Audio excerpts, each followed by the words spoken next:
Hello and welcome in. This is the 380th episode of the Dean Withers Show for... God, already off to a bad start. For everybody who's tuning in, I really appreciate you guys so much for being here. Thank you so much for giving me some of the time out of your evening. If you happen to be tuning in live now, if you are not tuning in live and you are rather one of the VOD watchers tuning in after the fact, I appreciate you for being here as well. Make sure to drop a comment and let me know down below because I love meeting, the community of thousands of people who will never watch live and in fact only watch after the stream is over. You guys are really cool. Now, we have so much breaking news to go through today before we hop into the debates. It is genuinely like fucking nuts. Okay. So much to go through. The walls are closing in on Trump. The last 24 hours have been insane. First and foremost, Representative Raskin from Congress has formally requested a cognitive test for Donald Trump. He's asking Trump's doctor to perform a cognitive test and then bring back the findings in front to give to Congress under penalty of perjury while testifying under oath. Because leading medical health experts are increasingly growing suspicious of Donald Trump's mental capacities, most notably the fact that he's growing increasingly incoherent and showing more and more signs of dementia every day, with his public statements becoming increasingly more incoherent, more vicious, and more demeaning. I mean, ranging all the way back from him threatening to genocide Iran to attacking leading conservatives. And that's actually the second part of breaking news today, is that Donald Trump is seemingly attacking conservatives more than he's attacking the Democrats, going after people like Tucker Carlson, Candace Owens, MTG, Alex Jones, all of these people that have stood by his side through thick and thin to help get him into office merely because they're criticizing him over his threats of genocide in Iran. And now he's turned around and he's been attacking them on Truth Social like it's another fucking day, treating them like Democrats. And in turn, many Trump supporters have actually criticized Trump over this or just completely stopped supporting him because now they're starting to realize that he is just a childish bully because they could see it clearly without the contorted glasses of identifying all Democrats as evil. Now Donald Trump is attacking some of their favorite ideologues and influencers that they care about, that they follow, that they listen to, instead of addressing the important issues.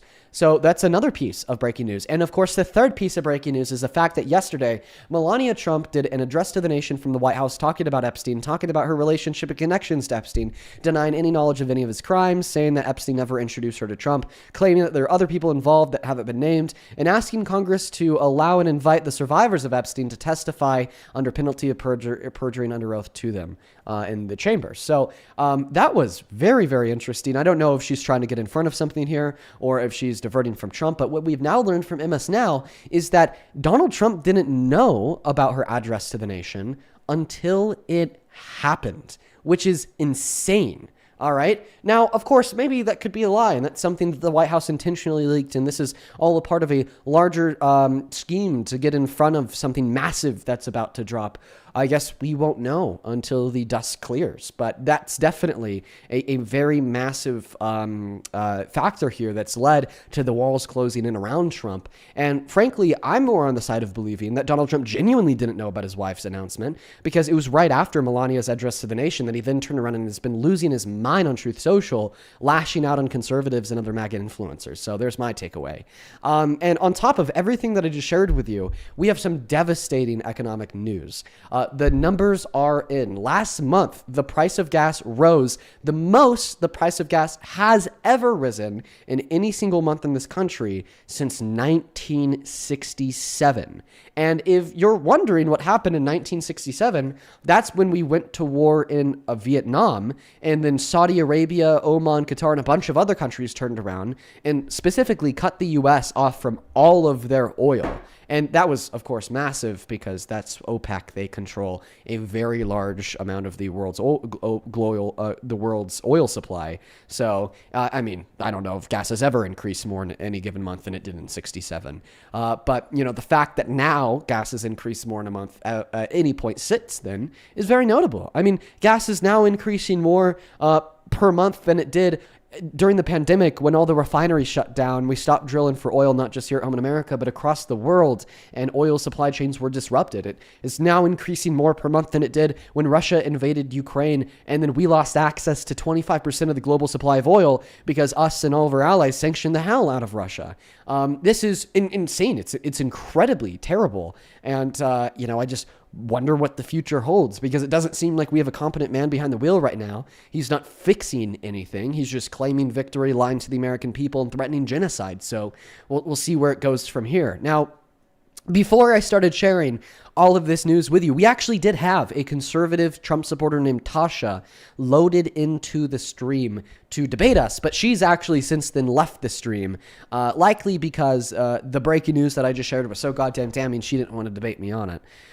Something else that is of note that I will be pulling up here in around an hour is the Artemis 2 re-entry into Earth. That's going to be happening in exactly 1 hour from now. And I'm going to be pulling it up for us all to maybe tune in for a little bit. It's pretty awesome. I mean, we just got one of the best views of Earth that we ever have, in my opinion, just from the camera off to the side of the space shuttle. So it's a big day for humankind. Even with all the batshit insane news that's breaking, it's a big day. So I'll make sure to pull that up here in an hour. You know, that's our one little shred of good news, is that hopefully the astronauts are on their way to being safe and sound after a profound mission around the moon. At this point in time, we are now going to try to get that very first Trump supporter loaded up into the box. So only hop inside of that queue if you happen to be an American adult that supports Donald J. Trump as president. If that's not you, no worries. That's fine. Thank you for being here. I appreciate you for tuning in. But I am specifically asking only Trump supporters to join the queue. And please do mind those rules, because when y'all don't mind those rules, when you join the queue to like lie or troll, maybe you're not American and you want to act like you are to stay on the stream to have a debate, or you're under the age of 18, or you know, you're not a Trump supporter at all, and you want to come up here to say something genuinely really kind, which by the way I appreciate the hell out of you for. It does just make us harder. It does make it a lot harder to find those debates when the debates are what we're here for. So you know, I'm just gonna now give everybody who's inside of the queue that's not an American adult that supports Trump just maybe 5 seconds to leave real quick. So go ahead, please just disconnect on your own accord. We do have a league of moderators who will be taking a look at everybody who joins the queue. If we determine that you're not actually MAGA, you will be getting a ban. And if you're able to circumvent around my league of moderators, then I will personally be banning you myself when you join the live stream. But with all that being said, at this moment in time, let's go ahead and try to pull up that very first guest of the night, Jason Schofield. Jason is loading in. Hello, Jason. Do you support Trump? Jason, I'm going to give you 5 seconds. Nope, Jason just turned around and left. Guys, also, something else I do want to point out here is don't be a Jason, okay? What it means to be a Jason is what Jason just did. He joined the live stream and then he automatically turned around and left. I think that happens because people will join the queue just to see if they could get on the stream without any intention of being here for the right reasons, which would be to debate. You know, please don't do that. It also slows the stream down, but let's try our very best to get that next guest loaded up into the box right now. We got Samuel Johnson loading in, and once again, for everybody who's tuning in, it is certainly good to see you all. I've seen some incredibly kind donations and messages. Just know, I'll get around to you guys here in a moment. Just know that I really appreciate the hell out of y'all. Welcome in. Do you support Trump? Dean, the song's in the works, mate. The song's in the works. Are you gonna? It'll be out soon. Really? That's crazy. So no AI? No AI, I promise. Are you doing a music video? I can do. You gotta yeah, but you could do an animated music video. Ooh, all right, I'll do that. All right, man. Yeah, that's the one non-Trump supporter that I'm completely fine with. Farm Sim Kid. The Farm Sim to beat us. Let's go to get that next guest loaded up into the box right now. Only up inside of that queue. If you happen to be MAGA, I'd really appreciate it if you guys would try your best to follow the rules. Please and thank you. Please and thank you. Hi, do you support Trump? Yeah. How old are you? I'm going to give you 2 seconds. I'll give you 3 seconds to respond before we boot you. Nope, he left on his own. All right, guys. Yeah, we're still struggling to find even one person who follows our rules. That is typical, guys, just because there's not too many Trump supporters left. There's really not too many Trump supporters left, y'all.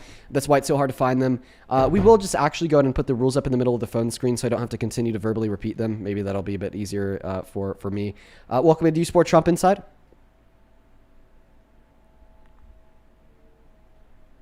Okay, yeah, they're just not here either. Yeah, a lot of people joining the box. Just, join up in the live and BFK. Hi, welcome in. Do you support Trump? Absolutely. Man, what an international embarrassment you and him are. But all right, thank you for being here. I'm gonna thank a couple people. We do hear a little bit of a reverb off your mic, so I'm gonna put you on mute while I do thank a couple people, and then once I'm done, I'll pass that mic in the floor to you. This is over on Super Chat. Thank you so much, Miss Sherry Dixon, for the $20. Who says, "I got my justice. He got 10 years. It is no longer allowed in the services." Sherry, thank you so much for sharing that news with us. I'm so happy to hear that. If you guys aren't very frequent listeners of the live stream, you probably don't know what Sherry's referring to. She sent us a message when she was bringing her rapist to court. She sent us a message when she was testifying in that court. And now she's sending us a message to let us all know that the sentence and the verdict have come down and he's going to jail for 10 years. Good shit, Sherry. If we could just all take a moment to please show some very extra special love to Sherry, it would just mean the world to me. Show some love to Sherry because that is incredible. Lord T, thank you for the $10. I didn't even need to click on your donation to know it was you, man. You're always here. Lord T with the $10 says, "Have we ever found more about that pilot that the U.S. found? I'm starting to believe that it was a fake story because Trump is the kind of person that would brag about doing it and then show it on camera. DNC bought out." Thank you for the $10. I mean, it could be a fake story, but I only try to believe in things so I have evidence, and I don't think we have evidence that it was a fake story. But appreciate you for being here, Lord T. Show some love to Lord T down below. Thank you so much, Sherry and Lord T. On Venmo, thank you, Jessica, for the $10. I appreciate you. I'll take a look into that, Jessica. Phil, thank you so much for the $25 donation on Venmo. Let's get 250 Phil W's. Phil, you're awesome, man. Phil with the 25 says, "Dean, here's your DNC grift money." Thank you, Phil. I'm 15 years older than you, and I still learn from you. Most of my family's MAGA, and it's insane. Keep on crushing all of these people. Oh, thank you so much for the love, Phil. I'm happy that you learn and take something positive away from the streams here. And then Eden and Chloe, good to see you both. Thank you so much for the $5 donations. And Carrie, this was the very first donation of the live stream with McKenna. Well, actually, McKenna too. Thank you so much, Carrie, for the $50 donation, and McKenna, thank you for the $40 donation. You guys are being so kind, and we haven't even hopped into the debates yet. I want to see 500 Carrie W's and 400 McKenna W's. Carrie with a $50 donation says, "I'm back." Carrie, it is so good to see you. I hope that you're well. I hope that the lawyering is going all right, because I know that's what you do. And then McKenna, thank you so much for the $40. Who says, "You are amazing. I'll watch on YouTube later." McKenna, thank you so much for the love. Both of you guys are so incredibly kind. That is so much money, and I'm so very grateful for y'all. Thank you both so very much. On PayPal, thank you so much, SJ, for the $100 donation? Like what the fuck? Like, once again, we haven't even started the debates, SJ. That is very kind of you. I want to see 1,000 SJWs from the bottom of my heart. Thank you so much for that love. SJ with the $100 says, "Miss being here. Life has just been life lately. Hope all's been well with you. Much love." Well, much love to you as well, SJ. And thank you so much for the kindness. Show some love to SJ down below. Thank you so very much. That is beyond fucking kind of you. I'd have done nothing to deserve that much money. As well as Jania, thank you for the $10. Molly, thank you so much for the 5. And then last one until we hop in this debate. Thank you so much, Caroline, for that $20 donation on PayPal. Who says, "Hey, Dean, how are you doing today?" I'm having a good day, Caroline. How about yourself? Let me know down below. Thank you so much for the $20. Show some love to all of our donors. Let's go to pass that mic and the floor off to the guests. I appreciate you guys so much for the love. You guys are always so kind when we first start the streams. Just know that I really appreciate you guys. Take it away. Tell us how the hell you still support Trump after, I don't know, threatening genocide, increasing the gas prices the most they have since 1967 in a month. Dean, I appreciate you letting me join again. I was on here a couple of days ago. I'm the one that did the comedy skit with my kid. But since then, I've got so many threats from people. Yeah, I have no interest in talking to you. Well, I mean, we wasted his time, but I could care less. Let's go to get that next guest loaded up into the box.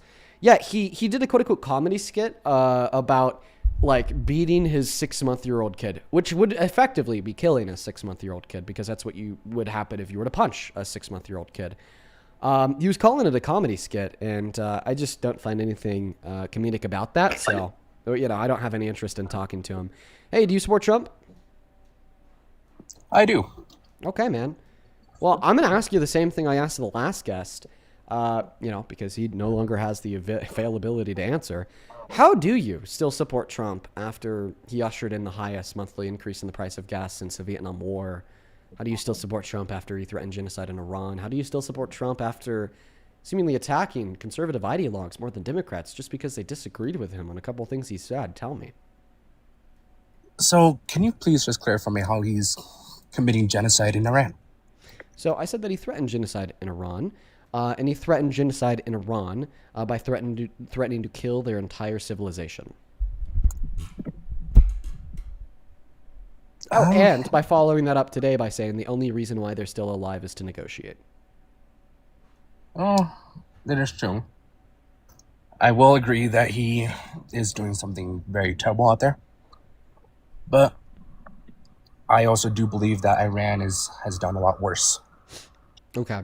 Can you quickly leave TikTok? Like, just go to the homepage on your phone, then go back into the app. There's just a glitch on your profile picture.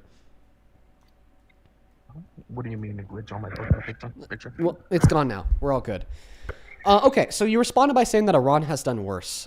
So I want to make it clear, you're talking about the IRGC. The thing is I don't really care what the IRGC has done when having and holding a conversation about the threats in which Donald Trump is launching against the innocent Iranians that aren't the IRGC. Okay? Right? Like, somebody who's done worse than threaten a genocide would be somebody who's actually committed a genocide, right? Good example would be Hitler. But would this mean it wouldn't be wrong for, our president during World War II to turn around and threaten to kill all the innocent Germans simply living under Nazi Germany because they had nowhere to go? No, that'd still be wrong. That'd still be genocide. So I don't understand what anything the IRGC has ever said or done has to do with Donald Trump threatening to kill 90 million innocent Iranian men, women, and children. So he's not going after killing everybody. That's what he threatened to do, and that's what I asked you about. Yeah, but threats also come in empty half the time. Even if this was an empty threat, because it is still a threat of genocide coming from the most powerful man alive, the President of the United States, backed by the American military, that is already engaged in actionable steps towards the killing of Iranians, such as the 160 elementary school girls, or the 2,200 civilians as a whole, with attacks on civilian infrastructure, schools, and churches. It is just simply a step too far. It is out of bounds. It's inexcusable. And I think it is more than enough reason for us to all stop supporting him as president, because clearly his mental faculties cannot be trusted. Fair point.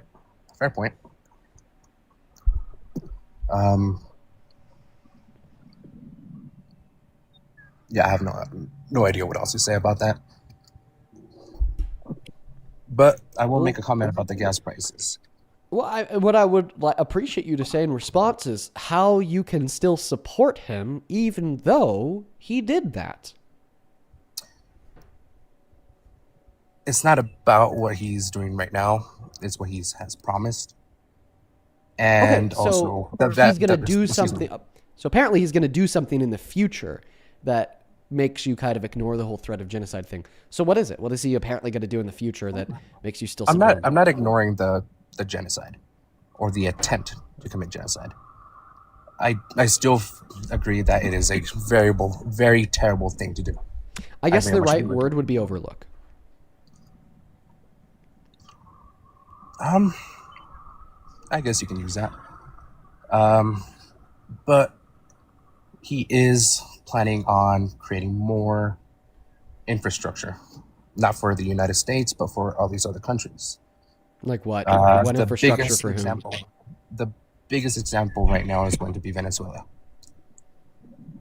What infrastructure has he promised to build in Venezuela?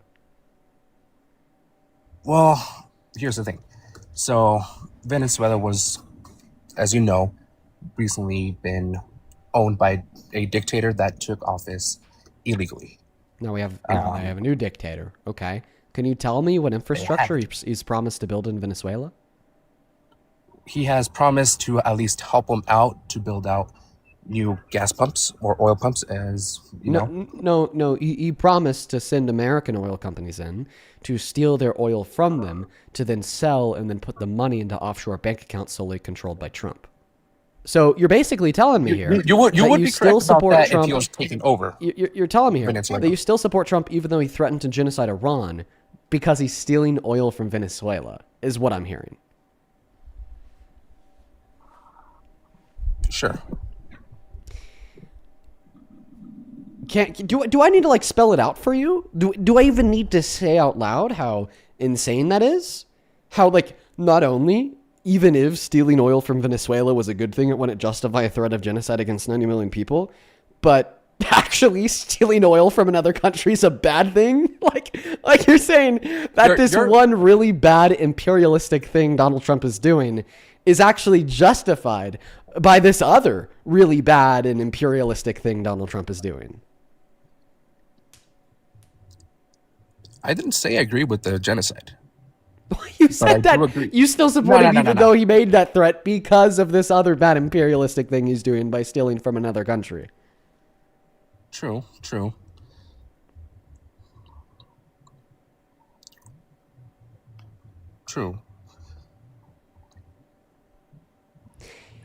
If your response is true, that is an acknowledgement that it is bad for Donald Trump to steal oil from Venezuela.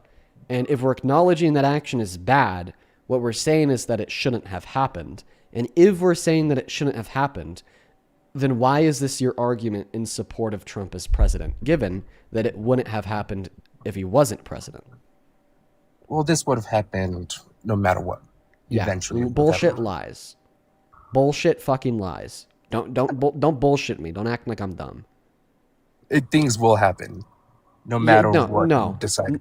No. You're not going to sit here and tell me that if Kamala Harris won the election, you will not sit here and tell me that if Kamala Harris won the election, she would have gone on a warpath of imperialism and conquest, quote unquote, threatening to invade Greenland, threatening to annex Canada, invade Venezuela and declare herself the acting president of Venezuela, would have threatened to genocide 90 million people on top of a threat of invasion against Cuba, Colombia, and Mexico.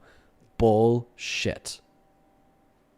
Not only do you not have any evidence for that notion, okay, but we also have evidence against that notion, such as under the Biden-Harris administration, Israel actually asked Biden to make quote-unquote preemptive strikes against Hezbollah, and Biden said, no, I'm not going to do that.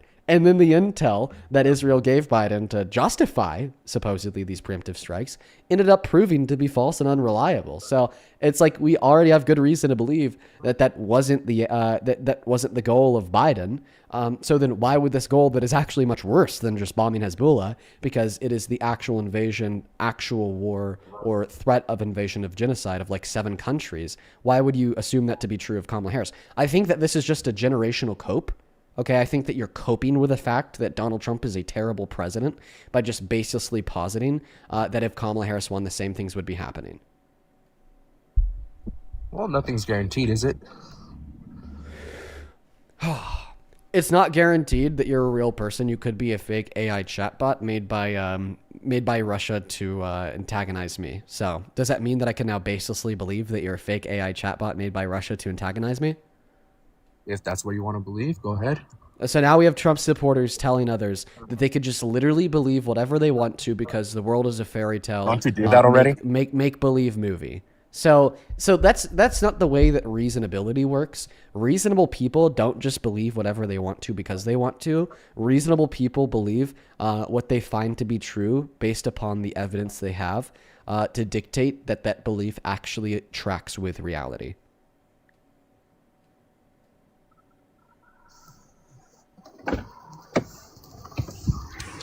Sorry, I'm actually at work right now. Okay, well, feel free just to go back to work, man. And I'm going to go ahead and move on. Let's go to get that next guest loaded up into the box right now. That guy, I don't know. He wasn't really given a debate. Everybody in the chat spam and let Jim up. We got Joe loading up into the box. I think I saw Jim in the queue. Oh, there he is.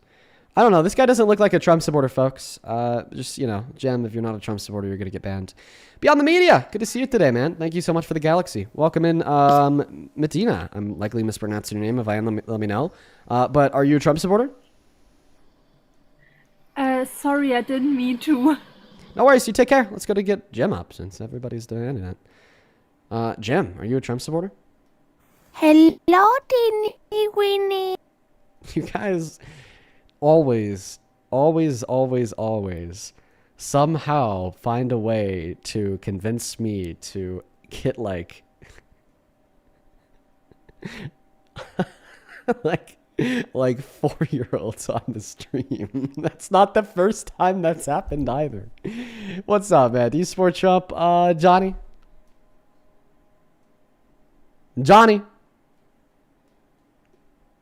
Johnny, you have 3 seconds to respond before you're banned, Johnny. Look like Johnny's here. Let's go to get that next guest loaded up. Guys, I am going to quickly go over the rules again. We only have 3 of them. They're very simple. The first rule is to be 18 plus. The second rule is to be MAGA.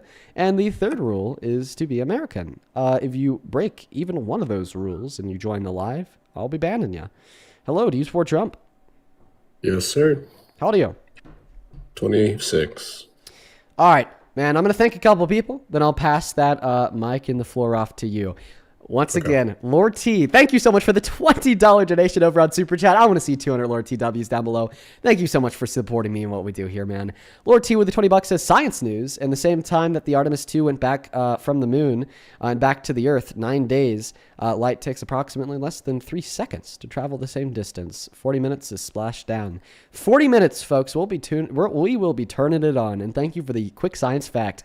Destiny, I appreciate you for the $20. Also show some love to Destiny down below. Shout out to you. Destiny with a 20 on Super Chat says, hey, Dean, I love watching your debates. I'm a soon-to-be lawyer, and I feel like you speak just as professionally as we do. Oh, thank you, Destiny. Maybe I should go to law school, huh? Mary, thank you for the 10 Australian dollars. I appreciate you so much for that love, Mary. And you are absolutely right that Donald Trump's war and conquest is affecting the world, not just America. Clayton, thank you so much for the $60 donation on PayPal. Holy crap, man. Thank you, Clayton. Let's get 600. Clayton W's. You are awesome, awesome, awesome. That is so very kind of you, man. Thank you so very much for supporting me. What we do here. Clayton with the $60 says Trump supporters were raised by bullies, dead ass. They have this, quote unquote, we want, we take mentality. Trump has tapped into the spoiled American greed, full stop. I think he's tapped into spoiled American greed, but he's also just tapped into like ignorance. He's tapped into evilness and indifference and apathy. And he's been able to bring all those traits and characteristics out of millions of Americans. It's honestly really telling about human nature. And because of how easily people like Trump are able to exploit that.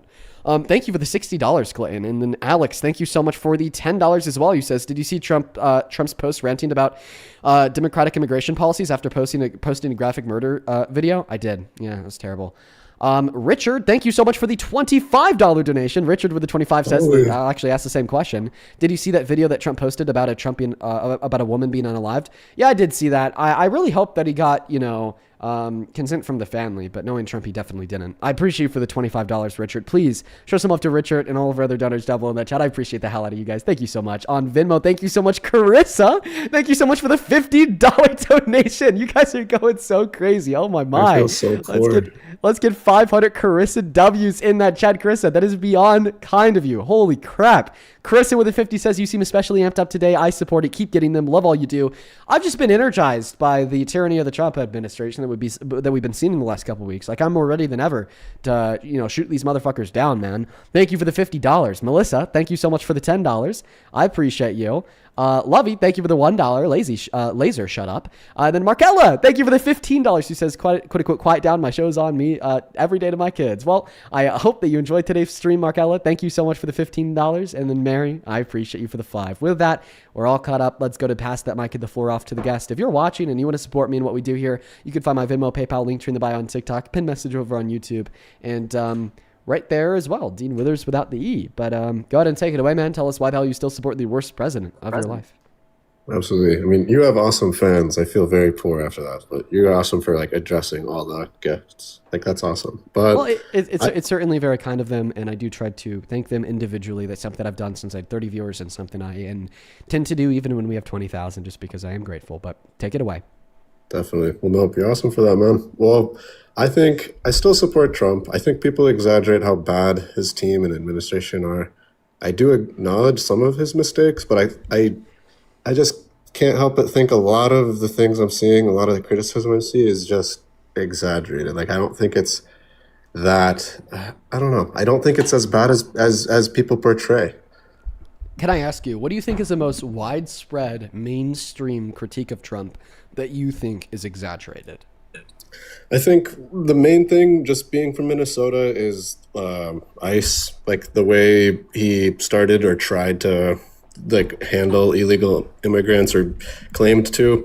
I think anecdotally that was a huge failure. Just personally, I know like firsthand that like he's only arrested people who are like in the process of getting married legally, or like people doing like legal paperwork and stuff, those are the only people I know who've got detained by ICE versus like, so I agree, like he's made mistakes there, but I still think people, like when people are calling him, I don't know, I don't want to get your TikTok, like I don't know the bad words, but when people call him like a Nazi or people exaggerate and try to like pretend like he's the only one who's like on the Epstein files and stuff, it just feels like everybody's just ganging up, bandwagon hating, and it just feels like people aren't trying to. We could easily band together. Maybe Trump's not the Can way. you please point me towards literally one liberal with a platform in the world that has made the claim Donald Trump is the only person on the Epstein files? It's not that people say that he's the only one, That's but what it you seems just like people said, act like he's like I don't know. And then like the No Kings protest, like that gives more power to him, in my opinion. Like no, I don't see him saying that before he's we a move king. on to another point, you said that Here, liberals my bad. exaggerate things by claiming that Donald Trump is the only person in the Epstein files. Those words left your mouth. Name one liberal that said that. I guess my friends. Okay, well then your friends are fucking stupid. And your friends definitely don't represent everybody on the left, nor do they represent the views of people with platforms on the left, especially Democratic lawmakers, okay? Right? I just want to clarify here that nobody with a brain thinks that Donald Trump is the only person incriminated by the Epstein files. And likely Obviously what not. you are exaggerating here is the fact that a lot of people on the left are really hyper-focused on Donald Trump's involvement with Hyper-fixating. Epstein because Right. he's the president. He's the most powerful man alive. There's absolutely nothing wrong with dedicating videos, statements, and protests specifically towards Donald Trump's involvement, given the fact that he's the most powerful man alive, while simultaneously advocating for accountability for all victims, not just those of Trump. I just think at the time when people were given two options, it makes sense to me why people chose Trump. And I feel like right now it's the same people who voted for Kamala who are just very mad. And they're for like the next 3 years, they're going to be just adding way more extra unnecessary hate. That's just how I see it. Well, I'm I don't- asking you what the unnecessary hate is, and then you couldn't tell me because you just made up a fictitious claim that you think you've heard your friends make that it's not No. representative of any mainstream left-leaning ideology or anything espoused by hate those Trump. with platforms or in Congress. And then I corrected you, and then I actually demonstrated how you're exaggerating the claim that you were making, and then you had nothing to say in response. So, I mean, you keep on repeating that you think that a lot of people on the left exaggerate claims about Trump and what he's done wrong, but you can't be specific about identifying any exaggeration Right. of anything Trump has done. Like, I'm still waiting. Like, what is, like, for instance, let me ask you this question. What is, like, a mainstream talking point of people on the left about Trump that is exaggerated? Please be clear. Mainstream point that people exaggerate is that Trump he hates immigrants. Like he doesn't hate immigrants. He doesn't hate people of color. Okay. Well, I mean, frankly, I don't think, quote unquote, Trump hates immigrants is a mainstream talking point, but it's definitely a mainstream sentiment. So we'll treat it as if it is a talking point.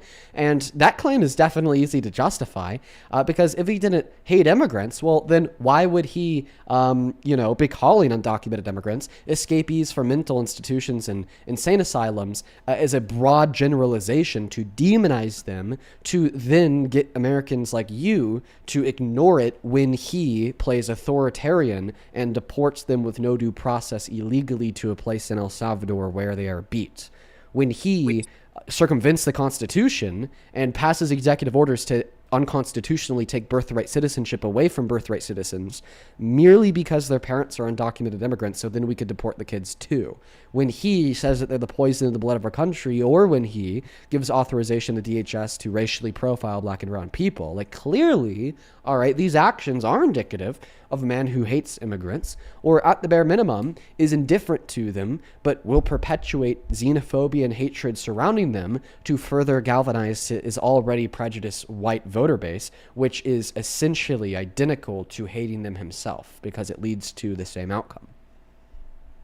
I didn't know that, but I'm open-minded, so I accept that that's why people think he's racist. I just don't think he actually operates with prejudice. Like I don't think he's doing anything like to immigrants besides like giving ICE more money, which is like a mistake. But I don't feel I don't know. Maybe you're right. Your evidence is right. Now we're and like, I accept that. So But I now just we're don't. like slightly revising the claim to the fact that Trump is racist.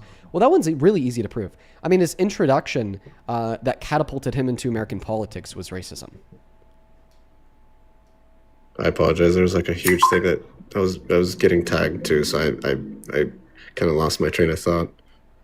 I'm not that stupid. Like people are making fun of me and stuff. Let me clarify. Donald Trump's introduction to American politics was Donald Trump being racist against Barack Obama. All right, like I feel like so many people. That's how he got famous. Yeah, calling Obama Muslim. I think that so many people are either too young to like remember this because they're kids at the time, or just like don't know this because they weren't as political at the time. But his introduction to politics was like literally arguing that because Obama is black, he was therefore born in Africa and therefore shouldn't be constitutionally eligible to run for the presidency. Therefore, nobody should vote for him, with no evidence whatsoever, even after Obama released his birth certificate. Okay, that is clearly holding prejudice against a black man because they're a black man.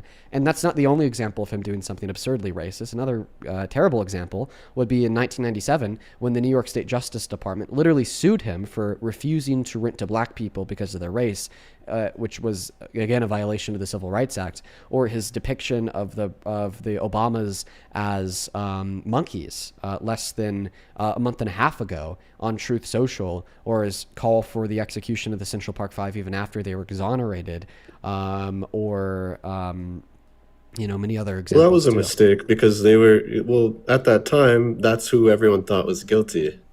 But even after they were exonerated, he would not retract the statement. I feel like that's where, that's what I don't support. He's not careful with his words, but maybe I'm wrong to make an assumption that I still don't think he operates or his administration is racist. I feel like it is true, like their main priority is illegals or people breaking the law, because I just don't see... Wait, can you please tell me why you don't think that refusing to rent to black people because they're black is operating with prejudice? That's the thing. I don't want to defend that because he's probably done and said a lot of things that might seem racist, but that doesn't mean... I don't know. How is that? Okay, so it does seem racist, okay, to not rent to black people because they're black. Now, I want you, the clear intellect that knows much more than I do, to describe to me, while that might seem racist, it's not actually racist. So why is that not actually racist? First off, I'm not claiming I'm intellectual or more intellectual than you. I try to learn from you. Like, I try to actually, learn from you. But I just feel like I'm not trying to yap, but I just want an answer to the question. Why wasn't that actually racist? It's kind of like how a boomer might say something super racist, but they're not actually they don't have that malice in their heart, if that makes sense. But they've said things This is just another absurdity. Like, what? But you are not getting us any closer to understanding why it wasn't actually racist when he refused to rent to black people. Okay. Well, can you help me understand why that's not actually racist? Maybe that is racist. Maybe that is prejudice right there. Could we say it with more conviction than a maybe? Instead of saying maybe that was racist, can we agree that absolutely that's racist? No, absolutely. That incident is racist. Okay. But does that make... But now let's jump another... Options, right? One moment. Now let's Go jump ahead. another 35 years in the future from when he was absolutely being racist by refusing to rent to black people. When he argued that Obama was born in Africa with no evidence whatsoever, even after Obama released his birth certificate, was that racist? Yes, that was super racist. Because Okay. he was just he literally was trying to start a theory that Obama was a Muslim, as if that's bad. That was the insult. Okay, so now we've been able to agree that he was racist from 1977 until at least 2012, right? Okay, changing my claim. He's racist, but it's like a 2 out of 10 racism. It's not like an 8 out of 10 like everybody thinks. Okay, so just to make it clear, you're telling us that you support Trump because although he is racist, you just think a lot of people over-exaggerate how racist he is. Exactly. It's like South Park Family Guy level racism. It's not like... Oh my God. Yeah, by the way, A, any level of racism is wrong.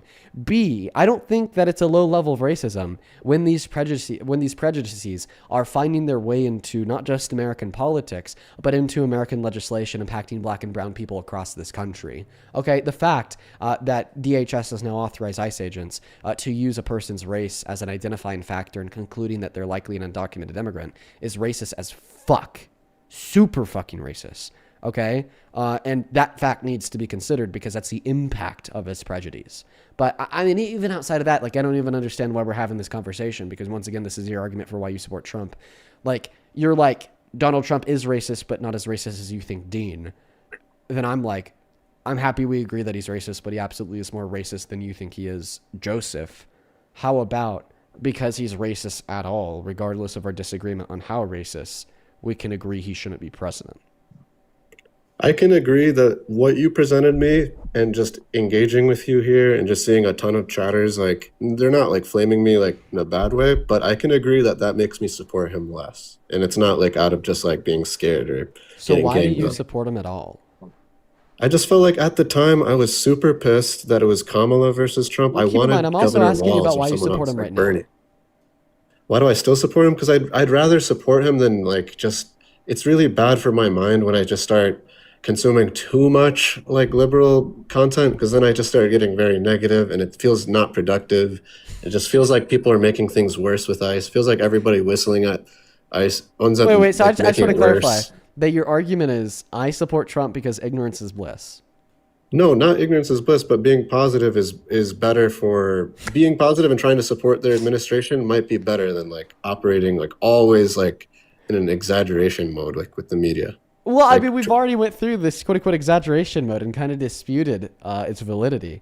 Now, let me ask you this question. If Jeffrey Epstein was president, would you support Jeffrey Epstein because it's better to have a positive No. mindset? no. Okay, so there's like, there's something that Trump could do that would ultimately make you revoke your support, even if it made you a more negative person.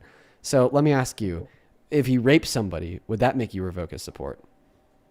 If Trump did, yes. Okay, so here's the here's a verdict from a civil court that determined he did rape a woman by the name of E. Jean Carroll. You might be confused by this jury verdict form because it clearly says no to rape but yes to sexual abuse. That's says because no. I know, and I'm explaining that right now. Oh, That's sorry, because of the New York State's very restrictive and narrow legal definition of rape that they had 4 years ago, which was only the penetration of the female member with the male member. And what the jury determined he did to her was that he forcefully and unconsensually penetrated her female member with his fingers. But like the way that we use the word rape in society would absolutely include the forceful penetration of a woman's vagina with any part of a man's body. And by the way, New York's legal definition of rape has since been updated. You know what? I don't know what to say. I feel like I did not come up here prepared enough. I feel like I have pretty weak arguments, and I might not be the best guest to like keep debating, because I kind of do agree with you. I do see some comments also saying like I don't know if like there's like the spaceship that's about to land, and that's what people are asking, but I didn't want to like take you away from that or distract from that. Well, have I changed your mind? I feel like you definitely influenced me more to be like more critical of like certain things and research those things. Like if he's raping people, then definitely don't support him. But I just don't want you to think like I'm a hardcore supporter. I'm more of like, we should support. I do feel like maybe you've convinced me like some people aren't exaggerating. Like there's legitimate things that are literally not All right. Well, exaggerations. I'm sleep on everything that I shared with you because you made it clear that you would stop supporting Trump if he was a rapist. Go research the court that proved he was a rapist. Maybe also research the 2005 Howard Stern clip where he admits to sexual exploitation. Go research the letter he sent to Jeffrey Epstein in 2003 depicting the outline of a naked body with a girl with a statement, "May every new day be another wonderful secret." Okay. Go research the letter that Epstein seemingly sent to Larry Nassar, another child rapist, stating that, you know, Trump shares affiliation for young, nubile or sexually attractive girls. Go research, you know, the credible accusation made against Trump in the E-Files by somebody that sued and then later won millions of dollars from the Epstein estate because he trafficked her. And I think that you maybe will come out the other end of that tunnel, no longer being a Trump supporter. But because it seems like you're unwilling to change your mind now, I am going to move on to the next guest, okay?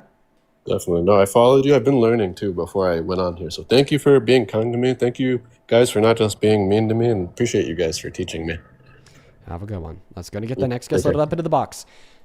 Artemis 2 is going to be splashing down in around 20 minutes. I think that we're going to turn the stream on when it does splash down because I'll show you guys what the stream looks like of Artemis 2 right now. It's not too eventful.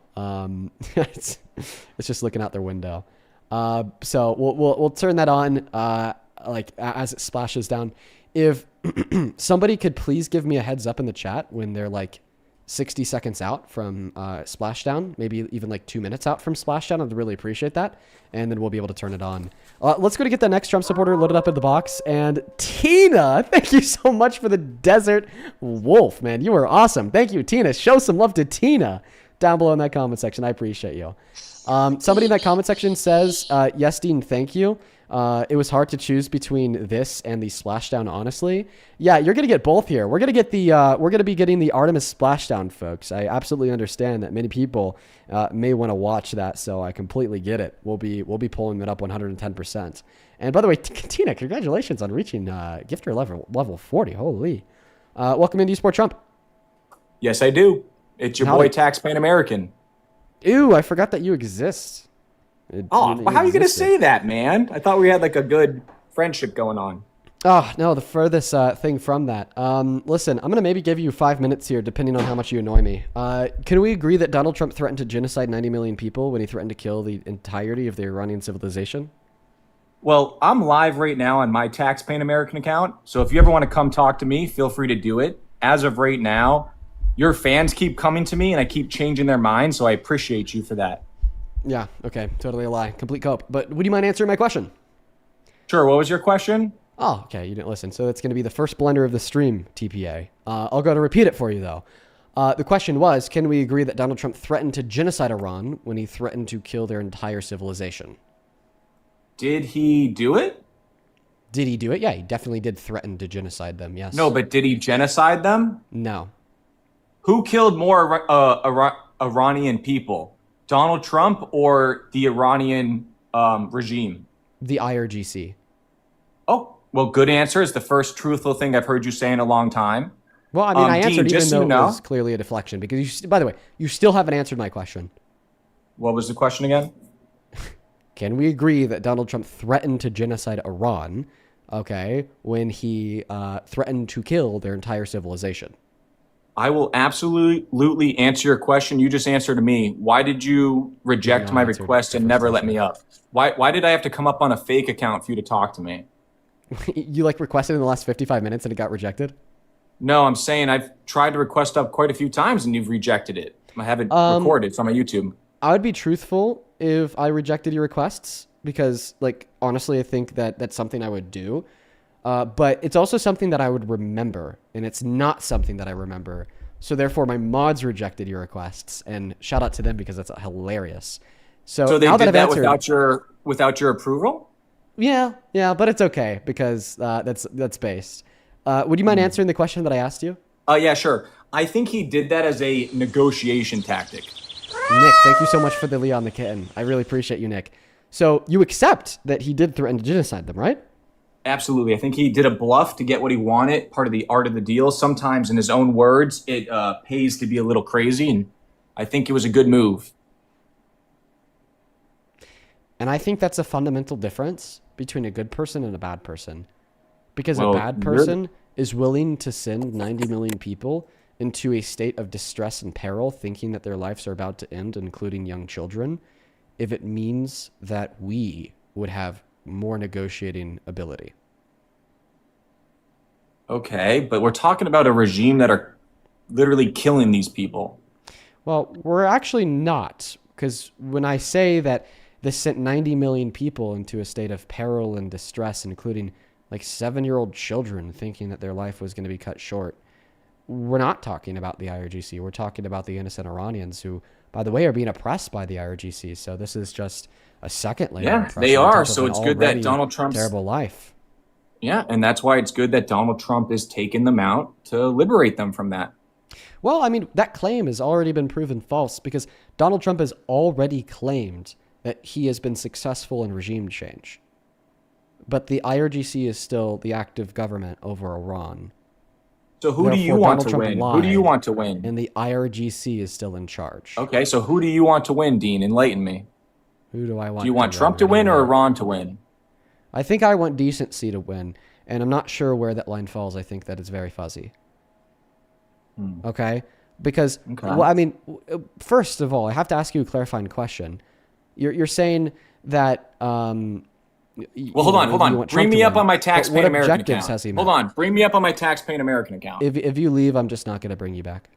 You're such a coward, man. How am I a Like, coward? You're here already. Just stand this yeah, account. It's but fine. you didn't know it was me. I had to come on a fake account.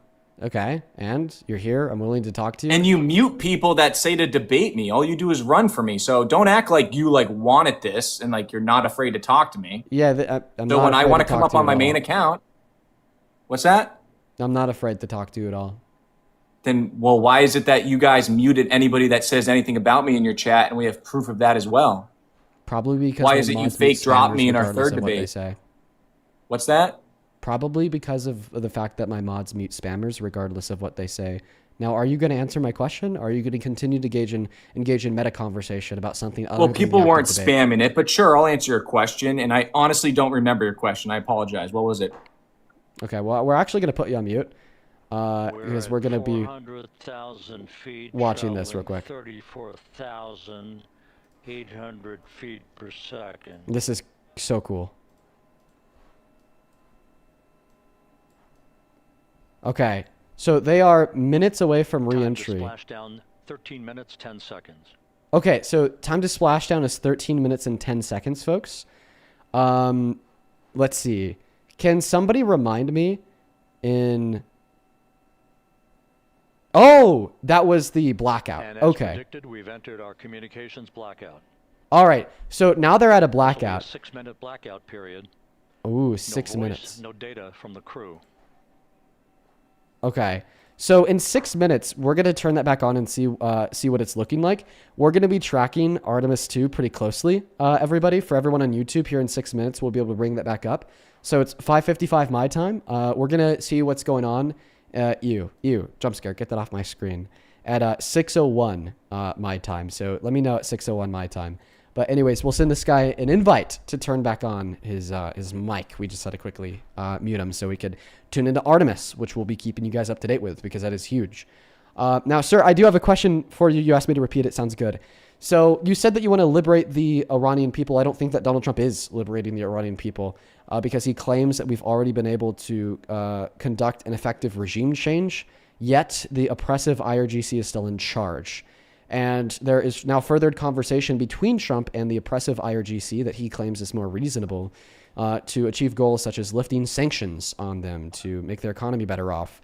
It doesn't really seem like Donald Trump has achieved anything to liberate the Iranian people. And once again, I'd like to repeat here that Donald Trump has actually claimed that all military objectives have been met. So if the Iranian people are not liberated today, and Donald Trump claimed that all objectives were met 2 days ago, then it doesn't seem like the liberation of the Iranian people is an objective of Trump's.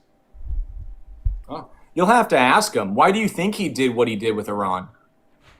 Well, I don't Do you understand. think it has anything to do with them trying to assassinate him and Mike Pompeo and other U.S. officials?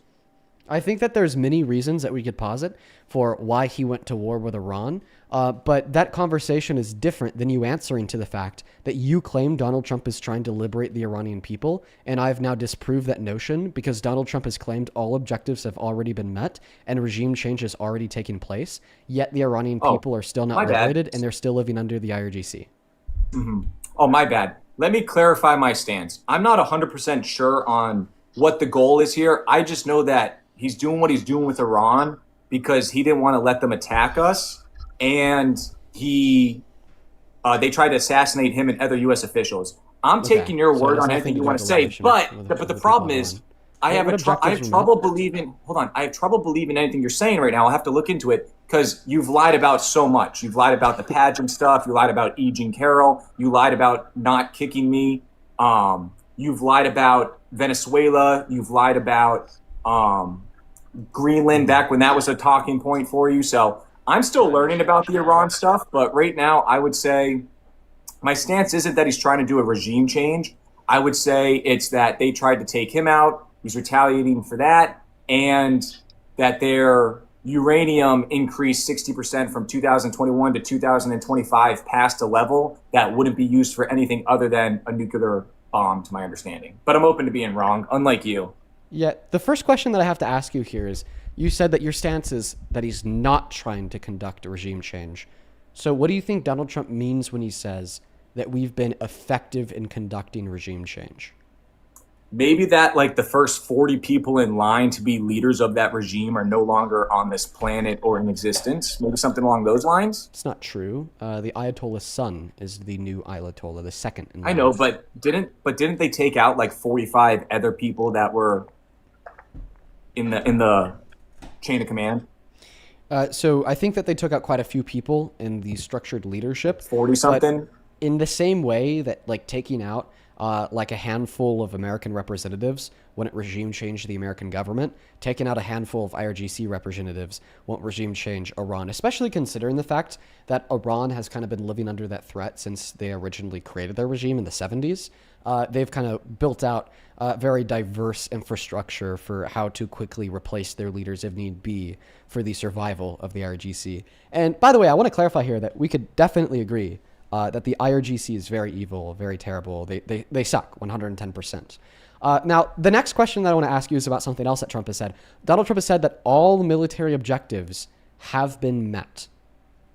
So what objectives have been met via Trump's needless war in Iran that has resulted in many civilian casualties, including 160 girls at an elementary school? What has been achieved? That's not confirmed that they hit the elementary school. Plus, wasn't the elementary school on the military base within 100 yards? I would blame the IRGC for trying to use that like a body shield, thinking that people wouldn't attack them. And unlike you, I care about women and children. I think that's sad. I think all loss of life is sad. And I don't want innocent children or anybody losing their life, from little kids to American heroes like Charlie Kirk to even Dean Withers, who I disagree with. I don't want any of that. But the fact is, one, it's not confirmed if it was the U.S. military that did that to the school. And two, they built it within 100 yards of that military base. Do you think that's a little weird that they did that?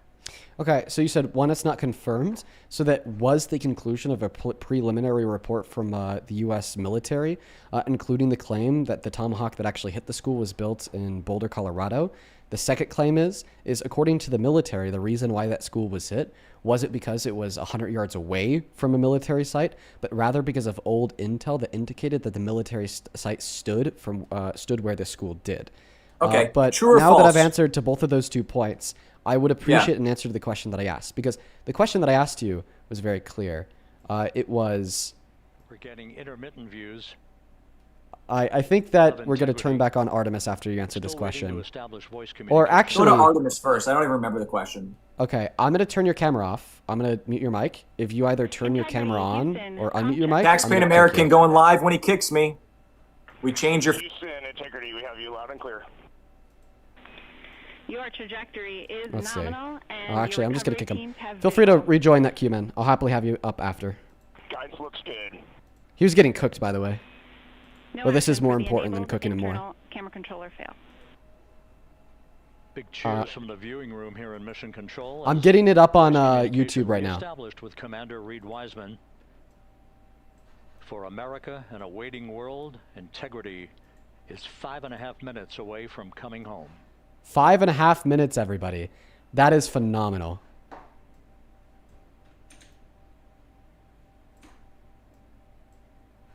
Passing 100,000 feet now.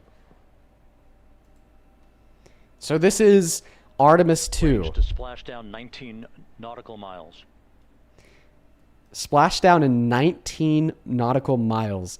They are below 100,000 feet in altitude.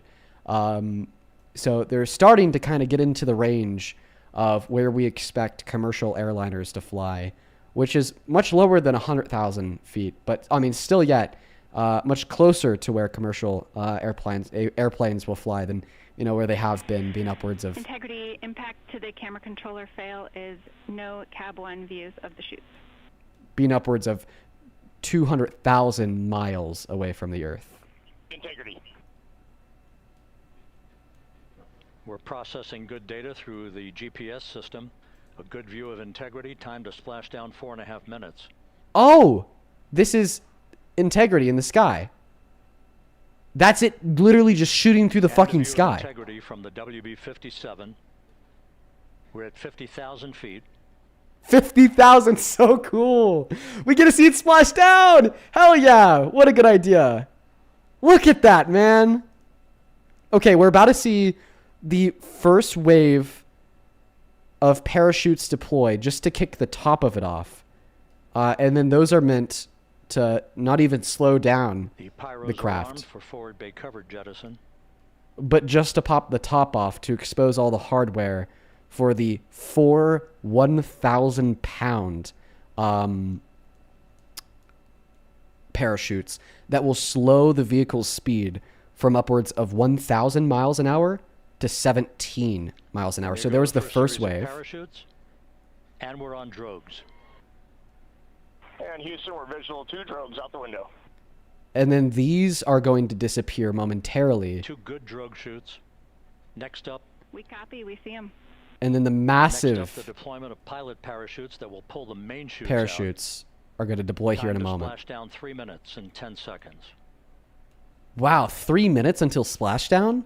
That's crazy.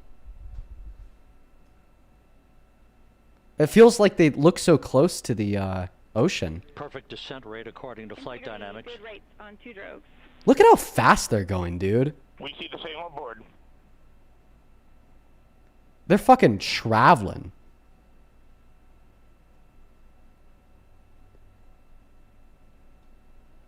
Okay, so they're still going through the clouds. Here's a better shot. 10,000 feet. Still on drogues. They're at 10,000 feet. For the people who are just now tuning into the live stream, this is an active live stream of Artemis 2 touching down. Okay, and then this is where the massive, huge parachutes come out. Look at those. They weigh 1,000 pounds. These parachutes are huge. Search and recovery beacon has been activated on integrity. Look at that. And we have 3 good main shoots. Oh, when they're good. The parachutes are 3 good. main shoots, good reefing, good descent rate. And we see 3. Every single person on board Artemis right now just took a massive sigh of relief. Okay? Their main chutes are deployed. They're good. They're on perfect trajectory. And now they're about to touch down. Integrity. Cabin pressure indicates no need for hydrazine checks. Integrity copies.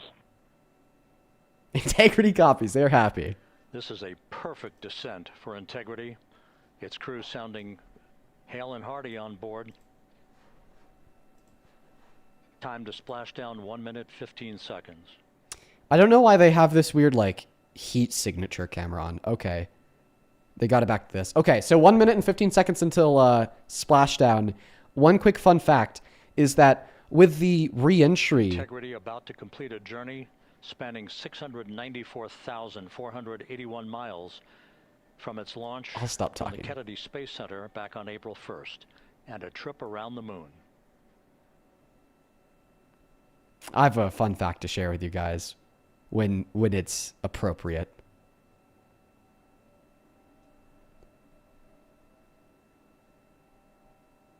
Is there some dead airtime now? Okay, I think there is. The re-entry of the Artemis 2 shuttle, I guess not shuttle, we'll call it a shuttle, was the fastest any humans have ever moved.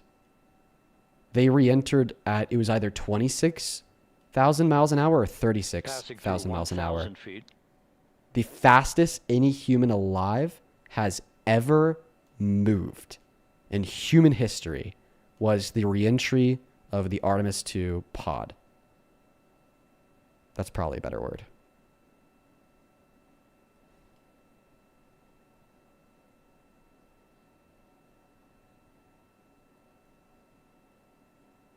From that heat camera, it almost looked like there's like bursts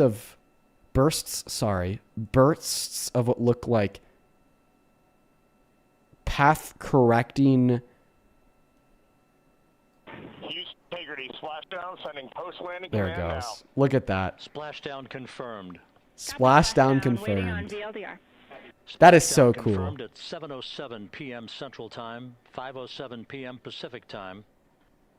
They are back on Pages Earth. of Jules Verne to a modern-day mission to the moon. A new chapter of the exploration of our celestial neighbor is complete. Integrity's astronauts back on Earth. Woo! go. And the landing and support officer reports the vehicle is stable 1. We still will be deploying the crew module uprighting system to maintain that orientation. A perfect bullseye splashdown for Integrity and its 4 astronauts. That is incredible, man. Whoa, what the hell? Yo. Alright, that camera's not working. Okay. That camera's not working. Holy.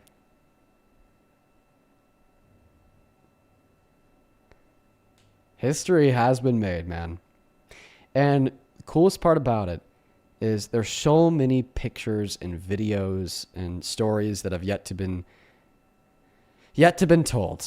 And we are going to be learning so much. The unofficial splashdown time, 7:07 and 47 seconds p.m. Central Time. We'll get that refined for you. That would put the end of the mission at a mission elapsed time of 9 days, 1 hour, 31 minutes, 35 seconds. Now, 4 people are inside of this pod. And we're configuring for very low data rate.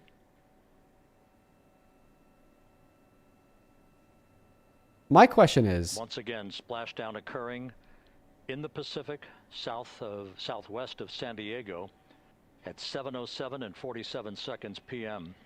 Integrity Houston, comm check on VLDR. so then here's the people that are going to come get them out of the capsule. Houston, we have you loud and clear on VLDR. How us? We have you the same. We'll meet you over in post-landing. They're going to come get them out of that communications established. pod. A journey. We are stable 1, 4 green crew members. Houston copies all. Reed Wiseman reporting 4 green crew members. That is not their complexion. That is the fact that they're in great condition. That's what that means. So stable 1, upright. The crew module uprighting system is being deployed. The 5 airbags being inflated through helium to maintain the upright configuration for the vehicle. This was a textbook entry and a textbook touchdown for Integrity. Reed Wiseman, Victor Glover, Christina Cook, and Jeremy Hansen back on Earth after a journey around the moon. That's incredible. That's so incredible. I love that. It has been such a crazy day in the world. A crazy year and a half for America with Trump as president. And I just don't feel like there's too many moments like this where, humans can just come together to acknowledge something awesome. We need more of this. We need more of this. Because this isn't a win for the Democrats, a win for the Republicans, a win for Americans. No. This is a win for humans. We continue to monitor the functioning of the CMOOS system. The airbags are being inflated to maintain a stable 1 or upright configuration. And there's a good view from one of the naval helicopters hovering overhead. Reed Wiseman reporting 4 green crew members, meaning they're all in excellent shape. Okay, we might turn it off here, and then I'll keep this open. And when we see the astronauts getting pulled out, if we get to see that, we'll throw it back on. Integrity Houston for SAR beacon and radio. Or do you just want to keep this open? We could do either. Our beacon is in 406, and we're powering the radio now. Go ahead. We see the beacon on. However, the recovery team is not seeing the signal. Your SAR radio uses the same antenna, so you may run into trouble with the radio. I have an idea. What if we just muted the audio and then kept that open with captions on, so we could see if something cool happens, and then just debate like this until it's over? How about that? Dude, yeah? Yeah, does that sound good? Dude, that does sound good. Hell yeah, okay. All right, fantastic, folks. Fantastic. Well, that's what we'll do. Because like Loki, like I want to see them get taken out of that capsule. I really do. Oh, that's Trump. That's not what I want. Perfect. Yeah, so go ahead and hop inside of the queue if you're watching on TikTok and you're an American adult that supports Donald J. Trump as president. We'll get you pulled up here. We'll have a good conversation.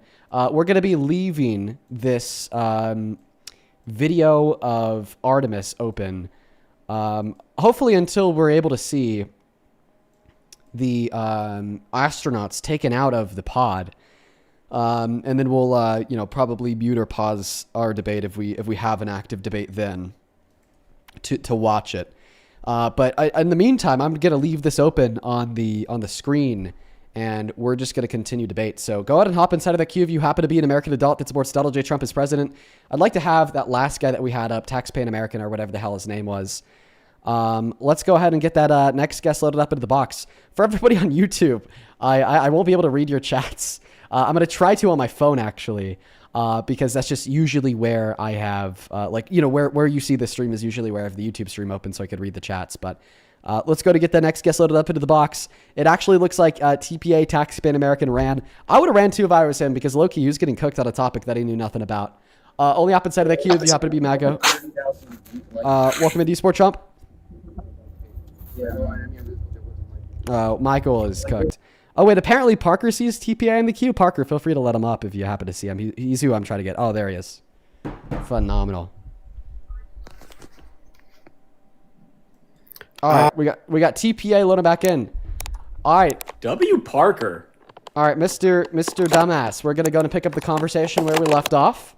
All right, we're going to go to pick up the conversation where we left off. So the first thing that I have to ask you is, well, Donald Trump says that we were able to achieve many military objectives in Iran with this war that is apparently now coming to an end. What objectives did we achieve? Hey, W. Parker, for when you said I was running there, I'll never run from you. If you ever see me request it up, it's you guys that reject me. So, Parker, I love you, bro. Thank you for being a real one there. I actually do appreciate that. And you two are growing on me. I don't want to lie to you. You know, I have my ups and downs with my feelings towards you guys, but these days I like you two. I think there's a lot of hope. Honestly, with the Iran thing, I'm waiting to see how it unfolds, okay? The information that I'm given right now, my guy, and by the way, you called me I don't like to swear, I'm just quoting you. You called me a dumbass. Let's just reset, dude. Have like a civil discourse, because I don't know if you remember the very first thing I said to you, the very first combo we had, but 16,000 people in here. You're your biggest name on the left for debating. Charlie Kirk got assassinated for having civil conversation. We need this nation to come together, Dean. So let's try and be a little bit more civil. No name calling, stuff like that. But not just to me, but all the people you talk to. What if I called you a literal terrorist?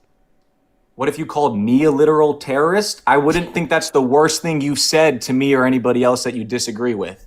Okay, well, the reason why I asked is because Donald Trump called the Democrats in Congress terrorists last month. So I think it's hypocritical to tell the liberal, boo, shame on you, thumbs down, we need to kumbaya and come together, then support the guy that called Democrats terrorists, celebrates their deaths when they die, and called for the execution of 6 sitting Democrats in Congress. No, that goes for everybody that I just said. When I just said that, I meant for everybody. We got to turn the temperature down because in life, and I say this respectfully, I swear to God, hear me out. Not too long ago, condolences to you. I could tell it really hurt you. You lost your pet. You're going to go through life and more loss is going to happen. And where we're at as being divided as a nation is avoidable. Losing a pet you love or a family member too soon, that's not avoidable because that's part of life. But us hating each other and people like Charlie Kirk being assassinated through civil discourse is all avoidable if we can have a conversation and find the truth together. So you just said Trump called somebody a terrorist. I'm going to write it down. Who did he say that about? I want to look into that. About the Democrats in Congress. Just all of them? It seemed to be all of them, yes. Okay, and that was a tweet? Nope, that was a live interview. I would actually show it to you right now, but I happen to be using the other side of my computer to... no worries, I'll look into it. I wrote it down. To stream Artemis touching down. Okay, and then I'll look into it. I wrote it down. And then you also said that he made fun of somebody that's deceased. What are you referring to, my friend? Rob Rayner and then Bob Mueller. Okay, so both of those, just like I just told you, I'm not happy about, I don't agree with, but very different situations. I think you would agree, right? All loss of life is sad. Do I wish he didn't do that? Absolutely. I wish he took the moment to be more graceful and a man of God and use this as a situation and tweet out and say, yeah, I disagreed with these guys when they were alive. They tried to throw me in jail and ruin my life and attack my family and spew lies and hatred about me. But even with that being said, it's time for us to come together as a nation, and I pray for their souls and their family in this difficult time. I would have preferred that. How But did for Rob him to have Rayner try to throw Trump in jail? No, Rob Rayner spent his whole entire career saying lies about Donald Trump. Okay, so Rob Rayner was a liberal that did not like Trump. But said lies, right? Horrible rhetoric, calling him like a Nazi and a fascist and all these evil things. And the other guy led the charge on Russia, Russia, Russia.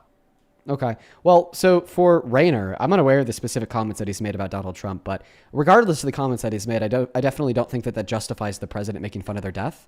The reason why I say that is because of something that I might have to share with you here in a moment, because it looks like Artemis and the astronauts inside are about to get picked up by a boat. I want to make sure I'm catching that. Which will be the precursor Do you think? To I'll the mute up. recovery teams approaching the spacecraft.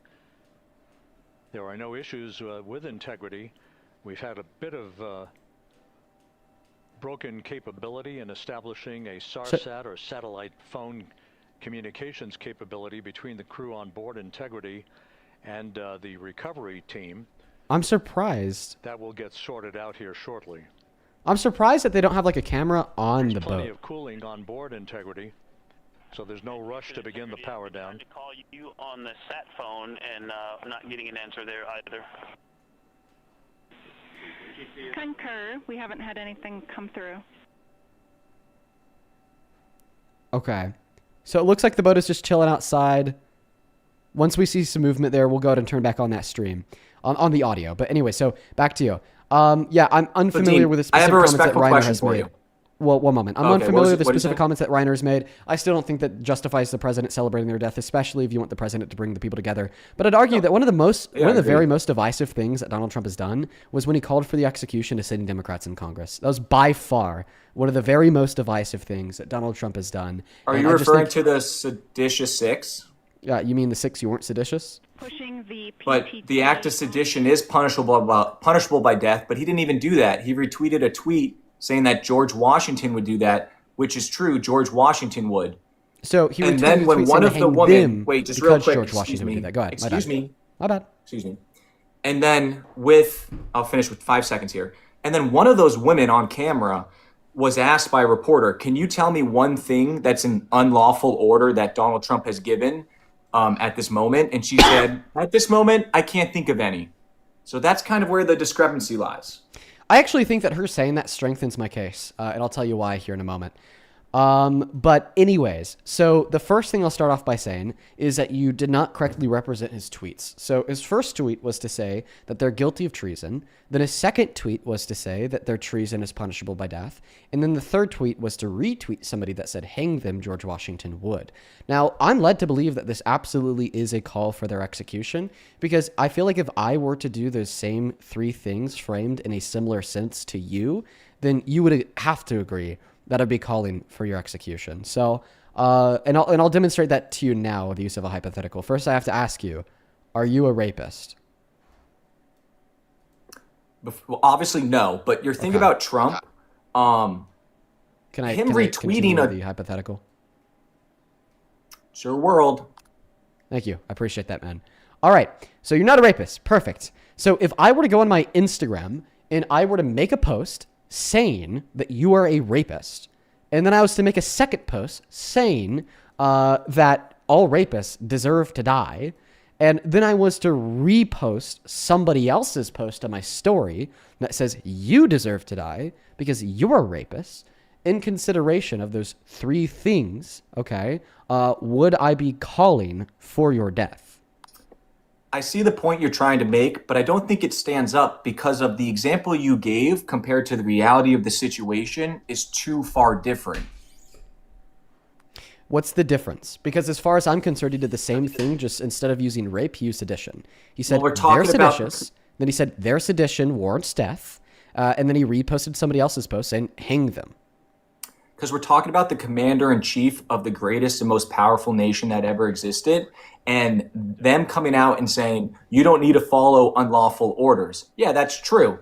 But when they're not given an example of an unlawful order, they're adding and causing disarray to the situation that could lead to the death of Marines, Army servicemen and women, Air Force members, police, whatever, man. So, well, I guess not police, but it's added to the disarray. So I think the president of the United States versus some random person that you're going to say lies about, and then those tweets. I don't know. I think it's a little different, but I think the 17,000 people listening can make up their own opinions on that one. I have a serious question for you. Well, I think that your account of the difference between the two scenarios is quite the stretch. So first, you can't argue that they were, quote unquote, adding to disarray. Your only argument would be to attempt to reaffirm the notion that they're legitimately guilty of treason. Because if you can't affirm the notion that they were legitimately guilty of the thing in which Donald Trump said they were, then it absolutely would amount to him calling for their execution baselessly. Because regardless of the fact that they're adding to the I don't know, disarray of the country and leading people to believe that maybe Trump is giving illegal orders, whatever. Okay, none of that matters unless it amounts to treason. Okay. I think that you're somebody that doesn't like Donald Trump, so you're trying to make something out of nothing from his tweets and his retweet of a factual statement that George Washington would hang people if they did a treasonous act. Did he end up, honest question here, did he end up hanging these people? Are they alive? They are alive. And I disagree with the notion that it's making something out of nothing. No harm, no foul then, my guy. The reason why I disagree with the notion that there's no harm is because there's a lot of harm done. First and foremost, this is like an unprecedented attack in modern American history where a president is calling for people to die merely because they have political disagreements with him. The American identity is already hanging on a thread with his baseless attacks on the Constitution, law and order. But now on top of that, we're adding in charges of execution and death for political disagreement, especially when that political disagreement is over. If members of our military should uphold the oath that they took when joining the military. And then the second layer on top of that would be the legitimate threats that they did get to their lives in response from Trump supporters, seeing Donald Trump's post, then turning around and calling them, saying that they're going to kill them and their family and their kids. Okay, that's a lot of harm. All right, but one moment, because I'm almost done here. The one thing I wanted to address is the statement you made when you said that Donald Trump was, not Donald Trump, you're charging me of making something out of nothing. But I've already demonstrated to you that, no, I'm not making something out of nothing, because in all reality, if I did the same thing to you that Trump did to them, if I say you're a rapist, and then I say that all rapists deserve to die, and then I repost somebody's comment on my story on Instagram saying, kill you because you're a rapist, I would clearly be calling for your death. This wouldn't be elusive. This wouldn't be vague. It would be very clear. I would clearly be calling for your death. And once again, Trump did those same things, but instead of it being rape, it's just treason. And then you attempted to respond by arguing that, well, the difference is that he's president and I'm not. But if anything, I think that makes it even more powerful here because it matters more when the president calls for somebody's execution than a random civilian or even somebody like me with a couple million followers. But I want you to think about everything that I just said. We see that there's an active interview of some astronaut going on here, and they're about to get him from the water. We're going to turn that back on. But, think about everything that I just shared with you, and hopefully by the time we're done listening to this interview with the astronaut, we're done watching Artemis, that you'll be able to tell me why I'm wrong in arguing that I'm not making something out of nothing, and that this legitimately matters. Back on the ship safely. Yeah, and this is not just an accomplishment for NASA. This is an accomplishment for humanity. Again, a historic mission to the moon and back. How does this make you feel, and what do you hope people take away from this? Well, I'll tell you, I think about the crew members that we've all had an opportunity to observe over the last 10 days, right? I mean, they're absolutely professional astronauts. I mean, wonderful communicators, almost poets. But then I think these were the ambassadors from humanity to the stars that we sent out there right now. And I can't imagine a better crew than the Artemis II crew that just completed a perfect mission right now. So yes, it's a huge moment for everybody, right? I mean, we are back in the business of sending astronauts to the moon, bringing them back safely, and to set up for a series more. That's so cool. Okay, it looks like it's just like an interview talking about like why this matters and whatnot. No, it's not. This is just the beginning. We are going to get back into doing this with frequency, sending missions to the moon until we land on it in 2028 and start building our base. Yeah, are we going to build on the momentum for Artemis 3? Okay, it's just that's around the cool. corner. That's cool. All right, they're just generally asking this guy about his thoughts. I guess I'm gonna go to put it back on mute. Maybe I thought that was like somebody like working with like like the Mission Command Center, so on and so forth. But once again, we will go ahead and unmute that again when they're getting them out of the capsule. But I sent you an invite to unmute. If you would like to tell us why you disagree with the notion that I am definitely not making something out of nothing, but rather pointing out something that matters a lot, because the president should not be baselessly calling for the execution of his political opponents. The mic and the floor are yours.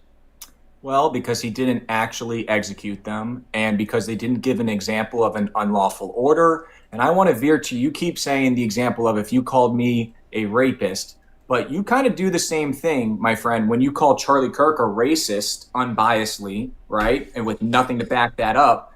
And you put that energy out there with that lie. So the same thing that you're saying about Trump, where he's lying that they are seditious, you do to Charlie Kirk and you do to other people whenever you talk to them. Okay. But I think to answer your question is what I said at the start of, I would give you more merit if they gave me an example of an unlawful order. Even if right now you give me something that you think is an unlawful order, I'll write it down, I'll look into it. Because again, respectfully, my friend, a lot of the times you've lied to me and everybody else whenever you talk to them. So I'll have to look into it. And if it ends up being true, then I will. But those people gave no example of an unlawful order. Okay, so the first thing that I'll say here is now even you've disputed the notion that I'm making something out of nothing here, because you said essentially what Donald Trump did to them is what I've done to Charlie Kirk by calling him a racist, but you've like whined and cried on my live stream before about me calling Charlie Kirk racist. So clearly I'm not making something out of nothing if you think what Donald Trump did to these Democrats was equivalent to what you've whined and cried over. Now, the second I've never whined and cried. Yes, you have. Now, the second thing that I'll say here is I'm not going to respond to your claim that Charlie Kirk's not racist, because we're not debating if Charlie Kirk is racist. We're debating if Trump is a good president. So let's try to, stick on productive linear dialogue where we go one point. I know, I'm just going off the example you gave. And then the third point that you did is you keep on re-referencing back to that interview where one of the women was like, well, actually, I can't think of any examples of any unlawful order that he's given. I actually think that this argument gives more strength to the notion that what they said wasn't treasonous, because what they said was just a general reminder that if you are a member of the military, you do not have to follow any illegal orders that Donald Trump could give you if he were to give you them. Because typically the way that somebody will argue that what they said was treasonous is attempting to argue that they were insinuating that he actually has given illegal orders. But if they're on the record saying that he hasn't given illegal orders and that this is just a general reminder for the best health and practice of our military, then definitely what they said wasn't treasonous. 110%. You can't even make that insinuation anymore. Okay. So first off, but then the fourth thing, I just have one more thing that you said that I want to respond to here, was the first thing that you said. The first thing that you said is that, well, you ultimately don't think it's a big deal because they were never actually executed. All right. Well, I think that we should care about what the president says, because what the president says in of itself is an action because of the power that backs the presidency. All right. Like, clearly, if Donald Trump went on a mic and a podium and said he was going to rape a bunch of kids, even if he never actually raped a bunch of kids, that would still matter. And we would still never support Donald Trump again a day in our lives over it, including you. Right.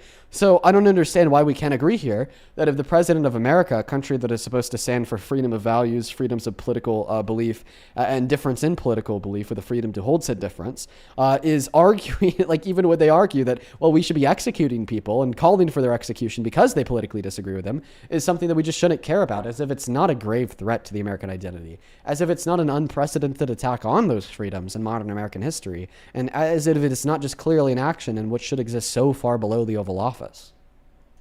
Okay. First off, never cried about Charlie Kirk on your live. I just don't think you should disrespect a loving man that was kind to you and defended you, and all loss of life is sad, and he literally is no longer with us. I don't know why you think it's appropriate to speak the way you did, but no, I've never cried about him on your live. Two, the example you just gave again of him going on stage and saying that about children or whatever is just a different planet than what we're actually talking about. But what I want to do is I want to help you because I have a super serious question for you that I want to hear your answer to. But I'll stick on this before we go there. I'm not. Well, can we agree that Donald Trump directly called? Hold on, I'm going to help you. Let's just sum it up. Let me talk, Can please. we agree that he directly called for their execution? You just talked a lot. I want to answer you. Hold on. Let's help you. Let's say, okay, he tweeted this. It was bad. It's wrong. It's so horrible. Can I tell you something? As a Trump supporter who was not a Trump supporter for the longest time, it wasn't until recent years where you guys forced me to become a Trump supporter.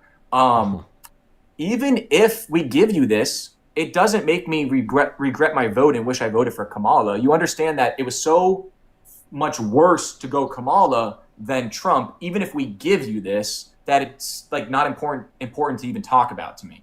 So you are granting that Donald Trump called for the execution of his political opponents basis. I completely disagree, but for the sake of the argument, I'm just going to say, sure, we can give it to you, but that doesn't make me regret my vote or want to vote for Kamala. Well, before I give you anything, even if it's just for the sake of argument, I need to understand what your perspective is. Why do you completely disagree after accepting that I would be calling for your death if I said the same things, the same things about you and your hypothetical, after agreeing that they weren't guilty of treason?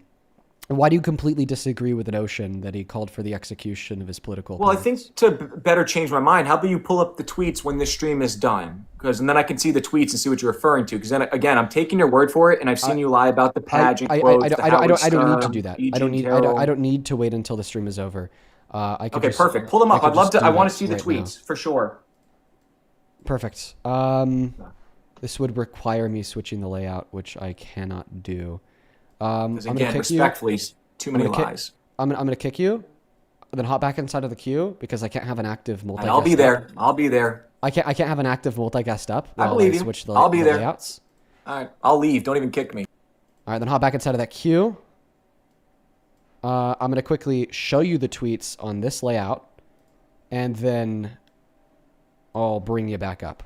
Here is Donald Trump directly calling for the execution of his political opponents. The President of the United States of America, Donald Trump, is now an examiner titled Democratic Veterans in Congress urge service members to refuse unspecified unlawful orders by saying that this is really bad and dangerous to our country and that their words cannot be allowed to stand. He then followed that up with a second post that reads, "This is seditious behavior, punishable by death." And then he reposted a comment that reads, quote unquote, "Hang them, George Washington would." This is the most Perfect. So those are the tweets. Now we're going to switch back over to the view, which includes the Artemis capsule. Let's go ahead and get that guest loaded back in. Apparently, according to some people in the chat, the audio was duplicating. My apologies, folks. And we got TPA back in. So once again, the cumulative efforts of those tweets go to show that he accused them of being treasonous. Then he said that their treason, their sedition is punishable by death.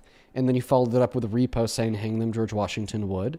If I accused you of being a rapist, I said your rape is punishable by death. And then I said that I reposted a comment that said, "Kill you, any good person would. George Washington would." Okay, I'm not saying he's a good person. I'm just trying to draw some equivalency here. Then I would absolutely directly be calling for your death. It seems like you even agreed on that notion.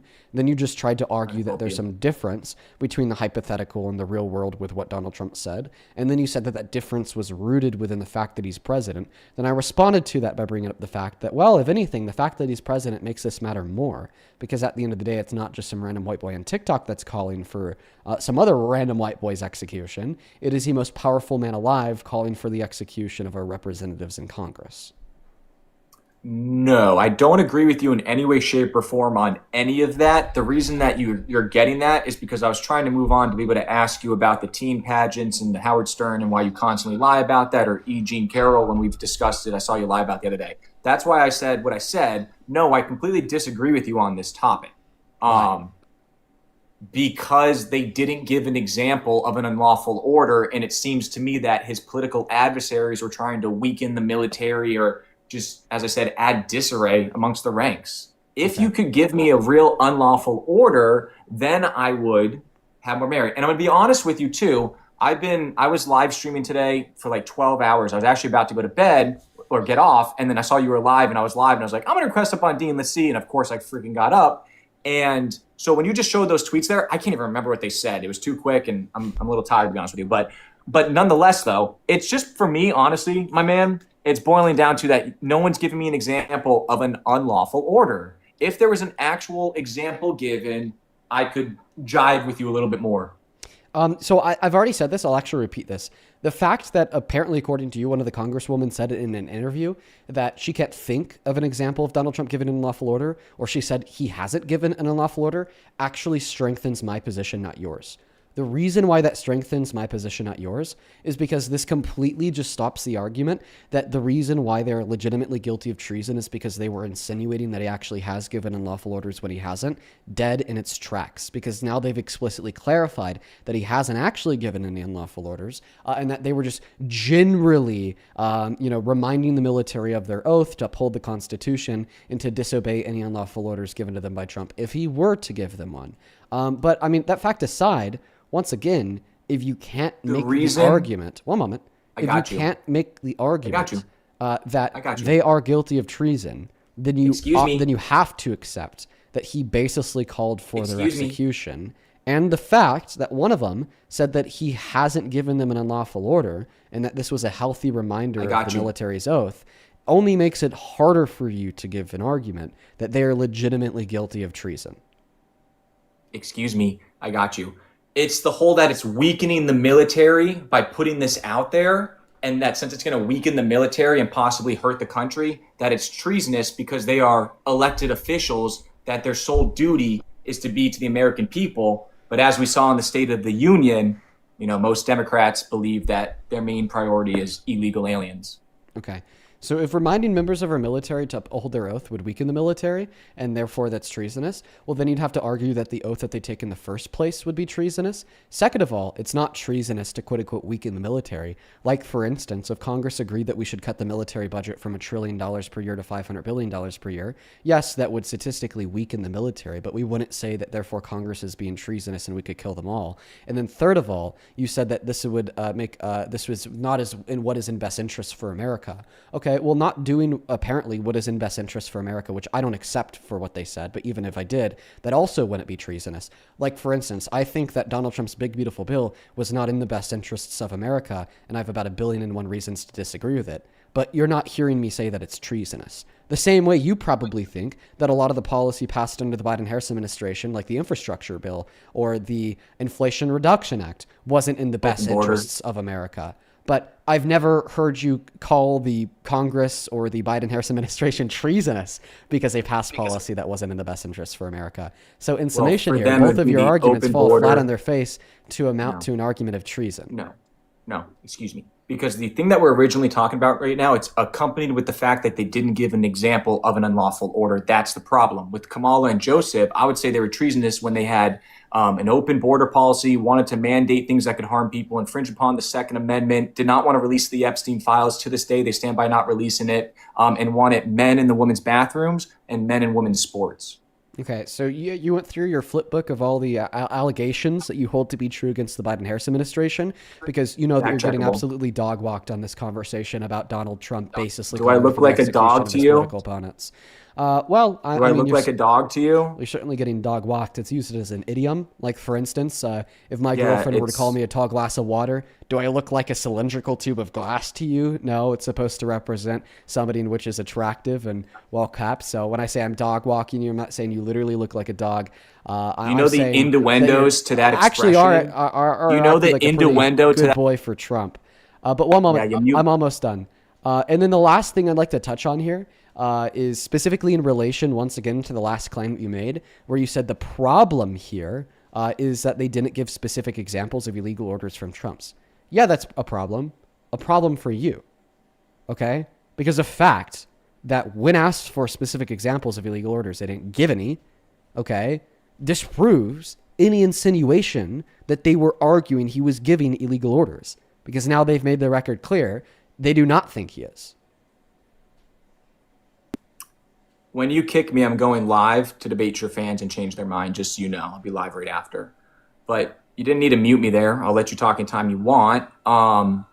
Me saying the stuff about Joseph and Kamala is all fact checkable. None of it was a lie. It's not like a flip book. It's just me talking the truth. I would definitely argue that they are lies, but because I want then refute it.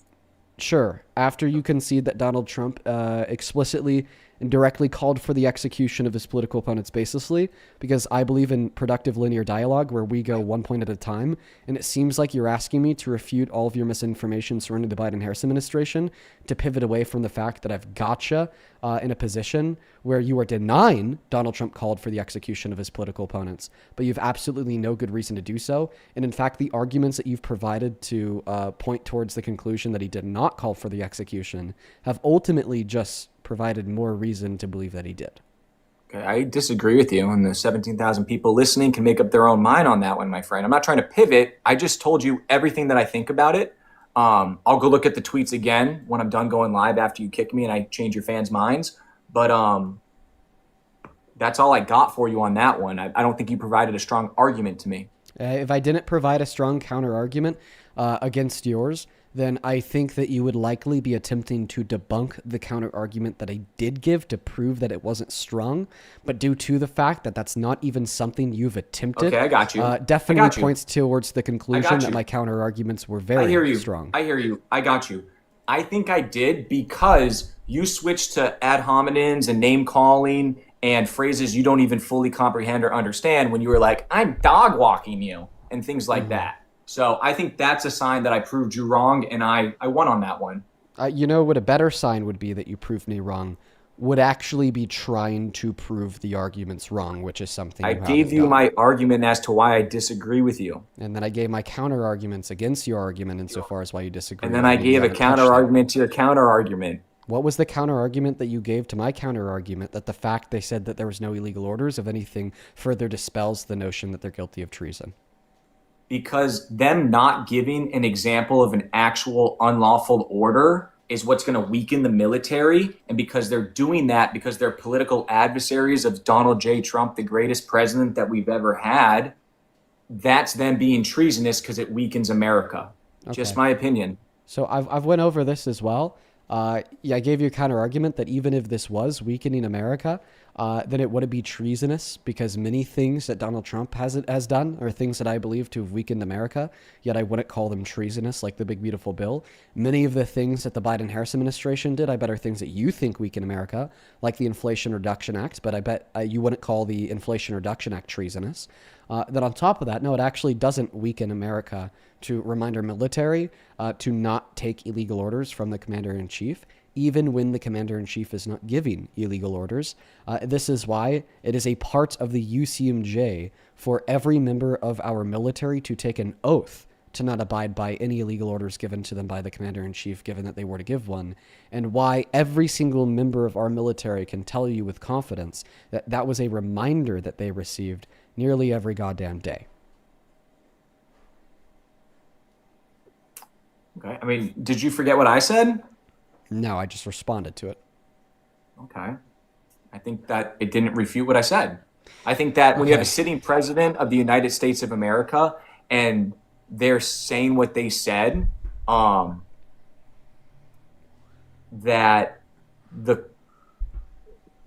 when he's the sitting president of the United States of America and they're doing this for political motive to try and harm him, that's harming the country, therefore a seditious act, and we'll see if it ever goes to the court of law. Okay. See, I'm going to try to dispel this with more of a direct question. Do you think that the Inflation Reduction Act was seditious? I couldn't even tell you what the Inflation Reduction Act is. Oh, yikes. Do you think that there was a single policy? Do you think there's more than men and women? Congress? How many genders are there? Nice try to pivot there, my friend. No, do you think that there was a single bill passed by As soon as you kick me, I'm going live and changing your fans' minds, just so you know. Okay. I've been doing it. They come to me. Do you think that there was a single bill passed by Congress under the Biden-Harris administration that was signed into law by Biden that was bad? I think there, to answer that, I think one, mandating that thing, I can't say for TikTok because they'll flag us, but mandating that thing that Trump didn't mandate for federal employees, that was a bad move. Can you tell me the name of the policy? Sure, I think them mandating the COVID vaccine was a problem and harming Americans. It's not a name of a policy. Okay. That would actually be a provision changed by OSHA, not a bill passed I stand by by Congress. that. I think that was a problem. I think it's not an answer to my the border. That's not an answer to my I'll question. tell you, them ending the policy of remain in Mexico and catch and release. That's also not an answer to my question. Okay, but I'm the question that I asked you that's why was, I can think you name they did one that. bill passed by Congress that was then signed into law by Biden that was bad? Your first attempt at answering this question was to tell me a provision that was changed by the head of OSHA, a regulation, not a bill passed by Congress. And then your second attempt at answering this question what was that towards? wasn't a What was bill OSHA passed towards? by Congress. Dean, don't talk through me. Was it a bill I'm trying passed to by understand Congress? your point. It was an executive order that was rescinded I'm trying to by understand Biden. your point. I'm not making a point. I'm asking a question. So I will ask Okay, well, I'm trying to understand your question, because your question has four parts to it. The question is, calm what down, is a calm down, bill buddy, that was buddy, passed by calm down, buddy. Congress and then signed into law by President Biden that you thought was bad? Yes, and my answer is my grievances with Biden and Kamala and how terrible and they were the worst administration this country has ever seen is not because of policies they passed, however you want to phrase it, of open border, men in the women's bathrooms, mandating the vaccine, infringing upon the Second Amendment, campaigning on an assault weapons ban, things like that, Daniel. But you thought all of their actual policy was good? I couldn't tell you their policies. I'm an idiot. I'm only in this because you guys took out Charlie Kirk. No way. Dude can't even name one fucking policy passed by the You Biden can't Harris even name what a administration woman is that or he how many disagrees genders with there it. are. No, bro. The thing is that I can. I just want to allow you to pivot. But they're opening up the pod. We got to tune back in. Go sit on mute. By the way, while we're watching this, feel free to try to find a policy passed by Biden that you disagree with. I'm good. My point stands. Let's see if they get him out.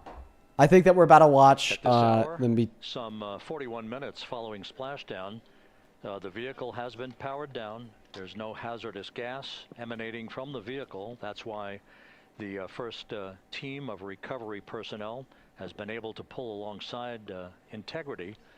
And the reports continue to come in that the 4 astronauts are in excellent shape. It looked like they were getting in. Or they might still just be standing by, low key.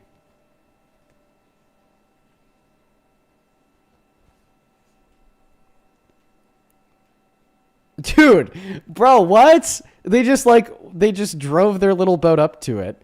They touched it, and now they're going around it again. Are they about to open it? Holy.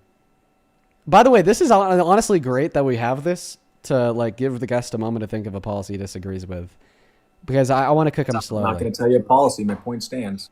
I think of a policy. All right.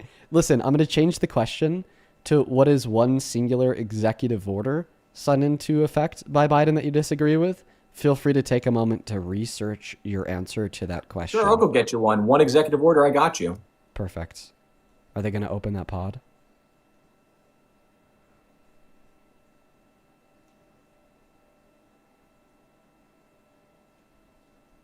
Are they going to open it? They might be opening the pod. That's why we have this open for everybody who's tuned in since we originally turned it on. This is Artemis 2. They're about to open up the pod. Man, I got to watch that. We all got to watch it together because that's huge. No, they're just hanging out by it.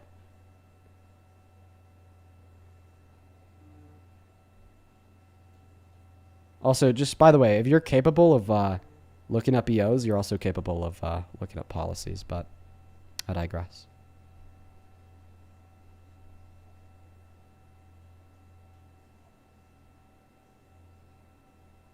This is Mission Control Houston, continuing to watch the initiation of the recovery of Integrity's astronauts. One by one, they'll be brought out of the spacecraft onto a large inflatable raft just a short time from now. In the meantime, we can go back to the USS John P. Murtha, where my colleague Megan Cruz is standing by to provide her situation report. Megan, can you hear us? Sir, situation report. Hey, Rob. Yes, I can hear you. Thank you. Yeah, we're back here on the What an bow image. of the recovery ship where There are still plenty of people peering out into the water. We are not very far from the action everyone is seeing on their screen now. The Orion spacecraft, Integrity, in the ocean, surrounded by a number of recovery boats. Okay, yeah, what a great, as Rob has been saying, in those recovery what a boats, great situation NASA report. and Navy personnel. Okay. We're going to throw it back on mute. I'm going to go and thank a couple people, then we're going to pass that mic back off to the guest. As soon as they get that space capsule open, we'll tune back in. Thank you so much, Hannah, for the $5 over on Venmo. Thank you so much. I appreciate you so much, Hannah. Show some love to Hannah down below in that comment section. Huge shout out to you. Thank you so much, Hannah. Same thing to Gabrielle. Thank you for the $2. John, thank you for the $5. Then David, thank you so much for the $35 donation on Venmo. Let's get 350 David W's down below. That is beyond kind of you, my friend. David says, hey, Dean, I'm new to politics and want to build a solid foundation to get good at debating. If you had to start from zero, what topics would you prioritize first? Policy, then social issues. And then I'd really prioritize a lot of effort put into practice, which means debating people until you get a really strong muscle and pretty good at it. Thank you for the $35, man. Same thing to Kamani. Thank you so much for the $40 donation. Thank you. I really appreciate you so much, Kamani. Kamani for the $40 says, hey, Dean, the kids and I have been watching your live stream of Artemis 2 Splashdown. Thank you so much for being a voice of reason for me and my family and for helping me show my kids how awesome science/space exploration is. They absolutely loved it. That is awesome, Kamani. I'm so happy to hear that. You are beyond awesome. Show some love to Kamani down below in that comment section. I really appreciate you for the $40. You know that I really have a special place in my heart for you and your family. Katie, I appreciate you for the $5 in Venmo. And then McKenna, thank you so much for the $20 who says thank you. Thank you so much, McKenna. I appreciate you. As well as Elaine, thank you for the $10 who says, yay, Artemis, so real. Sun, thank you so much for the $10. And then Peter, thank you so much for the $50 on Venmo. Peter, that is so much money. Dude, what the fuck? Thank you, Peter. I want to see 500 Peter W's down below. Thank you so much, man. Peter with the $50 says, people forget Trump tried to have a season of The Apprentice featuring a team of black men versus a team of white men. Jesus Christ. Really? That's fucked. That's fucked. That's so fucked. Thank you so much for the $50, Peter. I didn't even know about that. And then Olivia, I appreciate you for the $5 as well. We are all caught up over on Venmo to quickly catch up on PayPal. Thank you so much, Jacob, for the $3. Gary, thank you for the $15, who says them reminding soldiers of their oath was a preemptive measure due to the fact that Trump at the time was threatening to deploy soldiers against the people, saying it was a war from within. Yeah, I remember that. Thank you for the $15, Gary. Then James, thank you for the $10 as well. I appreciate you, James. And then Christine, thank you for the $2. And then Marilyn, thank you so much for the $10, who says, yo, it's my BFF Justine's birthday today, and she loves you so much. Can you please send her a birthday shout out? Thank you. Justine, happy birthday. Artemis stuff. I hope that you have a great birthday, Justine. And funny enough, TPA, thank you. Take their step out of Orion and onto You're welcome. that large raft, the front porch. Folks will be ready.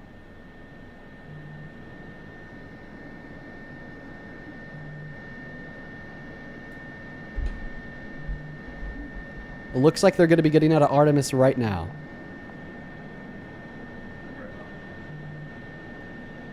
There we go. The door to the Orion spacecraft mission audio loops is in mission open. Control in Houston. There is a mission audio loop here on the ship, and it was just reported out that the side hatch is open. Holy side shit. Hatch of Integrity is open.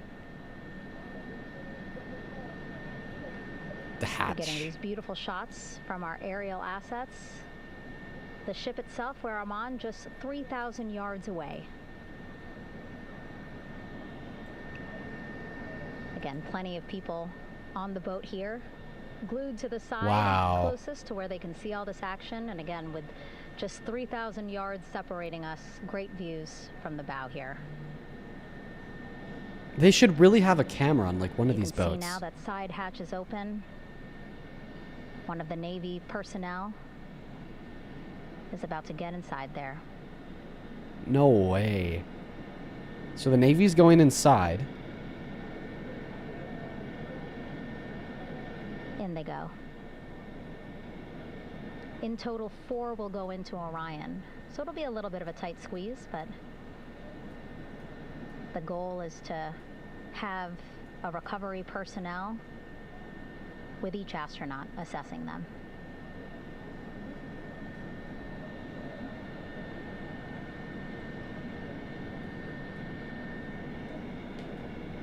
Okay, so they have 4 recovery personnel going inside of the spacecraft. And I think that we will be seeing the 4 astronauts safely aboard the recovery boat here momentarily. Boat's getting closer now. Dude, this helicopter needs to do a better job. That one that's right up against Orion, those are the divers. Maybe it's a DEI pilot. To the spacecraft. Oh, you mean like PXF? No, sorry, he was a DUI pilot. A number of things, putting on if you make another comment, I'm just gonna kick you. Onto Orion, building that front porch. Eventually, they will retrieve the parachutes, as well as tow Orion back to the well deck of the recovery ship here. Scarlett, I appreciate you for the Interstellar. I really appreciate you. Thank you so much, Scarlett. Shout out to you. Thank you.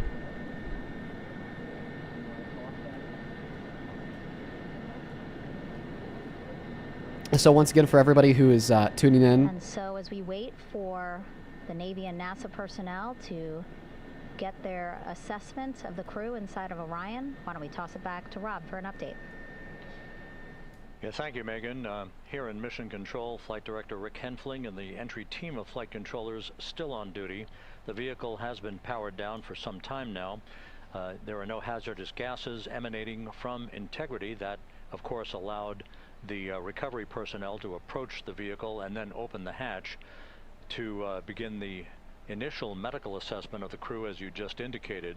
Now we're standing by for the erection of that inflatable raft, the front porch, alongside of the vehicle that will enable the crew to be extracted one by one onto the raft, have a moment or two to get their land legs back before they're hoisted into 2 hovering Navy helicopters, No 2 way. crew members for each helicopter for a short flight back to the deck of the USS John P. Murtha. They're gonna put him on a helicopter? That's sick. That's pretty cool. All of Integrity's systems operated flawlessly throughout the course of the approach to the Earth. The entry into Okay. the All right, perfect. So now we know what comes next. So the next thing that'll happen is we'll see an inflatable raft kind of stick out from the hatch of Integrity. And then they'll get out onto that inflatable raft, and then they'll get into some helicopters. So we're going to continue the debates until we are able to visually see the inflatable raft from Integrity, and then we'll go ahead and turn back on the audio and continue to listen in. By the way, for everybody who's joining us today, this is a little bit of a special day, a little bit of a weird stream, where we're not only doing debates, but we're also staying up to date with the safe return of the 4 astronauts from Artemis 2. So it's very incredible. Very, very big day for space exploration. A very big day for humanity. Anthony, thank you so very much for the $50 donation on PayPal. Thank you so much for the love, my friend. I want to see 500 Anthony W's down below in that chat. Thank you, thank you, thank you. Anthony with the $50 says, I've been watching for a couple years and now I finally can donate. Keep up the good fight. We need this younger generation to correct course. Well, I try my best to get more people on board with what's right every single day, Anthony, and I'm so grateful for you. I hope that you're enjoying today's live stream, and please show some love to Anthony down below for the $50. And then Caroline, thank you for the $20 donation as well. We are all caught up on Venmo. We're all caught up on PayPal. I quickly want to thank a couple people over on Super Chat. First and foremost, Kibby, thank you so much for the $20 over on YouTube Super Chat. Kibby, you're probably going to be getting what you want here soon, so just know that I appreciate you. Show some love to Kibby down below. And then I also know that there's a handful of people who were incredibly kind earlier on Super Chat. Just know that I will be thanking you guys as soon as we turn the live stream of Artemis 2 off. Wow. I'm sorry. Holy shit. Dustin. Dude.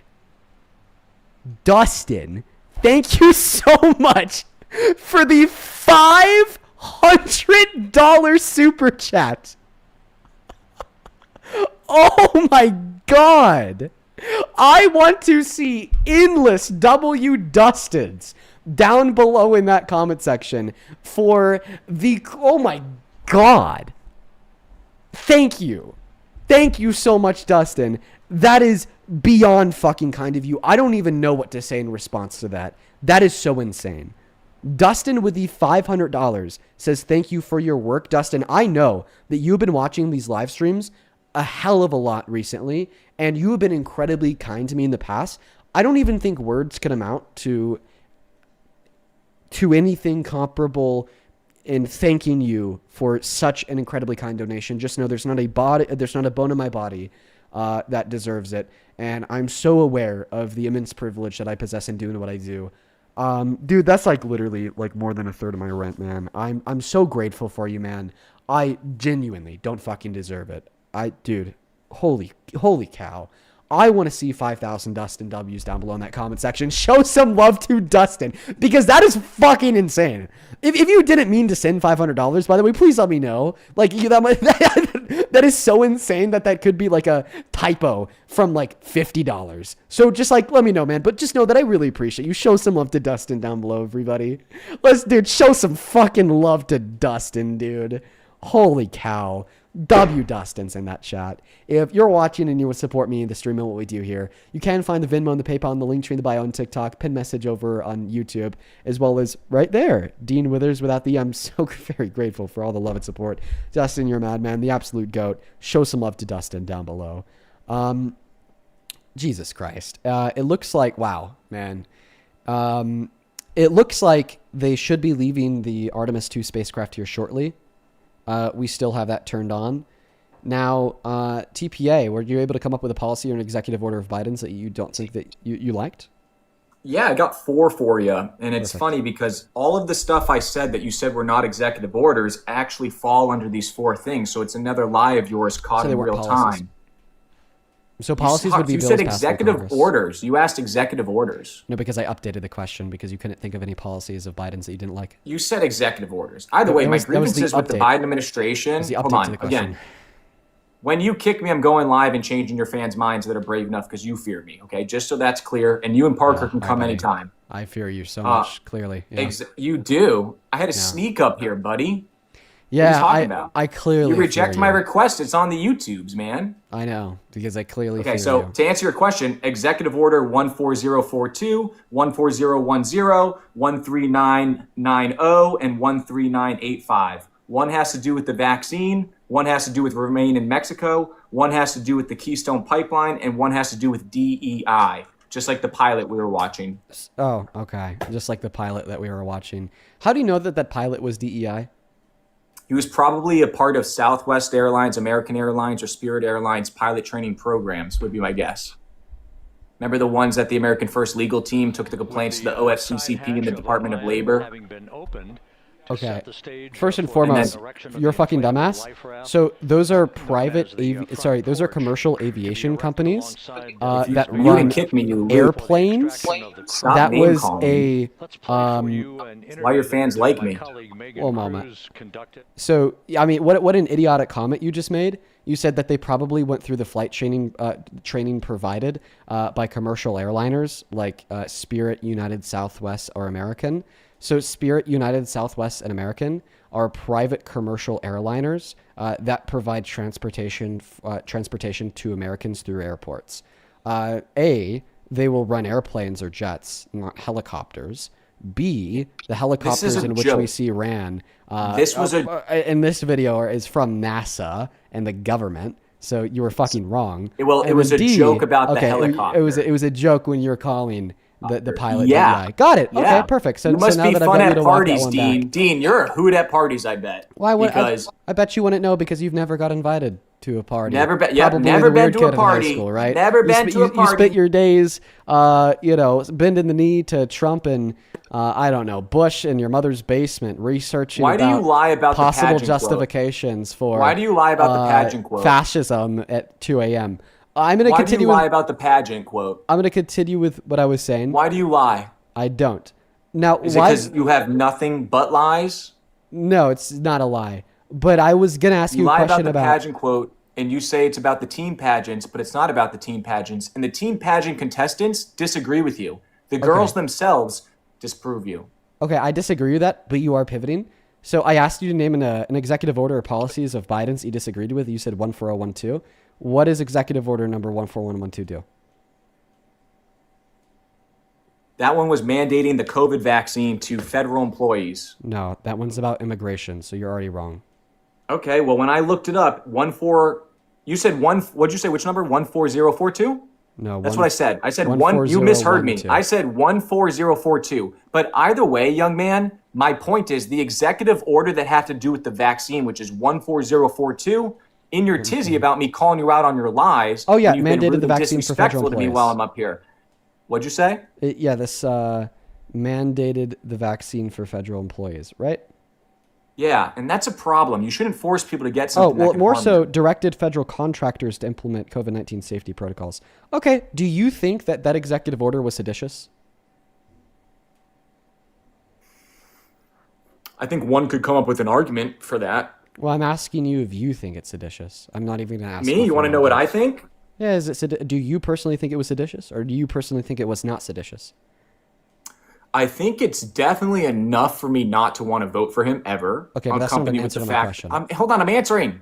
Okay. Dude, Dean, when I say that your fans like me, I don't mean the ones in here. I mean the ones that come and talk to me and have a real debate and real convo where I don't disrespect them. No, I'm going to answer right now, but I'm allowed to talk. Let people have a conversation, dude.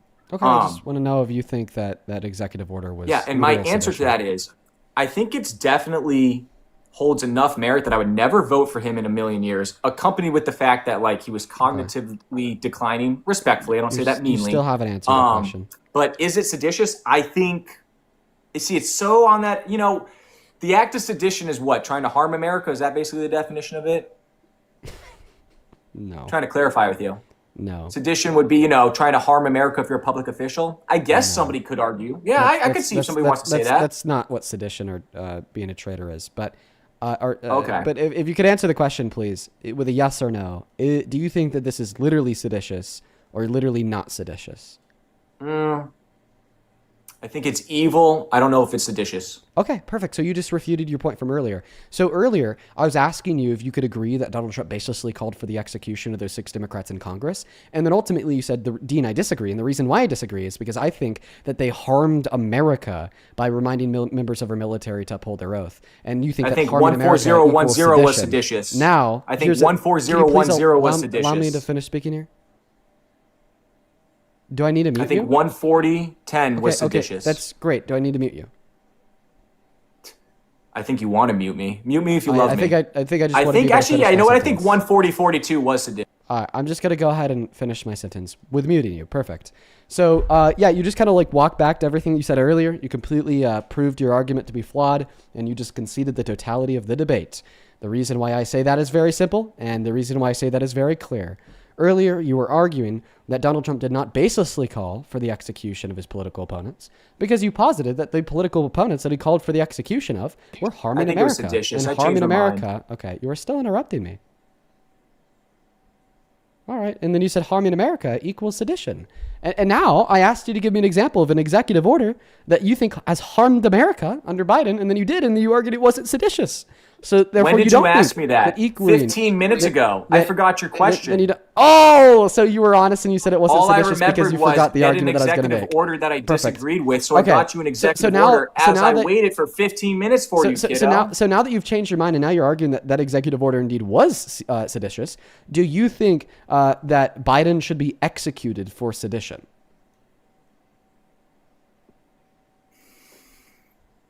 Do I think that Joe Biden should be, here's why I don't. Because he wasn't actually cognitive at that time. I think his wife and other Democrats and people like you took advantage of an ill man. So I think the auto pen should be. I think let's hang the auto pen. We're going to hang the auto pen. Should Kamala Harris and Joe Biden's wife be executed for sedition? I think the auto pen. My answer is the auto pen, sir. But ultimately, who is the one that drafted that executive order? Was it Kamala Harris? Was it Joe Biden's wife? Okay, because you're positing here that it wasn't Joe Biden because he wasn't cognitive. Then who's ultimately responsible?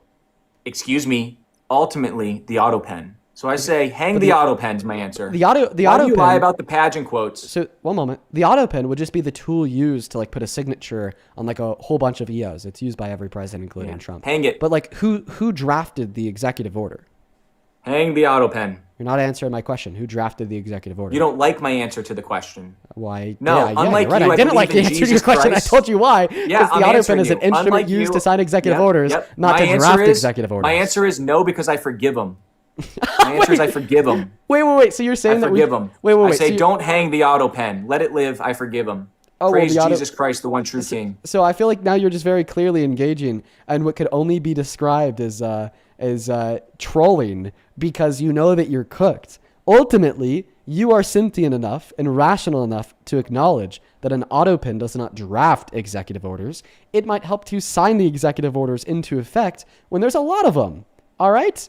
So the question would be, well, then who drafted that executive order in which you consider to be treasonous? The executive order, I think whoever and when you kick me, I'm going live to change your fans' minds. I think whoever drafted the executive order, okay, committed more sedition than what you're trying to say Trump did. Should whomever drafted that executive order be sentenced to death?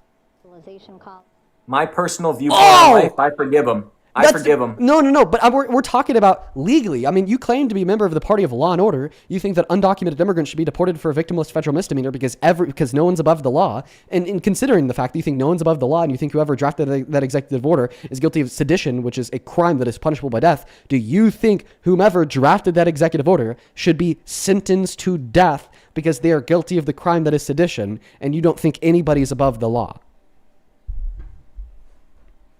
A misdemeanor is a crime, first off, and I think it's because you brought up illegal aliens. It's the ones that are raping and murdering children I have a problem with that we need to get rid of and protect the women and children, okay?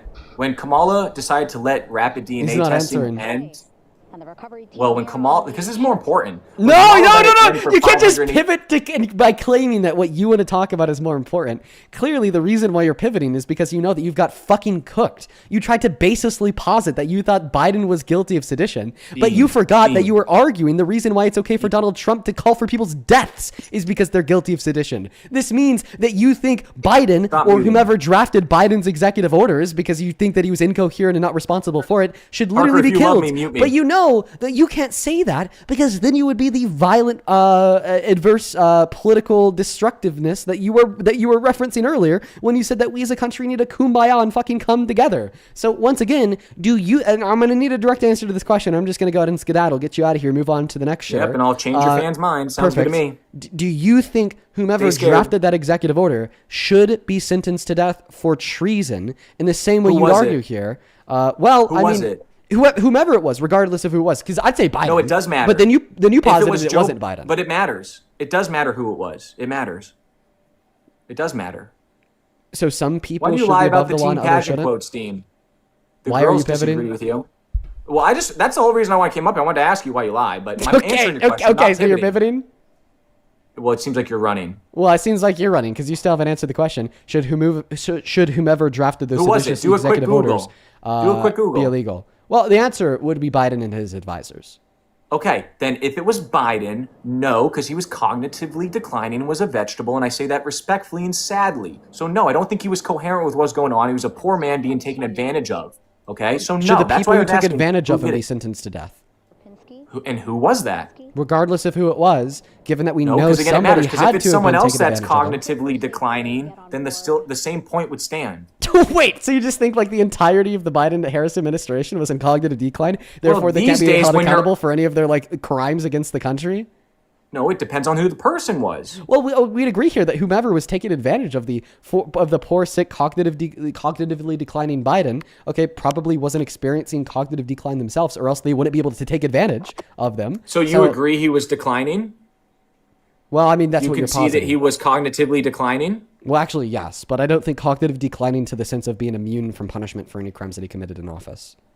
Well, I appreciate the concession. Well, it's a fact that clearly he was experiencing cognitive Why decline. do you lie about the team pageants? Honest question. You talk about it all the time. You're still pivoting from the question that I asked you. By the way, do you stand with all the Trump supporters in the chat calling me a pedophile because I'm a liberal? Dude, I actually defend you quite a lot in my life. People come up and say stuff and I actually defend you, even though you were really rude to me yet again up here and I had to sneak up here because you're afraid of me. No, I thought that was pretty clear. I'm not like you, right? I think because of what happened to this gentleman, we all need to do a little bit better, okay? Because that was avoidable. He was a good man. So, Dean, if the person I pray who took for you. I advantage actually of pray Biden, for you a lot, buddy. I really do. if the person who took advantage of Biden to pass those seditious executive orders was not experiencing cognitive decline, would you agree that they should be executed? Why are you pivoting from the things I said about why I don't like Joe Biden? Why don't you try and rebuttal the whole mandatory vaccines, open border, DEI, things like that? Because this is an argument that I've been making for like the last 30 minutes, including before you attempted to pivot away from it by rattling off things that you think Biden has done that are wrong. Because ultimately what I'm trying to determine here is if you think if the person who is responsible for the quote unquote seditious executive order signed into effect under Biden should be sentenced to death because you think that the executive orders are seditious and that is punishable by death. And you also maintain the position that no one is above the law and that we should punish them all. I mean, that's kind of like MAGA's whole talking point. Is it hypocritical? Sure, because you support Donald Trump. I mean, that's a whole other can of worms. I won't even open it. But I want a direct answer to my question. If the person you can't open it because you know I'll refute you on anything, any lie you say about Donald Trump. Just like the team pageants that you lie, the Howard Stern lie, the E.G. seditious Carroll executive lie. orders, per yourself, do you think they should be executed? Yes or no? If we're talking about particularly Joe Biden signing executive orders while he wasn't mentally capable. Wait, I literally just said if the person Joseph. who was responsible for it, if they were not experiencing cognitive decline. I don't think it would was you one argue they should person. be I think it was a sentenced to cabal death? of people. So should that cabal be sentenced to death because they're all simultaneously guilty of sedition? Sure. The cabal of people, if they were doing seditious acts to try and harm the American women and children. But you agreed that the Biden-Harris administration was seditious. So how about this? If Biden wasn't experiencing cognitive decline, should Biden be executed for sedition? I'm not going to sit here and call for the death of a former president of the United States of America. It's not legal to do that, Dean. Nor do I have that in my heart. Oh my God! I don't have that in my heart. I'm not like you. Get absolutely fucking broiled. Get absolutely, indisputably, broiled to the max. You just completely. Let it go. He sold his argument short, folks. He had to accept there that he would want Biden to be executed in order for his argument to hold water, that the Democrats who Donald Trump called for the execution of were truly guilty of sedition. And that's why Donald Trump's call for their execution was not baseless. He sold himself short, man. Never seen him lose that hard. TPI, I clearly know that you're still watching. I actually want to give you a compliment. You've calmed down a lot. I remember in the past when I've had you up here, I wasn't able to get a word in. Now, at least, I was able to get more than a word in. So, I wanted to give you a couple of flowers. Now, I hope that you take those flowers and you grow a garden. You don't throw them in the garbage. I think that it's time you wake up, be a real man, and stop supporting the madness that we see from the Trump administration. And I hope that you acknowledge the reason why I was able to so effectively dispute your arguments today isn't because I'm a super intelligent genius, but rather because I just happen to be a man with common sense. Unlike yourself, much easier to argue for something if it's the truth. Now, for Artemis, it actually looks like they're going to be getting out of that capsule here shortly. We've essentially had this on all day. I think that we might turn it off soon once we see them get out of that capsule, but now it's like we got to see it at this point. That they have all the time they needed for the flight ops. Go ahead and hop inside of the queue if you happen to be MAGA. I'll happily get you loaded up into the box right now. They will stay out in the water for a number of hours after we recover the crew and get them back on the ship, because then they have to recover Orion. Are they still on the capsule? All right, that stabilization collar looking good around Orion. We're now seeing some recovery personnel getting on to that collar. Again, they need to further attach it to Orion. Hey, Dean. Hey, what's up? Do you support Trump? I just wanted to ask what TPI meant when he said you lied about the pageant stuff. Well, he probably doesn't think that Donald Trump sexually exploited people, even though Donald Trump admitted to sexually exploiting people. Therefore, when I argue that Donald Trump admitted to sexually exploiting people, from his perspective, it's a lie. This is like a flat earther calling a scientist that states the earth is a globe a liar because they think the earth is flat. Hi, welcome in. Do you support Trump? I don't, but I love your lives, so I'm a big supporter of you. I appreciate you. Thank you so much. I do want to repeat for everybody watching, guys, to please only join inside of the queue if you happen to be an American that supports Donald J. Trump as president that is above the age of 18, folks. Today we are just looking for some debates. I'd really appreciate it if you guys could try your very best to follow the rules if you're hopping inside of that queue. I'd really appreciate it if you guys were able to try your very best to follow those rules if you do hop inside of the queue. We are just looking for some debates, and it looks like the astronauts should be leaving the Orion capsule here pretty soon. Hi, welcome in. Do you support Trump? Very good! Very good! Very good! Thank you! Thank you! Thank you! I think that's the guitar girl. She came up onto her live a while ago, and she had played another song by the Backseat Lovers, and then somebody posted it, and it got close to 1 million likes. Pretty good. Pretty good. It actually looks like they're about to get them off the spacecraft right now, so we should probably tune back in. How do you support Trump? Huh? Are you a Trump supporter? Nah, but I want to tell you something that happened to me. Fortunately, we're just looking to talk to MAGA. Communication loop here on the ship. Very quiet, which is a good thing. Okay, it doesn't look like they're off yet. Going pretty nominally, meaning as expected. Okay. Yep, they're still not off, you guys. It looks like they're going to be off here like very, very soon, though. So we're going to keep an eye on that. Let's go to get that next guest loaded up into the box right now, you guys. Only up inside of the queue if you happen to be an American adult that supports Donald J. Trump as president. We do have these subtitles turned on now, so I will be able to see, once they announce that they're leaving the capsule. Let's go to get the next guest up. Hey, Josh, who continues to spam nobody believes you're CGI, Dean. I would love for you to join the live band and convince us that it is CGI. Wait. Activity happening just 3,000 Is that them? away from the ship, so that means this will be a very quick flight back on the helicopters for the crew. 2-3 minutes, and then they'll be back here on the ship. Are they leaving? I think that they're preparing to exit the Orion spacecraft right now. Okay, saw a thumbs up. All right, this is what we've been waiting for. On the front porch, it looks like they are now getting ready to deploy what they call the Air Rescue Vest, ARV. Oh my God! There's like 3 other the harness. There's like about 1 billion other steps. Okay. We'll get into in order to be hoisted into the helicopters. Again, those helicopters hovering just about 40 feet above the front porch when they're ready to pick up each crew member. Okay, come on, bro. Get them off. Get them off that space capsule. I want to see them.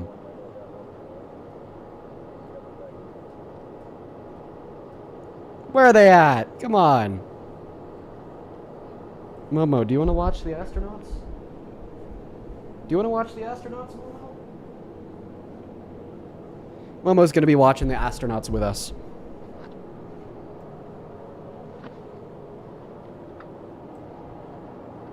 They should be getting off the Orion space capsule any moment now. And me and Momo and the rest of us will be watching on.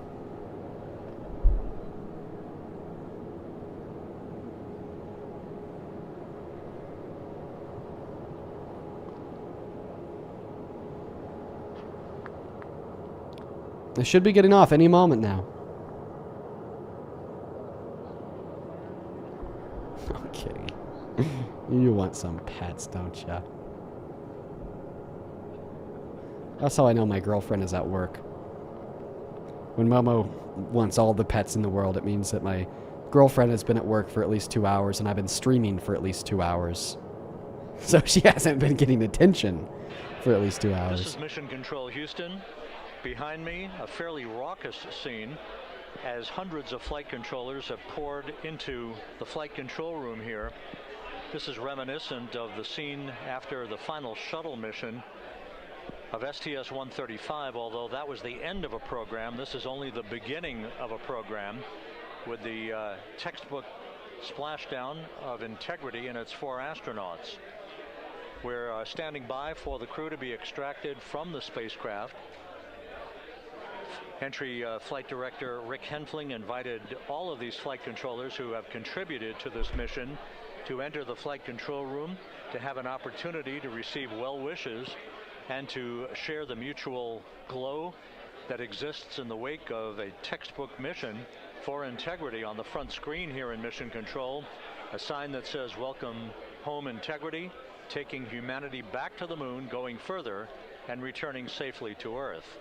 So all of that jubilation, part of the post-splashdown activities, even as we await the crew being extracted from the vehicle to be hoisted onto Navy helicopters for the trip back to the USS John P. Murtha.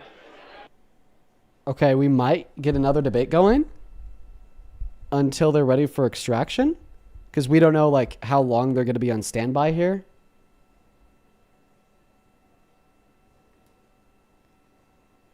Let's go and get the next guest loaded up in the box. Only up inside of the queue if you happen to be an American adult that supports Donald J. Trump as president, please and thank you. I'd really appreciate you guys if you could do your best to follow those rules.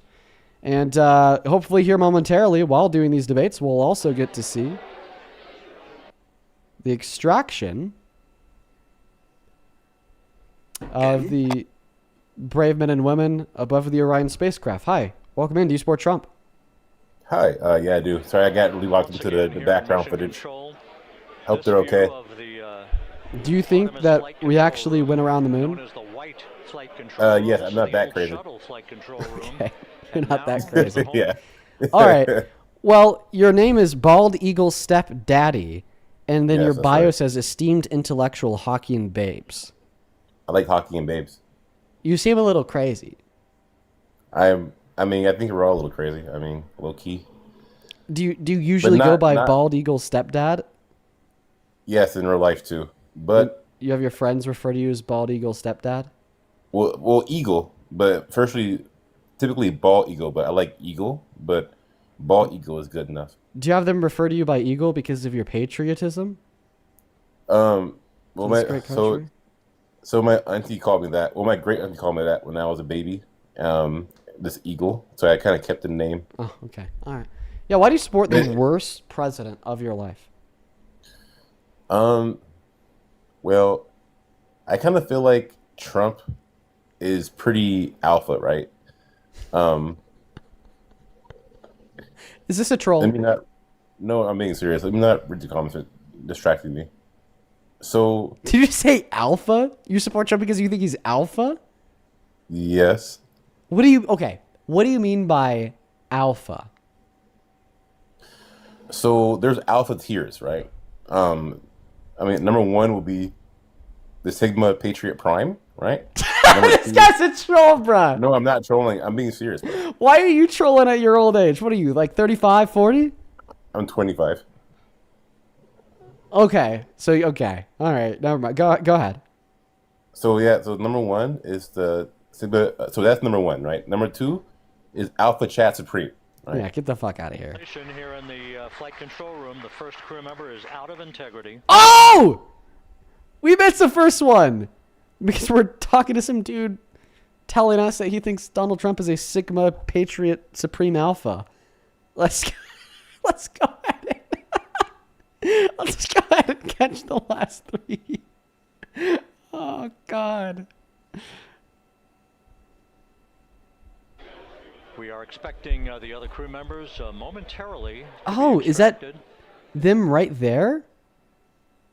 Okay, yes. Just look at her, looking out at the ocean.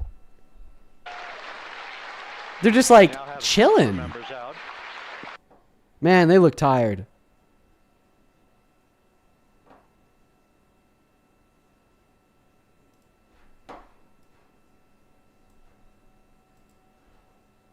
This is so cool. I bet that this feels amazing for them. Imagine not like taking a breath of fresh air in 9 days because you're stuck in that. Out, 2 to go. Imagine just how nice that feels. Same thing with like feeling gravity for the first time in 9 days too. Oh, Momo's getting a little excited. She wants to go check it out for herself. Okay. She's sitting We're about 1 right hour in front of the from camera. sunset out in the Pacific. Everything continues to go well. Integrity's systems function perfectly during its entry back to Earth. And Reed Wiseman, the commander, who will be last out of the vehicle, reported that all the crew members were feeling very well. Momo, you're kind of blocking my view. I love you, but I mean, you're sitting like right in front of the screen. I guess I could watch it from TikTok. It's on the other side of the screen. Crew member number 3 now out. Oh, look at that. They're out. Beautiful.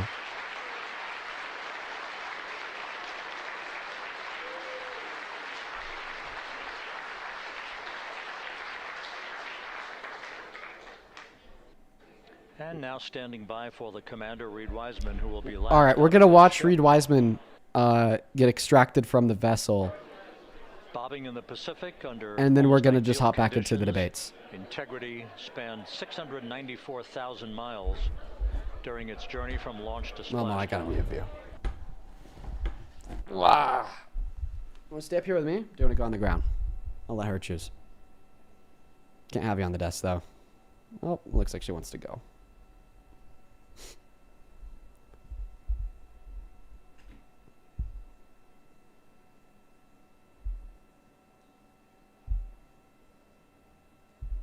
All right. I think there's Reed right there.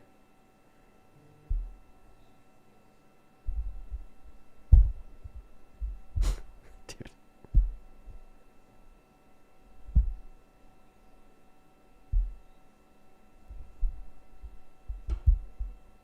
And we now have Reed Wiseman out of the vehicle. All 4 crew members now out of Integrity. Oh, great.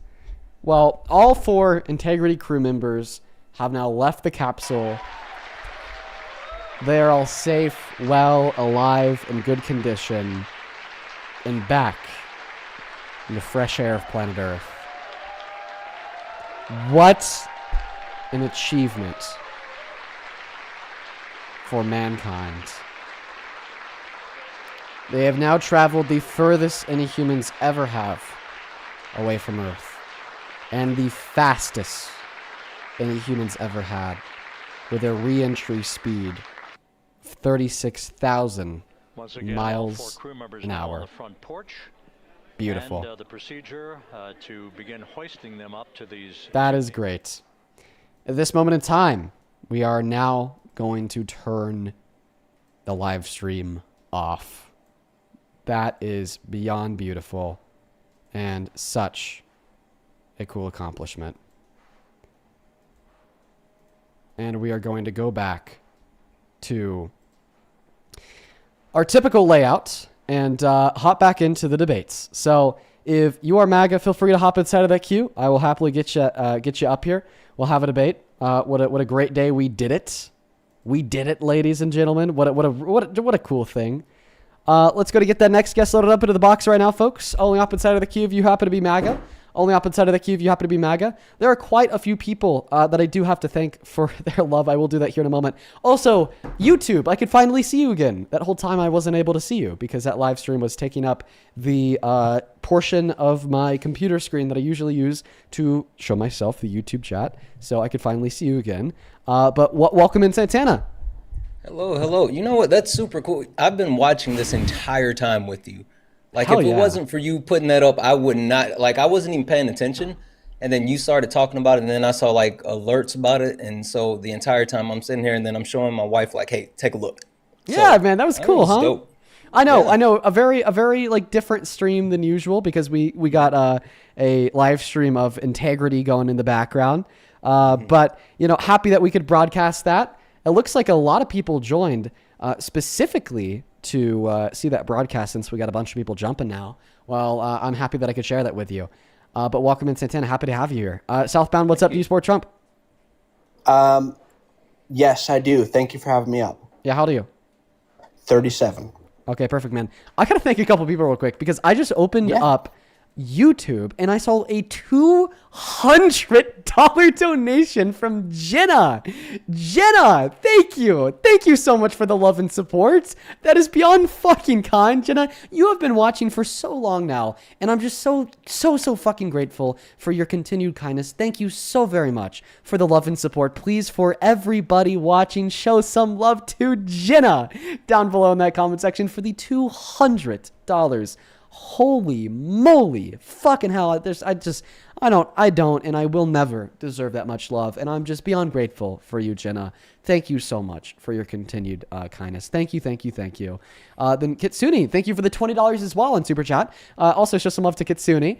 Kitsune says, hey, Dean, I can't donate on my account or Venmo or PayPal, so I'm on my girlfriend's account. I wanted to ask who we should vote for in the next elections, if it's between Gavin or Kamala, because I see that as a win-win either way. So thoughts on Gav? Well, I actually don't really like Gavin too much. He is a little bit too establishment dim for me. But ultimately, absolutely vote for Gavin if he's running against Marco Rubio, JD Vance in the general election. We got to get behind whoever the Democratic nominee is. I would argue that I think Kamala is a little bit better than Gavin.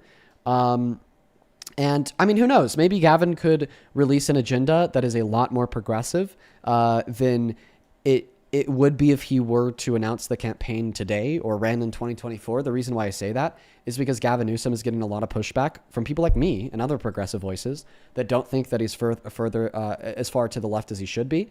And I think maybe he could learn from that. He could adapt and start picking up on a strategy closer to like Republicanas, for instance, AOCs, for instance. And he could be a viable candidate. We'll just really have to wait to see what the announced agendas are of the Democrats in the midterms. The primaries of 2028, not the midterms. Sherry, thank you for the $10 as well. He says, thank you for helping me. I feel listened to so I could get my justice. Thank you so much. I love you. Sherry, I love you too. And I'm so happy that you got that justice today. Mm-hmm. Release the bats. I appreciate you for the $10 who says, thanks again to the caller who sang and played that guitar. Yes, they were awesome. And as well as, thank you so very much for the love to you, Papa Wheelie. I appreciate you for the $50 donation on Super Chat. Let's get 500 Papa Wheelie W's. Thank you, Papa Wheelie, of the $50. That is unbelievably kind of you. Thank you so much, Wheelie. Says, I would rather have an industrial sander and lemon juice spa treatment than watch a single second of TPA stream. I would have a root canal done by a mantis shrimp before that. I would use an active magma flow as a slip and slide before that. Yeah, bro, he kept on promoting his stream, saying, oh, go to the TPA channel, go to the TPA. He was up here to grift, right? But he's just so fucking annoying. He can't grift shit because nobody likes him. Nobody at all. Now, we do just have a couple more people to thank quickly on PayPal and Venmo. Then we'll go ahead and hop back into the debates. Jacob, thank you so much for the $3.50 over on PayPal. I really appreciate you. Thank you so much, Joseph, for the $25. No need to read this out loud. Okay, I will keep that to myself, my friend. Let's get 200 Joseph W's. And then JJ, thank you for the $20. He says, I'm new to watching your content, and I'm appreciative and supportive of everything that you have to say about Donald Trump and the effects on the economy because of Trump. I have a beautiful Haitian woman in my life, and these days I'm insecure about the state of her safety here. I completely get that because Donald Trump has been on a warpath against Haitians. I'm so sorry to hear that, and please make sure, share some extra special love because of what's going on in the world right now. Thank you for the $20. John, thank you for the $5 calling TPA delusional. Chanel, thank you for the $5 as well. Gary, thank you so much for the $10. And then we are all caught up over on PayPal. To quickly catch up on Venmo, there's a couple people I'd like to thank real quick. Thank you so much, Michelle, for the $5 who asked if I name Momo after Momo on Avatar. Yes, you were spot on. Ashley, thank you for the $20 who says, go get Momo some treats and yourself too. I hope that you're doing well day to day. Thank you so much, Ashley, and I'm doing well. I appreciate you so much for that love. Emma, thank you for the $5. Happy 21st birthday. Hell yes. There's some love to Emma for her birthday. Then Andrew, thank you so much for the $15 who says, what do you think is going to happen after Trump is out of office? I think that we're going to see a restructuring of the political parties. Hopefully, we're going to get a little bit closer back to what matters. If anything, we might see both political parties be a little bit more progressive as an overcorrection, or more so a needed correction after Trump leaves politics. Your second question, also side note, completely off topic, but how do you keep yourself working out consistently just by doing it every day, even when I'm not motivated to do it. The consistency is important. It's just one of those things you have to push yourself to do. And to your third question, I do not play any video games. Jeremy, I appreciate you so much for the $20 over on Venmo, who says, I pay for Netflix and Hulu and barely even use them. At this point, I watch you more so than either of those, so I might as well call you my new Netflix. Well, I'm happy that I'm able to provide a stream that you like. That is awesome. Thank you so much for that love, Jeremy. Let's get 200 Jeremy W's. Dean, I'll just say that's literally true for me as well. I watch everyone else, you, Parker, everyone else way more than Netflix, Hulu, Disney Plus, any of it. Like, that's insane. Dude, honestly, me too. I'm on my phone so much watching these streams. And I just have a couple more people to thank. Once again, the reason why I have quite a few people to thank here is because I wasn't thanking any of the donors while we were watching the Artemis 2 stream. But I'm just about caught up here. I just want to make sure I appreciate everyone so much for the donations. Christina, I appreciate you for the $10 donation. And then Zach, thank you so much for the $50 donation. And Andrew, thank you for the $75 donation. Holy fuck, you guys. Show some love to Zach. Show some love to Andrew in that chat. Andrew with the 75 says, keep fighting the good fight, my guy. Love hearing you debate. Well, I'm happy that you've been enjoying the debates tonight, Andrew. Show some love to Andrew in that chat for such an incredibly kind donation. And then Zach with a 50 says, you should have offered that last caller $1,000 for me to produce the different FAA regulations for white pilots versus pilots of color. Yeah, and guess what? He wouldn't have been able to provide jack shit because that's not a thing, okay? Thank you so much for the $50, Zach. You were dead on with that message. Then Andrew, I appreciate you for the $10 who says TPA is dumbass. Lewis, thank you for the $10 who says keep up the good work. Thank you so much. And then two more here, one from Laura, then the other from Heather. Shout out to Heather and Laura down below in that comment section for the $20 donations. Laura with the $20 says, here's $20 for keeping us sane. And then Heather with the $20 says, on behalf of literally everybody in chat, please kick TPA. He's just nonstop spamming. He's gone now. Thank you both so much for the love. Please show some massive love to all of the donors down below in this live chats. I am beyond grateful for you guys. If you want to support me in the stream, you can find the Venmo, PayPal link tree in the bio on TikTok, pin message over on YouTube, and right there at the top of your phone screen where it says Dean Withers without the E. Let's go ahead and hop into those debates. South, if you still happen to be here, if you want to come back to the live and tell us why you support Trump, the mic and the floor are yours. Yeah, no, I appreciate the opportunity. I don't know what just happened, but I kind of had a shift in my thinking. I can't support Trump. I don't know why, but for some reason, I just can't support him. So I guess that'll be the debate. I concede, but I appreciate it. Osmosis, Dean. Did I just change somebody's mind just by, like, being in their presence? It was osmosis. I'm telling you, he absorbed it. You didn't even have to lay out the debate. He just felt it and, made that decision. W's him. Dude. What the fuck? That's crazy. Okay, all right. Well, I guess let's go to move on to the next guest. I feel like this is a TPA alt account. It looks like a TPA alt account. Hello? Hi, do you support Trump? Hello, faggots. Fuck you all. Have a great day. Okay. Well, guys, that's the reason why it is so important for us to get people like Trump out of politics and to advocate for a political environment in which is more sane, all right? Mm-hmm. Because when the political environment is so insane, then we brainwash parents into being absolutely decrepit, hateful idiots. And then they turn around and then they brainwash their children into following in their footsteps. To that kid, man, that is very bigoted, very wrong, very fucked up. You sounded like you were maybe 12. There's definitely time for you to change and become, a better person. Just know as it stands, if you continue on the trajectory that you are, you're going to wind up a very incompetent, shitty, and unproductive adult that really doesn't benefit society in the slightest. So I definitely course correct if I were you over the course of the next, 7 or so years. And you definitely have the ability to. Oh, fuck yeah! Hi, welcome in. Do you support Trump? No, I don't personally. But my husband does. No! I kicked. Oh my God! Listen, I'm so inviting to debating people's spouses, siblings, parents, but please make sure that you open with that. You have to start with that. Colorado hippie, if there's, you gotta lead with that because when I hear the no, I just kick. please, to the Colorado hippie, hop back inside of that queue. I'll happily get you back up here right now. In the meantime, guys, make sure that y'all are double tapping away on that phone screen. Share out this live with a handful of friends. Let's try to find the Colorado hippie here. I don't know who has a quicker trigger, you or Parker, because Parker is on it. He has the quicker trigger, 110%. He hears nothing, gone. Boom, banned. Yo, the Colorado hippie, would you mind typing a message in that comment section? Okay, she says she can't even request. I could invite you. I sent you an invite. We're back. You are. Hi, is your husband with you? Yes, he's sitting next to me, but he said he is not down to debate. But he had a long day at work. Okay. I'm so sorry. I know he had a long week at work. I get to live next to him and vibe with him on a regular basis. But I would love for you to just spit out like some 5 key points as to why he is so awful. Okay, I got you. Your husband better be listening. Thank you, please. The first key point why Donald Trump is so awful is because he's destroying the economy. Last month, gas prices rose the most they have in a single month since the Vietnam War because of Donald Trump's policy. 1967. Okay?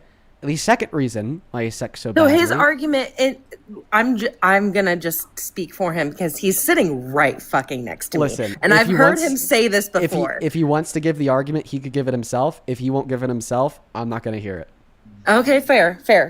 Continue with the 5 points, please. Just a couple more points here real quick. The second reason why you clearly shouldn't support Trump is because he has just lost his mind. He is completely deranged. He is completely sick. Less than 2 days ago, he called for the genocide of 90 million Iranians, men, women, and children. He has raped a woman. A court determined him to be guilty. He's boasted about the sexual exploitation of beauty pageant contestants at the beauty pageants that he owned. The third reason that you really shouldn't support him is because he's a massive threat to law and order. He positions himself above the Constitution every day. Day one, he was pardoning people who tried to kill cops at our Capitol and calling them patriots. A good example of that would be DJ Rodriguez, who he actually let out of jail with a full and complete presidential pardon after he'd been sentenced to 10 years. Also fought the Obamacare just because it was called Obamacare. He just wanted it. He wasn't planning on changing shit. He just wanted to say Trump care. That's actually another good point that'll lead me to my fourth point. Yeah, he hates things not because they're bad for the country, but because they have the names of Democrats Because on them. they don't support him. He wants his name everywhere. I'm so sorry. No, you're good. How about this? If your husband wants to debate, please rejoin me in that queue. Can I say one thing really quickly? Please. Let your husband know the biggest reason he shouldn't support Trump is because anyone that is currently still supporting Donald Trump is not a patriot, but they are treasonous. They're a traitor. If you're still willing to support Donald Trump today, So what is your? hold on one second. Let me finish. You are absolutely treasonous. You're a traitor. You don't believe in the Constitution. And I would even say the reason why he doesn't want to debate is not because he's so tired, but because he knows in his heart that supporting Donald Trump means betraying the United States of America. I hope you heard me. He can hear you. He can definitely hear you. I wanna know. I'm sorry. At this point, I am going to move on. If your husband's not down to debate. He said, and I quote, "None of that affects me." So I don't. Oh, boo. All right. So it kind of sounds like your husband's being a little bit of a loser. If you want me to just be frank, you know, buddy, if I was you, I'd speak up and stand by your convictions, especially when they matter so much for those around you, including your wife. But because he doesn't want to, I'm going to move on. Same man. We've been together, but I was with him before he was a Trump supporter. When I found out he was, I was like, "Are you serious? Like, are you actually serious? Like, there's no way you're that delusional." And then now, currently, when all of this shit is going on and it's really coming to a head. Like, you can't ignore it at this point. Well, I'll just say this. He has no convictions. And sorry to you, but he has no spine. And like him being unwilling to actually get up here in at least 5 minutes. Like, your wife has been up here speaking for you more than you have. That shows that you know for a fact that supporting Donald Trump is not something that anyone should be doing. So I honestly don't believe. I feel like he's at that point where he doesn't know how to. I'm sorry. I'm ending the conversation here because if it's not a debate with your husband, then I'm gonna. No, move I on. understand. Thank you for letting me up. Yep, you take care. Let's go to get this next guest loaded up into the box. You know, like I said, I'd love to debate your husband, but if that's not gonna happen, then we're not gonna make it work. Also, you know, not knowing anything about their relationship, I don't kind of want to be that outside agitator to like. He did well. To like possibly incite like a bad reaction from him or anything. Let's go to get that next guest loaded up in here. Hi, welcome into You Sport Trump. Hello, bro. I'm trying to like do like a 5 more billion things at once right now. Where the fuck? Hi, Sarah. Do you support Trump? Oh, Sarah, hello. Okay, doesn't sound. Sarah, if you're not there, we'll go ahead and kick so you. We're gonna go to get the next guest loaded up into the box. Only up inside of the queue if you happen to be MAGA. Hello. Oh, that was a child. We got a good little boy in the queue real quick. Hi, would you speak? No, or don't say a word. Mute, unmute, or leave. I see you got your little troll up here with you. Good boy. Good boy. Making you look like you're not racist. Oh. Really good boy. Dude, he is so obsessed with black people. It is unreal. He is so obsessed. Oh my gosh. Moving on to the next guest. Guys, only up inside of the queue if you're MAGA. Hi, Brisa, do you support Trump? No. Okay, base. Kiki, do you support Trump? Kiki's not here. Dexter, do you support Trump? Hey, no, I don't. But I'm trying to let everybody know. I am very grateful for you, man. Thank you for not being a Trump supporter. But tonight we are just looking for Trump supporters. Please follow the rules, everybody. It would mean the world to me. Please and thank you. Welcome in. Do you support Trump? Yes, I do. I just wanted to say, how old are you? Your profile picture, you're looking shredded, bro. Just want to let you know. That's all I wanted to say. I don't support Trump, though. Oh, okay. See you, bro. You take care. See ya. Let's go to get the next guest loaded up into the box right now, you guys. Please, only up inside of the queue if you're MAGA. Don't know what we're doing, y'all. Follow the rules. I'll say this. I mean, guys, Dean is a lot nicer than me. I'm sorry. I'm just going to go ahead and say it. I'm going to start banning people. Like, if you come up and you say no, I'm going to have my finger on the ban button. Yeah, right there. You're banned. Gotcha. There's just not too many Trump supporters left, man. Dude, this came in over on Cash App a while ago. I really hope that you're still watching. Thank you so very much, Jennifer, for the $25 donation, and Courtney, thank you for the $50 donation. Please show some love to both Miss Jennifer and Courtney down below in that chat for the incredibly kind donations over on Cash App while we're trying to get that next guest loaded up into the box. I really appreciate you guys, and thank you so very much. Santana, how does it feel that this guy used to hate your guts because of your skin color? You're blocked. And by the way, never happened. Like no, I never hated black people. It's so weird. Not a day in my life so weird that I ever hate black people. Never happened. Also, racism based off skin color is much more than that. You should read a book, kid. Welcome in, Trent. Do you support Trump?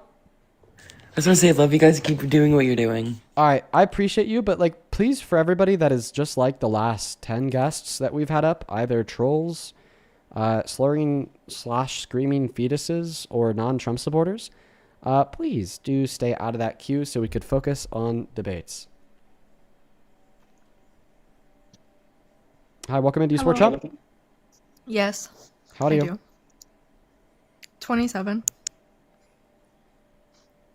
Okay. And why do you happen to support the very worst president of your life? He's going to go down in history as the best president. In history. In history, dude. Is this a troll? Is this a troll, Britt? No. I think the people coming on here have been trolling you, like saying messed up slurs and things. Like no MAGA I've ever met in my entire life act like that. What? Oh, okay. All right. So you're not a troll. All right. So I just want to clarify. You are arguing that the rapist that illegally hid Epstein files accusing him of child rape, that has boasted about sexual exploitation and threatened the genocide of 90 million people, on top of causing the largest increase in the price of gas in a single month since the Vietnam War in the 60s, will go down in history as the best president. Well, gas prices were just great until this whole Iran deal. Gas prices were just great until the best president in history started a war, right? No. Gas price. Yeah, literally. And he didn't start this war. He did not start this war. Oh, yeah. Let's revise history. Okay, who started the war? Probably Israel. The Rothschilds. Well. Oh shit. Well, the Rothschilds. That's conspiratorial gibberish. Israel. Zionists. There you go. That's more like it. Israel and Trump started it together. No. What? Netanyahu had this plan way before Trump was ever into politics like that. Yeah, just had to wait for somebody like Trump to be willing to start it with him. And that's why he ran for president. He saw what was going on, and that's why he ran for president. To be Israel's puppet? Wait, what? Wait, so you're saying that Trump ran for president to be Israel's puppet? No. To stop Israel. The most pro-Israel president in American history, self-described, by the way, is stopping Israel. How? Hold on. My dad served in the military for 20 years. Oh, jeez. It seems like to do with anything. Has nothing to do with anything, like Santana said. Now, can you please tell me how the most pro-Israel president in American history, self-described, is stopping Israel? Hold on. I had more to say. It has something to do with it. Can you answer the question? Okay, repeat the question. I'm sorry. How is the most pro-Israel president in American history self-described, by the way, I don't Trump believe he's the most Israel. pro-Israel president in history. That's what he said about himself. And by the way, Netanyahu... Well, okay, first off, do you take everything he says Netanyahu, 100% literal? One moment. Netanyahu also said that Trump is the best ally that Israel's ever had. Out of all the presidents we've ever had, Trump is the best for Israel, according to both Trump and Netanyahu. I would also debate that Donald Trump has put forth executive orders and has specifically enforced any type of quote-unquote anti-Semitism to the highest level, proving that he absolutely supports Israel to like the most extreme of any president. I mean, like they are pulling citizenships for green card holders because they have negative dispositions about Israel because of what they're doing to the Palestinian people. So, like, that's a thing. Yeah, I kicked her because I think she was trolling. Like, what she was saying was just, like, too ludicrous for me to believe. Oh, I believed her, Dean. Really? You did? I did. I did when she first started talking. But to say that Donald Trump is the best president in American history because he's stopping Israel is just like so insane. I don't think anybody could genuinely believe it with conviction. No, Dean, they're at that level of pretzel now. Like, I don't know if you're noticing, but it's so backwards that they're completely twisting. I have a person who came up the other day who refused to. She admitted that tariffs actually raised the prices. That's why we're paying more. But she said she refused to blame Donald Trump for placing the tariffs. Like, that doesn't even make sense. Really? Yeah, she admitted that the tariffs caused prices to go up, but she refused to blame Trump. She said, I'm not going to blame him. Maybe they are just too far gone, man. Yeah. That's crazy. Hi, welcome in. Do you support Trump? Yeah, I do. Why do you support the worst president of your life? Yeah, this is all my personal opinion. I have resentment for the political left. Why is that? Oh, C-19, the border. C-19. What resentment over C-19? The left was telling us to shelter in place, and then in the summer of 2020, they flip. They do a 180, and they encourage protesting. They allow chaos, riots, and looting. And also, too, I never got the C-19 vax either, despite the totalitarianism of who was president in 2020? Yeah, but it was Democratic governors. I know Trump was president, but it was Democratic governors. Okay. What do you think matters more? Quote unquote, encouraging shelter in place and then encouraging protest, or threatening to genocide 90 million people and admitting to sexual exploitation? Well, I'll answer. Are you conceding on C-19? But no, I'm not. I'm just asking a clear question. I don't think he threatened to G-side 90 million people. If Donald Trump killed the entire Iranian civilization, would that have been G-side? It depends, because the way I define G-side, and maybe you have different definition, it implies unjust. Well, let me ask you this, Dean. I think the way that the Why US does it ended depend? WW2, because it depends on the context of who started it and if they won't surrender, right? Wait, because I what? believe that the way. Wait. I believe the way So you think there are scenarios where we could systemically execute every member of a national group, 90 million people, and it wouldn't be genocide? Can you please define the word genocide? the unjustified unaliving of a group of people. So you think that you could justifiably, systemically slaughter millions of babies? What if they? Well, look, this is what I'm trying Can to you talk answer to my you about question? here. Yes. With a that's yes what or I'm trying to no? talk to you. Can you systemically kill millions of of newborns justifiably? I want to explain, but yes. Can I explain to you? Hiroshima and Nagasaki, Dean. It was the right decision. Because context matters. Wow. What do you think? Are you think pro-life? Hiroshima... No, I'm pro-choice. Do you think the way the U.S. ended Wow. WW2 in Hiroshima and Nagasaki was the right decision? I can do, and I can tell you why. If you'd No. like. I'm sorry. Well, let's get into it. I just simply Dean, won't you got- talk to people that think that you could justifiably, systemically slaughter millions of newborns. I think, quite frankly, that you are just not safe, first and foremost. I don't think that you should be a member of society. I think that you should lose some rights, including the right to vote. And I definitely don't think that you should have a platform. Oh no, Dean. He was a mouth frothing racist. He believes in eugenics. Yep. I've talked to him before. Yep. Yeah, I remember him. He says the same thing to everyone. Yeah, I have talked to him before. You're right. What a nut. What, dude? What, like, an unsafe guy? He's just genuinely, not safe. People, But the weird shit though is he's been debunked on all of this shit by everyone, and he keeps saying the same thing over and over and over. Because he doesn't say it due to ideological coherence. People in which are ideologically coherent don't ever believe that it's justified to slaughter millions of newborns or believe in anti-black racist eugenics. Nobody that's ideologically coherent holds those beliefs. So the reason why he continues to repeat it and say it over and over and over again and do it again and again and again and again is because he lacks that, because he's insane, which is why I think that he's not safe for society and doesn't deserve a platform. I welcome into eSport Trump. Yes. How old are you? I'm 18. What year were you born in?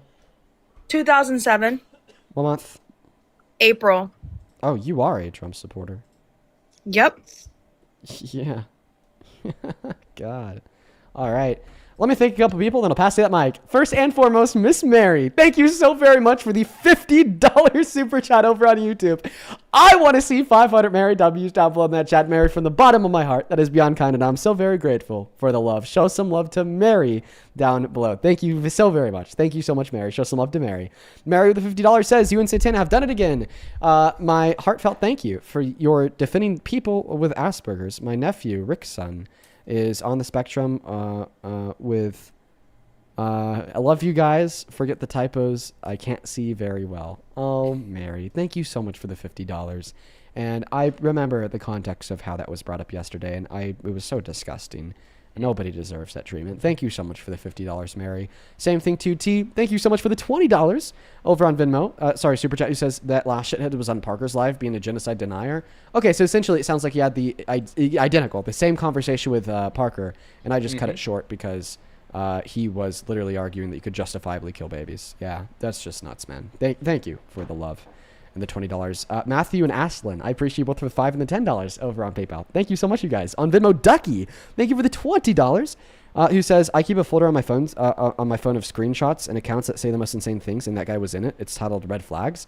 No fucking way You take screenshots of the craziest things you see people say on the internet, and you have one of him. That's fucking nuts. Thank you for the $20, Ducky. Also, Cheyenne, thank you for the $20 as well, you says. Did you see Kamala Harris, when asked today if she's going to run in 2020, she said, I'm thinking about it. Love you always, Chef Dean. Thank you for the $20, Cheyenne. Oh, she's definitely going to be running in 2028, 110%. Thank you so much for the $20. And then Kinsey, thank you so much for the $30 donation on Venmo. He says, thank you for not being a piece of shit. I try my best, Kinsley. Thank you so much for the $30 donation. Let's get 300 Kinsey W's down below as well as Bethany. Thank you so much for the $10. You could add marriage counselor to your resume. Oh, after that one couple. Yeah. Then Andrew and Braylon, thank you both for the $5. Holly, thank you for the $3. And then Abby, thank you so much for the $20 on Venmo, who says, manifesting that TPUSA gets sued by the actual TPUSA for copyright infringement. One can only hope, Abby. Then Michelle and Molly, thank you both for the $5. And with that, we're all caught up for now. Go ahead and take it away and tell us why. Your bio says be kind, and then you support the largest dick that has ever lived as president. Can I say three really quick?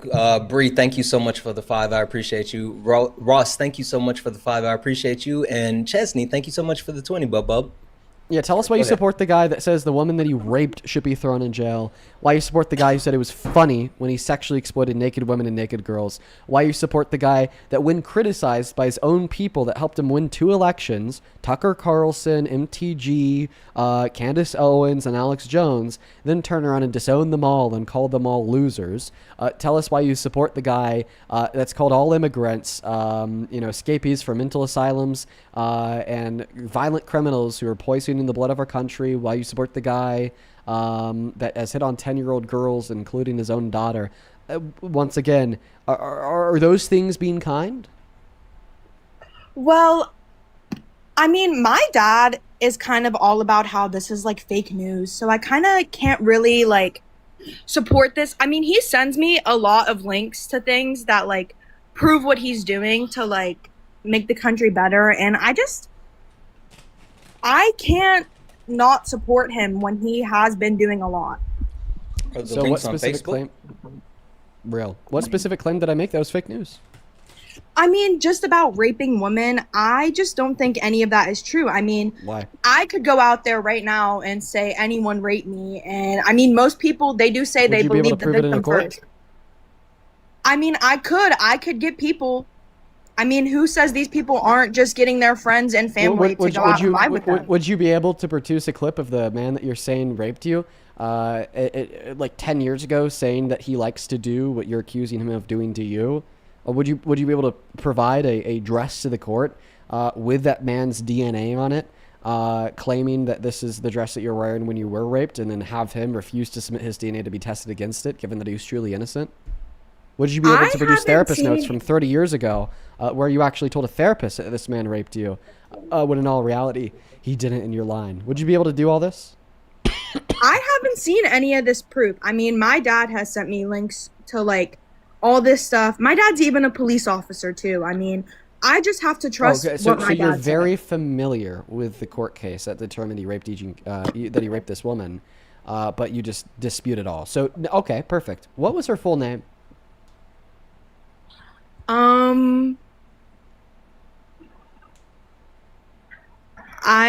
But I thought you've read all the proof and all the court documents and you're very familiar with the case. But you don't know her name? Okay. Whatever, maybe that's just a blunder. What year did she claim it happened? Ooh, okay. But you've researched the case. Listen. 0 for 2. Maybe just another blunder. I mean, we all have those sometimes. Dumb moments, whatever. Where did she claim it occurred? Well, I haven't really looked into them. Strike 3, you're out, Vicky. Yeah, strike 3, you're out. Jeez. I just see what my dad says to me. I mean... Okay, did you know that dads could be wrong? I just don't... he's my dad. I don't think he'd lie to me. Oh, he's my dad. Okay, well, first and foremost, A, sometimes parents lie, and then B, the definition of a lie is to intentionally say something that's false. Dad probably isn't intentionally saying something that's false, because he's probably indoctrinated just like you. I mean, I mean, my mom is the same way. My mom also believes in everything Trump you're stands 18, for. right? Yeah, I am. Okay. You're an adult. Think for yourself. Your mommy and your daddy aren't going to be able to hold your hand through this debate. We're here to discuss evidence. We're here to discuss good, compelling reason to stop supporting Trump as president. We're not here to discuss the political affiliation of mommy and daddy. Now, how about this? Here's something that I don't think mommy and daddy could refute.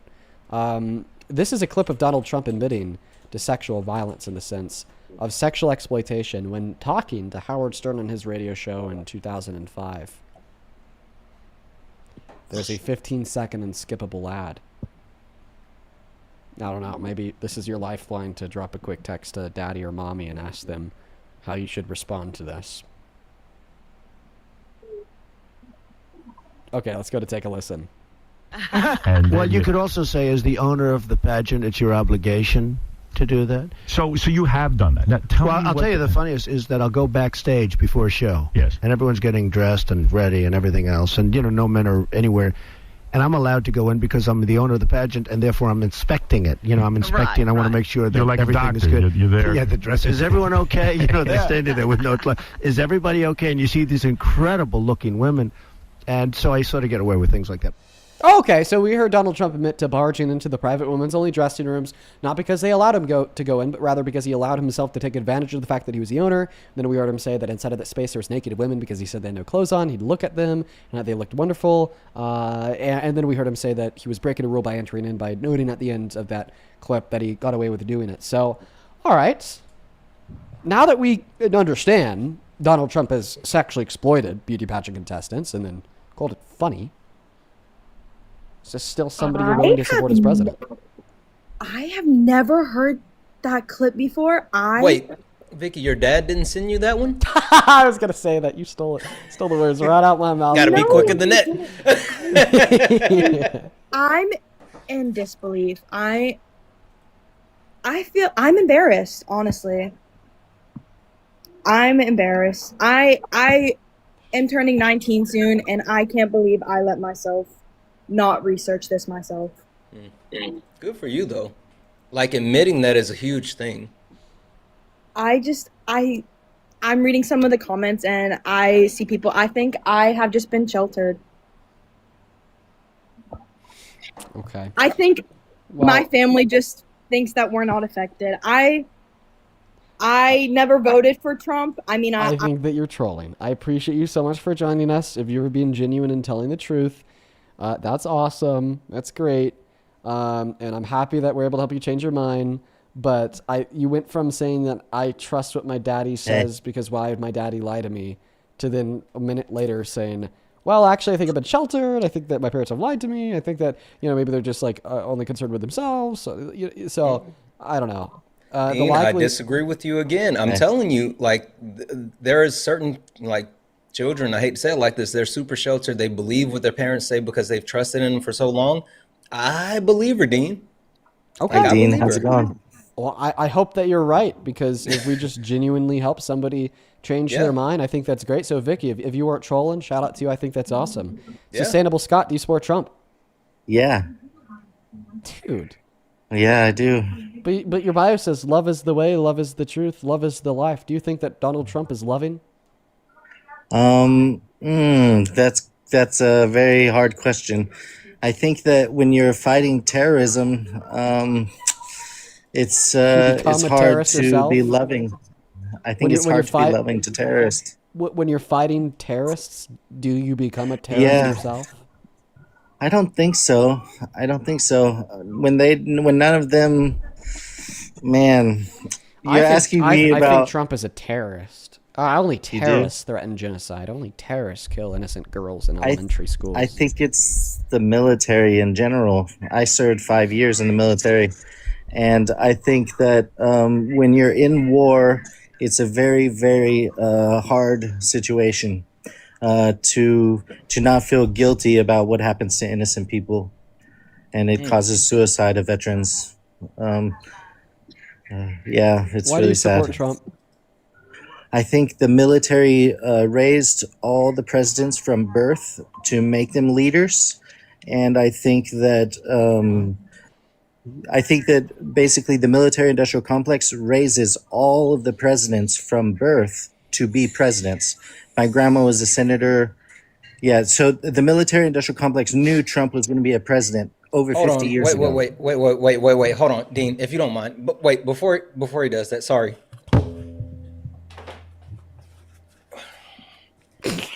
Okay. Just put a tinfoil hat on. I didn't want to get affected. I didn't want to get affected. Sorry. You know what? Let's go into this together. Wait. Hold on. Before we say another word. Yep. Gotta be safe, Dean. We gotta be safe. We gotta be safe. All right. I like it. You said the military knew 50 years ago. Go ahead. I say that, the military raises all of the leaders from birth to be the leaders and knows exactly which leaders will be elected. So the military also planned to take Iran 20 years ago. General Wesley Clark warned that they were going to take Iran over 20 years ago. So Trump was predestined to take Iran over 20 years ago. They knew this. I mean, I watched a YouTube short last night. Okay? This YouTube short told me that. I know it's hard to believe, but the military puts all the leaders in their place around the whole world. Around the whole world. Wait, around the entire world? Yes, around the whole world. I watched a YouTube short last night. The military is the best of planners. Why do you keep interrupting me? Because you're just trolling me now. I'm not trolling you. My grandma was a senator. My brother is the personal bodyguard for Mike Pence. All my sisters went to the White House. I fled America because I thought America was going to collapse when Trump was getting elected. The first election, I hated Trump. I fled America. Wait a second. I'm sorry, Dean. Then I have changed my mind. Just for a second. Sorry, Dean. I hate to do this to you, but hold on.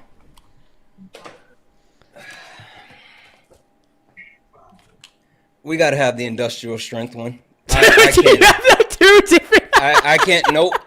I refuse. We have to have the industrial strength. Go ahead. My sister's husband is the personal bodyguard for Mike Pence. Did you say that you served? Yeah, I did 5 years, 3 in the Army, 2 for the Air Force, and at NORAD Northern Command. And I was in the Airborne Infantry, and I was Ranger indoctrinated. All right, man.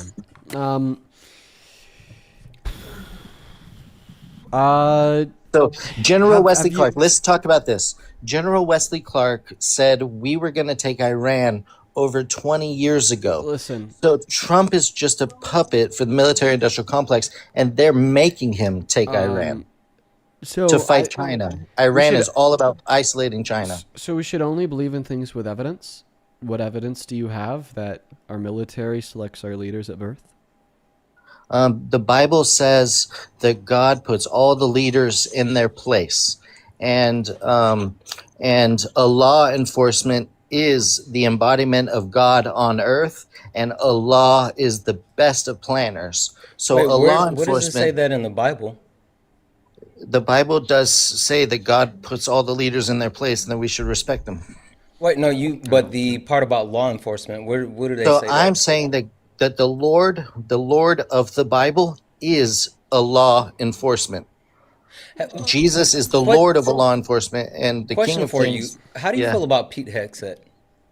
I think that he was also raised, and he was a military commander in Iraq. He was a platoon leader. I think he was also raised to be the Secretary of Defense or Secretary of War.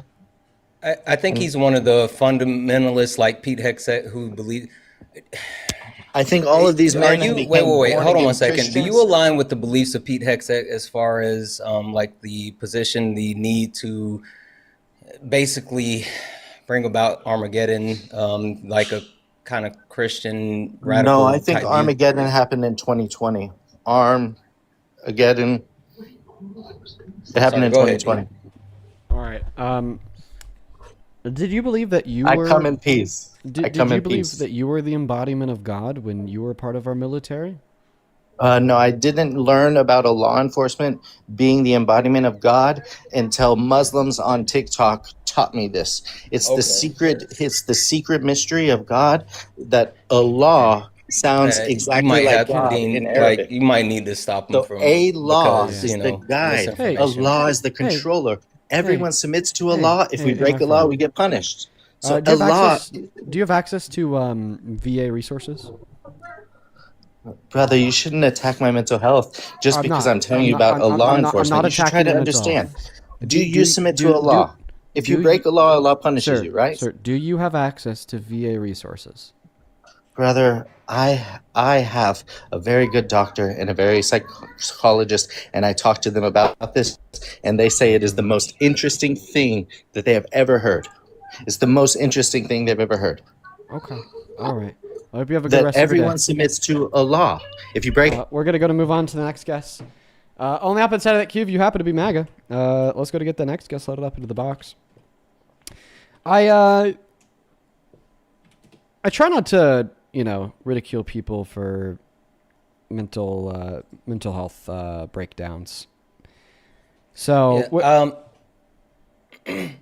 Can I just throw this out there and say, for especially our vets, if there's anyone that's currently in crisis and you need help, the 24 hours a day, you can call the Veteran Crisis Hotline. That's 988 and then press 1.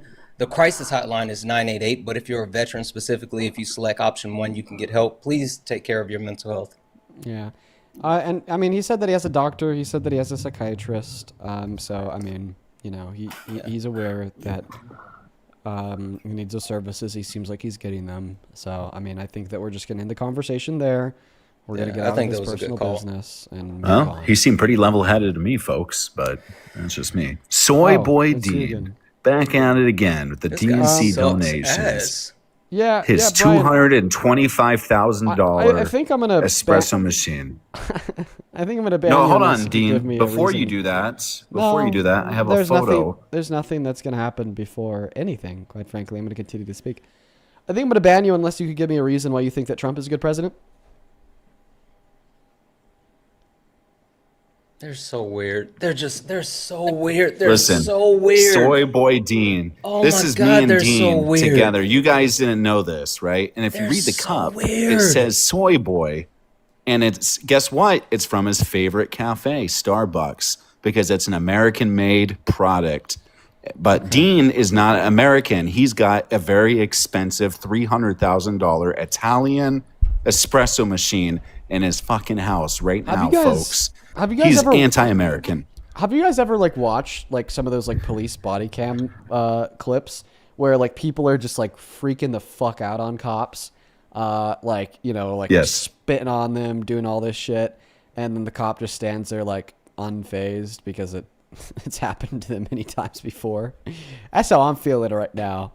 Are you above the law, Dean? Is that what you're implying? That's exactly how I'm feeling right now. You're coming up here with some crazy shit, right? You AI'd a photo of you pouring milk into my mouth, screaming "Soy Boy Dean." That's real. Convince people that that's real, Dean. Yeah, it's a real. Trying to convince people that it's real, buddy. Okay, first and foremost, I'm just cringing at the thought of you rehearsing this before you joined. You had to think about what you were gonna say to describe this photo. You're gonna think about the backstory with saying that this is. Real and that, you met me in the Starbucks. A real photo, by the way. $1,000 espresso machine. Buddy, you're a cornball. Yeah. Just calm down. Just give an argument why you support Trump. Dean, I'm just telling you guys, okay? Dean tries to imply here that he's American, but yet he doesn't accept. Shut the fuck up and give Dean Withers, Parker, Harry Styles, all three of you soy boys. I'm going to throw up in my mouth. If you can. Well, you didn't throw up. You took soy milk. Putrid. Okay. You took soy milk in your mouth, Parker. Dean, I almost called you Parker. You guys are all the same people. Okay. Can you stop being a cornball and start giving an argument, please? Listen, you're anti-American. I've already proven it. You don't drink American coffee. You don't use American products. You talk about the right. Angelica, I appreciate you for the $1 donation on PayPal. He says it's cringe how obsessed these men are with you. Yeah, bro, this guy's a full-grown dude. What is he, mid-30s? What, just because he took some soy milk from me? Like, he's just... What's wrong with being bald? Dude. Santana's Yo, bald. Romy, thank you so much for the $30 Sorry, on Santana. Venmo. I didn't mean to call you out. Who but- says, this one is from Yeah, One Direction. Thank you for the $30 from One Direction, Romy. Shows some love to Romy down below in that comment section. Let's get 300 Romy W's. That is No, not the ROI. Harry Styles guy. That guy is... I'm actually He not got shitted on. I'm actually not convinced that this guy's nuts. I'm more so convinced that this guy knows he can't win in a debate, so he'd rather pretend to be nuts. like, This is not true. he's literally like LARPing like he lost his mind. Dude, give an argument. And against Dean took a soy milk like a good boy. Took a soy latte like a good boy. All right. And that's the reality, folks. Go hop on Finastarife. Save yourself before you lose it all. And I'm very concerned about that. So we're just I gonna know. kick them all. Ooh, I'm happy they Yeah. didn't see it. That's always like a. They come Yeah. up with the camera on you immediately. Oof. Ooh. Let's go to get the next guest loaded up into the box. Yo, Maddie, thank you for the $10 on Venmo for me, Parker, and Harry Styles. Let's go. Thank you so much, Maddie.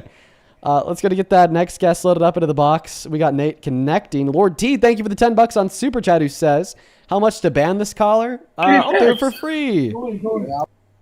Nate, do you support Trump? Bree, thank you for the 2, and Angelica, thank you for the 2 as well.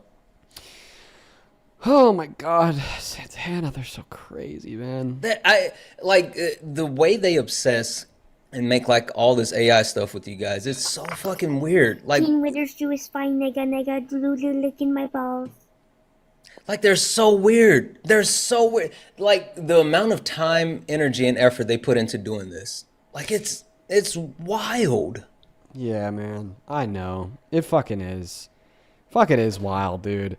Like, just get a fucking life, man. Like, there's just no way that this live stream is that important to you that you're gonna go out there, AI some bullshit, then come up here and like LARP as if you're like crazy as shit, pouring like soy milk. Like, it's just cringe. It's cringe. It's so fucking weird. Like, the one thing MAGA will never beat is the weird allegations. Let's go to get that next guest loaded up into the box. Only up inside of the queue if you are a Trump supporter. And Michelle, thank you so much for the $25 donation over on Venmo, who says, for the GOAT, huge fans. My husband and I have been watching daily since February of 2024. You're changing minds daily, and it's amazing. We even named our blondie wiener puppy after you. You're that iconic. Stay exactly who you are, and you're doing great. That is crazy, dude. There's some puppy out there named after me. That is like such an honor. Wow, such an honor. Show some love to Michelle and her husband down below. Truly, what an honor. Kay, welcome in. Do you support Trump? I just wanted to say real quick, I didn't want to answer the question, but I just started watching you, and I just really wanted to say I enjoy it, and I just really wanted to pop on and just say that. That's really all I wanted. Well, I appreciate you. That is very kind. Let's go to get that next guest loaded up, and you do take care. We got the next guest, MAGA Man, connecting. It looks like Momo's trying to get up here on my chair. Oh, she's happy on the ground. Hi, MAGA Man. Do you support Trump? Hear me? Yeah, do you support Trump? Yes, I support Trump. Okay, how old are you? I'm 18 years old. I don't believe you. Would you guys just let me know if you're MAGA in that chat? There's just so many people inside of the queue who are underage, so many people inside of the queue who aren't MAGA, so many people inside of the queue that aren't here to debate. Can you just like let me know if like you are a legitimate Trump supporter of age that is like ready to debate in that chat? I'd really appreciate it. I'd really appreciate it. Let's try to get that next guest loaded up into the box right now. Okay. We got Ms. Wonder loading up. We're going to start banning people who break the rules, folks. If you want to know what the rules are, if you're on TikTok, take a look at the middle of your phone screen. We are going to start banning people who break the rules. We just really need to start enforcing them. Pretty hard, because I'm kind of sick and tired of all the trolls. We got Owen loading in. Hi, Owen. Do you support Trump? Nope. Owen just left. Mods, if you guys would go ahead and proactively ban Owen, I would really appreciate that. Thank you, you guys. We're going to get that next guest loaded up into the box. We got username and Tammy connecting in. I love you! Okay. Well, you're kind of being a part of the problem right now, because we are banning the people who don't support Trump that are attempting to join. Parker is scared Hello? to debate me. Do you support Trump? I'm sorry. I actually didn't mean to join. Please don't. I'm sorry. It was an accident. It was actually an accident. I'm sorry. No, it was an accident. You are banned. Permanently banned. Forever. Never to come back ever again. You are completely, unequivocally cooked. I'm just kidding. I didn't ban you. I didn't ban you. You're good. Welcome in. Do you support Trump?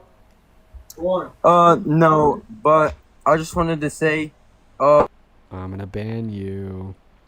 You're banned. So banned. The rules are on the screen. You guys think Dean is joking, but I'm actually banning people. Oh, damn. He's way nicer than... Yeah, you're way nice. No. I wasn't actually banning I wasn't actually banning him. I know you weren't. I'm a dad. Sometimes you gotta give him the belt. Yeah, well, not the belt, but, sometimes you gotta punish him. Like, hey, listen, gotta pop your hand. You gotta understand. I'm getting them. Sorry. Listen, that's funny. I tell Parker this all the time. You guys are way nicer than me. Like, cut the crap. Damn, you guys are cooked. Listen, listen. If you troll, you're dead ass banned. Yeah. It was kind of a joke before. It's not a joke anymore. I've been literally banning cooked. them. You're actually cooked, you guys. JB, do you support Trump? Yeah. What's up? How old are you? 35. Oh God, you still support this idiot? Yeah, man. Well, the debate starts with millions of elective abortions after consensual sex. I'm sorry, I'm going to try to fill in the gaps here. You're telling us that you support Trump because of abortion? Yeah, and then all of a sudden the argument will jump to... Are you just like a some single issue exceptions. voter? No, there's many reasons, but we can debate this one unless you have a problem with debating pro-life. No, I don't. Do you think that anything that he's ever done outweighs this fact of the notion that you want less abortion? Well, why do you want a category jump here? Well, I'm not category jumping. I'm just simply asking you. I don't know. Quite frankly, dude, when I come across somebody that labels themselves as a pro-life Trump supporter, the first thought that pops into my head is, God damn, if you're pro-life, how could you possibly support the guy that threatened to genocide 90 million lives? If you're pro-life, No, I think it's just I find it to be a hypocritical view. I think the first thought that came to your head was, let's not debate abortion. Let's debate anything but abortion. No, if that was the first thought that came to my head, then I likely wouldn't have ran the same line of argumentation and asked the same question to every other pro-lifer that has joined my stream over the course of the last month or two, especially in consideration of recent events to do with the killing of 160 schoolgirls in Iran. Right? This is the first question I ask everybody who joins my live stream and offers up the pro-life view. Yeah, and you offer up a shift in the argument. Anthony, thank you so much for the random gloves. It is not a shift, as it is relevant to the point in which you made, as I'm trying to draw a point of hypocrisy. Do you acknowledge that it is hypocritical to support somebody because you claim they're pro-life while simultaneously agreeing that they have threatened to genocide 90 million lives? Isn't it hypocritical to advocate with so much compassion for the vulnerable, and then in that compassion when it's a person in the womb? Okay, yeah, I'll show you how to answer questions. No, it is not. Now, would you like to answer mine?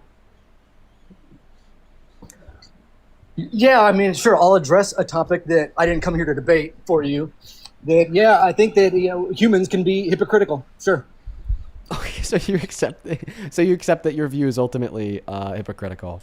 Okay. Yes. Okay, well, I mean, isn't that kind of the end of the debate? Because if we were to attempt to solve this contradiction of suggesting that he's pro-life while simultaneously calling for the genocide of 90 million people, I would find the resolution of the contradiction to be that he's not actually pro-life. We can agree that you don't actually want to debate abortion, which is why you continue to jump and try and shift the argument to other topics. It seems like we just resolved your claim in less than 3 seconds without an abortion debate, because we just reasonably concluded that Trump actually isn't pro-life. Anything to not have the debate. Yeah. T. Silva, I appreciate you for the galaxy. Well, when does life start? Anything to have the quickest debate. When does life start? When does human life begin? Okay, I'm gonna let go of a little rope here by answering your question in hopes that you inevitably address the resolution that led to the conclusion that Donald Trump isn't actually pro-life. And that answer would be that biological life starts at the moment. This isn't about Donald Trump. This is about abortion.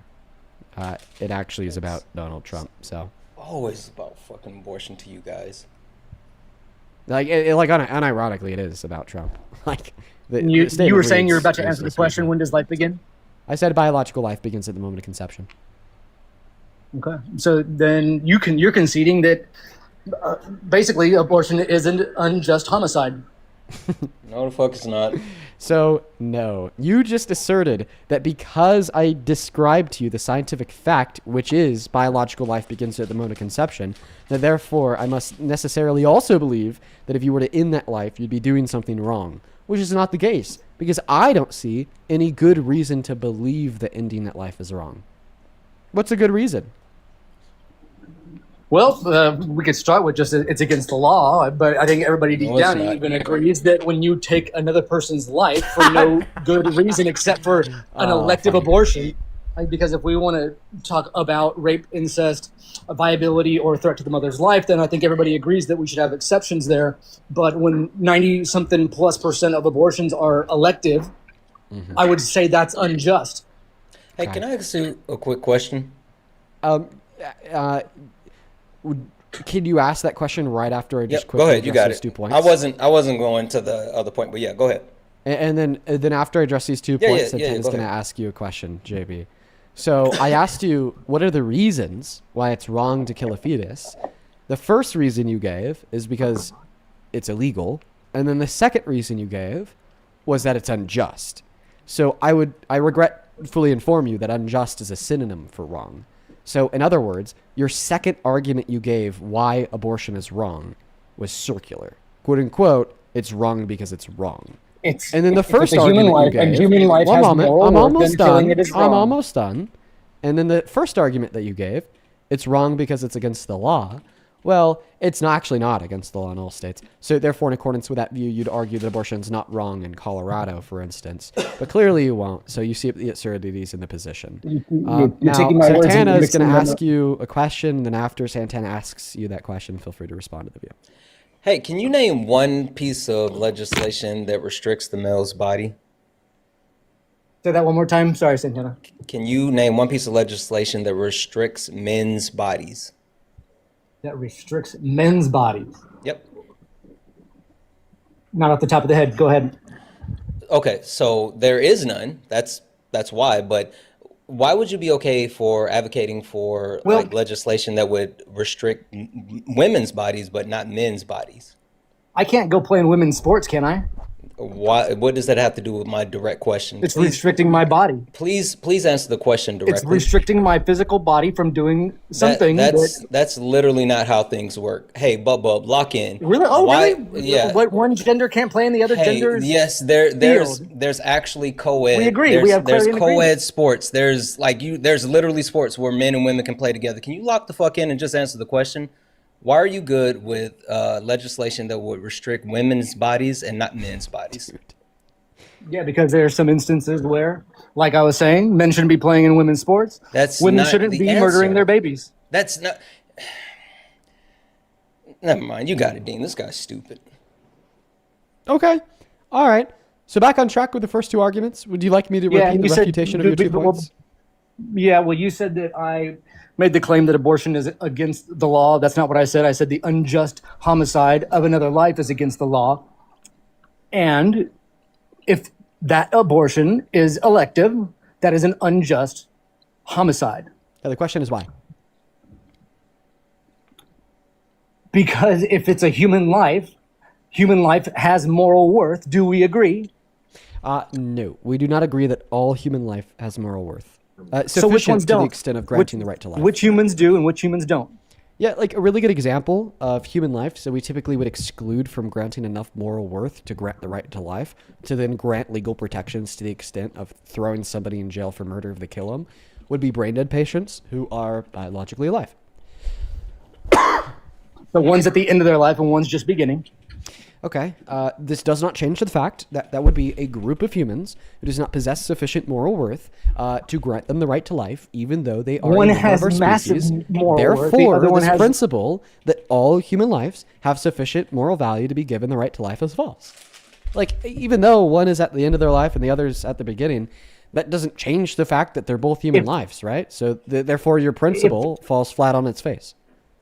No, if something has a future, ending it deprives that future, that's morally significant, isn't it? Okay, so it's no longer about the fact that it's a human life, and now it's about the fact that we're depriving it of a future, correct?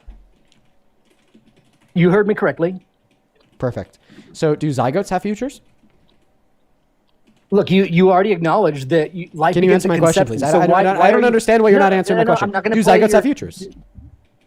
Sure, yeah, they do. It's a Okay, life. perfect. Though. Are zygotes human lives? Earlier in this Are zygotes human lives? Yes, you said life begins at conception. Okay, so then you think that zygotes have moral value, right? Go ahead. No, I just want to clarify. So therefore you think that zygotes have moral value, right? Sure. Okay, so then you think it'd be murder to kill a zygote, right? Why are you playing this game? Because I'm making a counter argument to your shitty ass position. Well, just go ahead and you finish wanted the an argument. abortion. Well, oh my goodness. You wanted an abortion debate. And now that I'm giving you an abortion debate, you are like whining, arguing that you're not going to answer the question. He wanted it so bad until he got cooked. So it's so I'm doing what is called building an argument. So now that I've gotten you to accept that zygotes have a future, zygotes are human life, therefore they have more value, therefore it's murder to kill them. Well, actually, that's one that I have yet to have you accept. Let's go back to that. So because we agree that just like fetuses, just like you, just like me, zygotes also have future and they're a human life, can we agree that under your view it would therefore be murder to kill a zygote? Yes. Do you think that all murderers should go to jail? Under the pure definition, sure. Okay, so now that you've accepted that it's murder to kill a zygote and all murderers should go to jail, the necessary implication there would be is the fact that you think if you kill a zygote or murder a zygote, you should go to jail. So an IUD is a form of birth control. It's an intrauterine device. And in many scenarios, an IUD will allow for conception to occur, meaning that you have a unique human life for the future, therefore it'd be murder to kill it. But then they simply prevent it from implanting into the uterine lining of a female, essentially starving the zygote to death, which under your view would be murder given that the woman knew what that IUD could do and still yet chose to get an IUD, then chose to engage in consensual sex, which then led to the creation of the zygote with its failure to implant, causing its death. Under your view, that woman would be therefore culpable for murder, should that woman go to jail. No, because this is a disagreement about. This is not a disagreement about biology. This is a disagreement on moral classification. You've got your side, right, which is trying to give personhood to a human life from conception. But let's separate those two. That personhood develops later and human life begins at conception. For murder to be true here, there would need to be personhood. Okay, wow. So I've rattled you so hard, I've now gotten you to endorse a pro-choice worldview that life is not morally significant from the moment of conception, contrary to everything in which you just shared. So the first thing I want to point out here is you are literally abandoning every single thing that you've said up until this moment in the debate. You told us that being a human is what gives you moral value, therefore it'd be murder to kill a life. You are abandoning that principle. You told us that possessing a future is what would give somebody moral value, therefore it would cause it to be murder to end their life. You are now abandoning that position as well, because zygotes have futures, zygotes are human lives, but yeah, now you're arguing that it's not murder to kill them because they don't have personhood yet. Okay, so perfect. When does a fetus get personhood? Later. At what point? Look, are you trying to morally lecture me here on I'm trying to ask you a timing? question.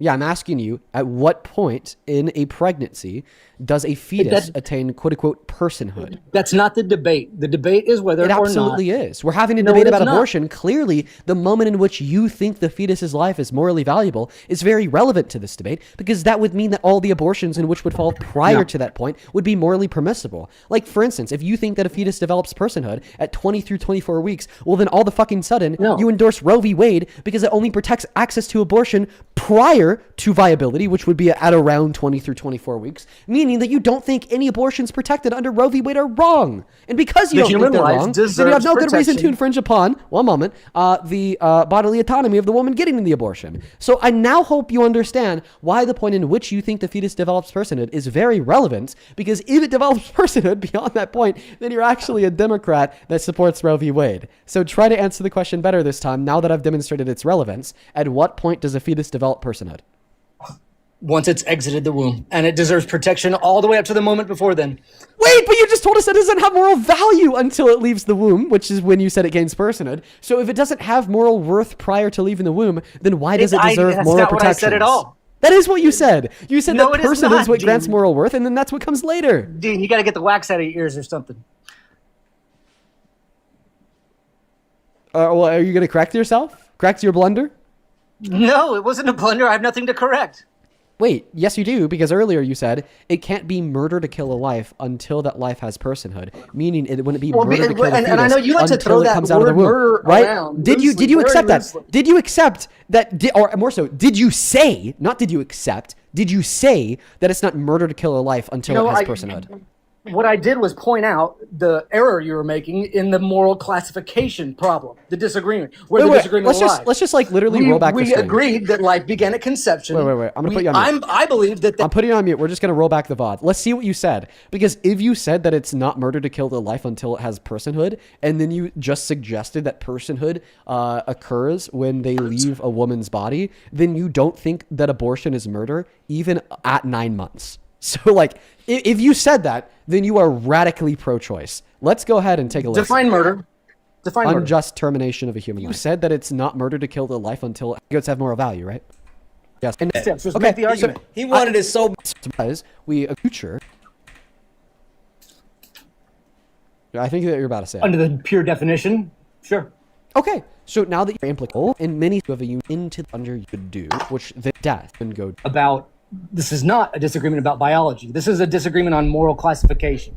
You've got your side, right, which is trying to give personhood to a human life from conception. But let's separate those two.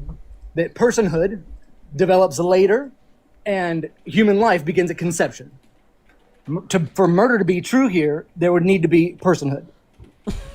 Okay. You're radically pro-choice! You just said for murder to be true, they would have to have personhood, and for personhood to be true, they'd have to leave the womb. Therefore, any circumstance that has ever occurred of a woman killing a fetus inside of her womb from the day of conception until the moment before birth is not murder.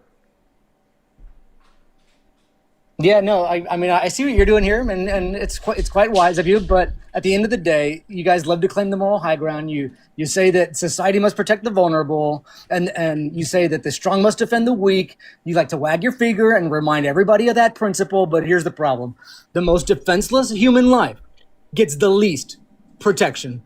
Why should I care if it's not murder to kill them? No ability to defend itself. So the question is simple. Right? Do you want to protect the vulnerable, or do you just like to talk about it? Sure, I'll give you a really good answer to that question. I don't want to protect the life of a fetus because it's not murder to end it. All right. Well, we're not going to get anywhere then. I appreciate you letting me come up. Wait. Why would we ever grant a life legal protections if it's not murder to end the life? Because the definition of murder is the unjustified termination of a life. Therefore, if it's not murder to kill the fetus, then it's not unjustified to kill the fetus. Unjustified is a synonym for wrong. Therefore, it's not wrong to kill the fetus. If it's not wrong to do this, then why should we prevent people from doing it? All right, go ahead. Yeah, keep defending killing babies. That's cool. Answer the question. Thanks, guys. No, don't leave. You said it's not wrong to kill a fetus. If it's not wrong to kill it, then why should we prevent it? Why do you choose to use the word kill there? Because you're killing a life? Because it's killing a life. Yeah. Yes. That's pretty wrong, and I don't think you've already told us you don't think it's wrong because you said you don't think it's murder.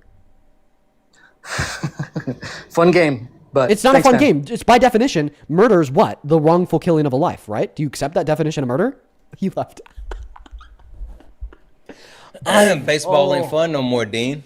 Dude, I've never ever seen somebody fucking like blunder so badly. That was by far like the worst blunder I've ever seen in an abortion debate. Like, wow.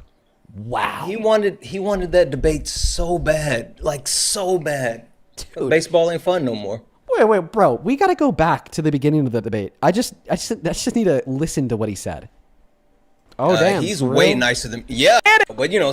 30. Yeah, man, well, the debate starts with millions of elective abortions after consensual sex.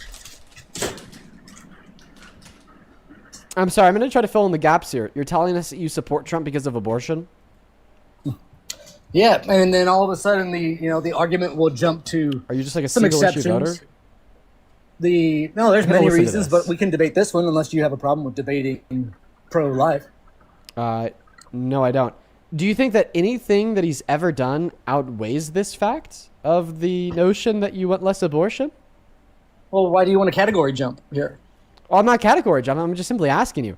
Like, I don't know, like quite frankly, dude, when I come across somebody that labels himself as a pro-life Trump supporter, the first thought that pops into my head is, God damn, if you're pro-life, how could you possibly support the guy that threatened to genocide 90 million lives? If you're pro-life, no, I think it's just like, I find it to be a hypocritical view. I think the first thought that came to your head was, let's not debate abortion. Let's debate anything but abortion.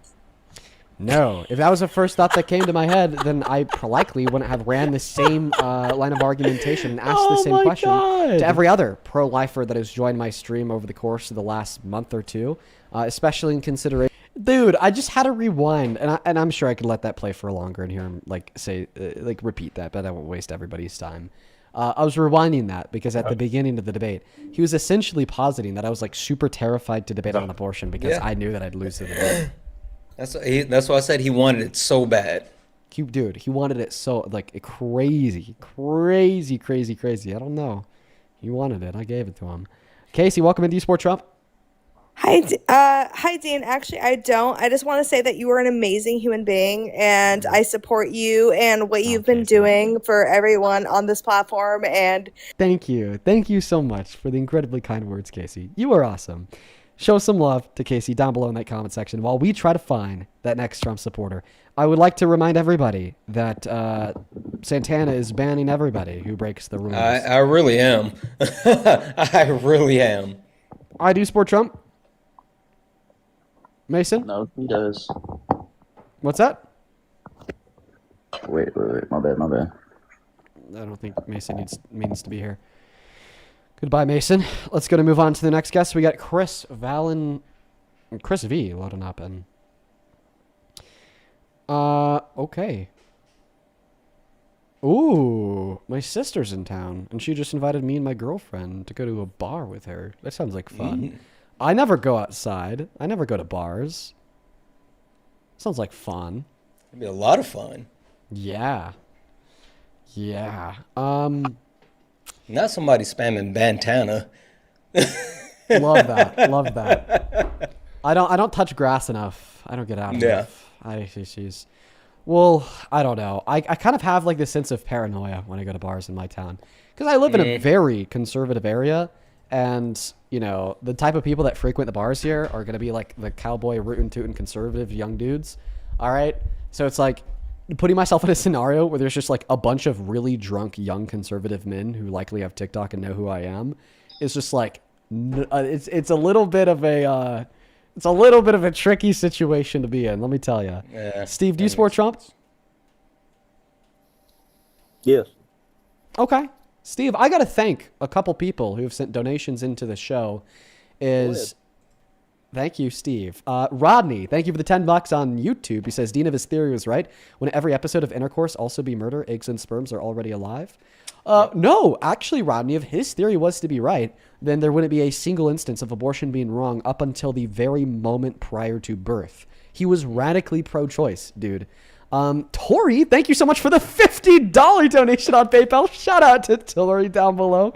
Tori, that is beyond kind of you. Thank you so much for that love and support. That is Torey. Show some love to Tori. You are awesome. Hell yes.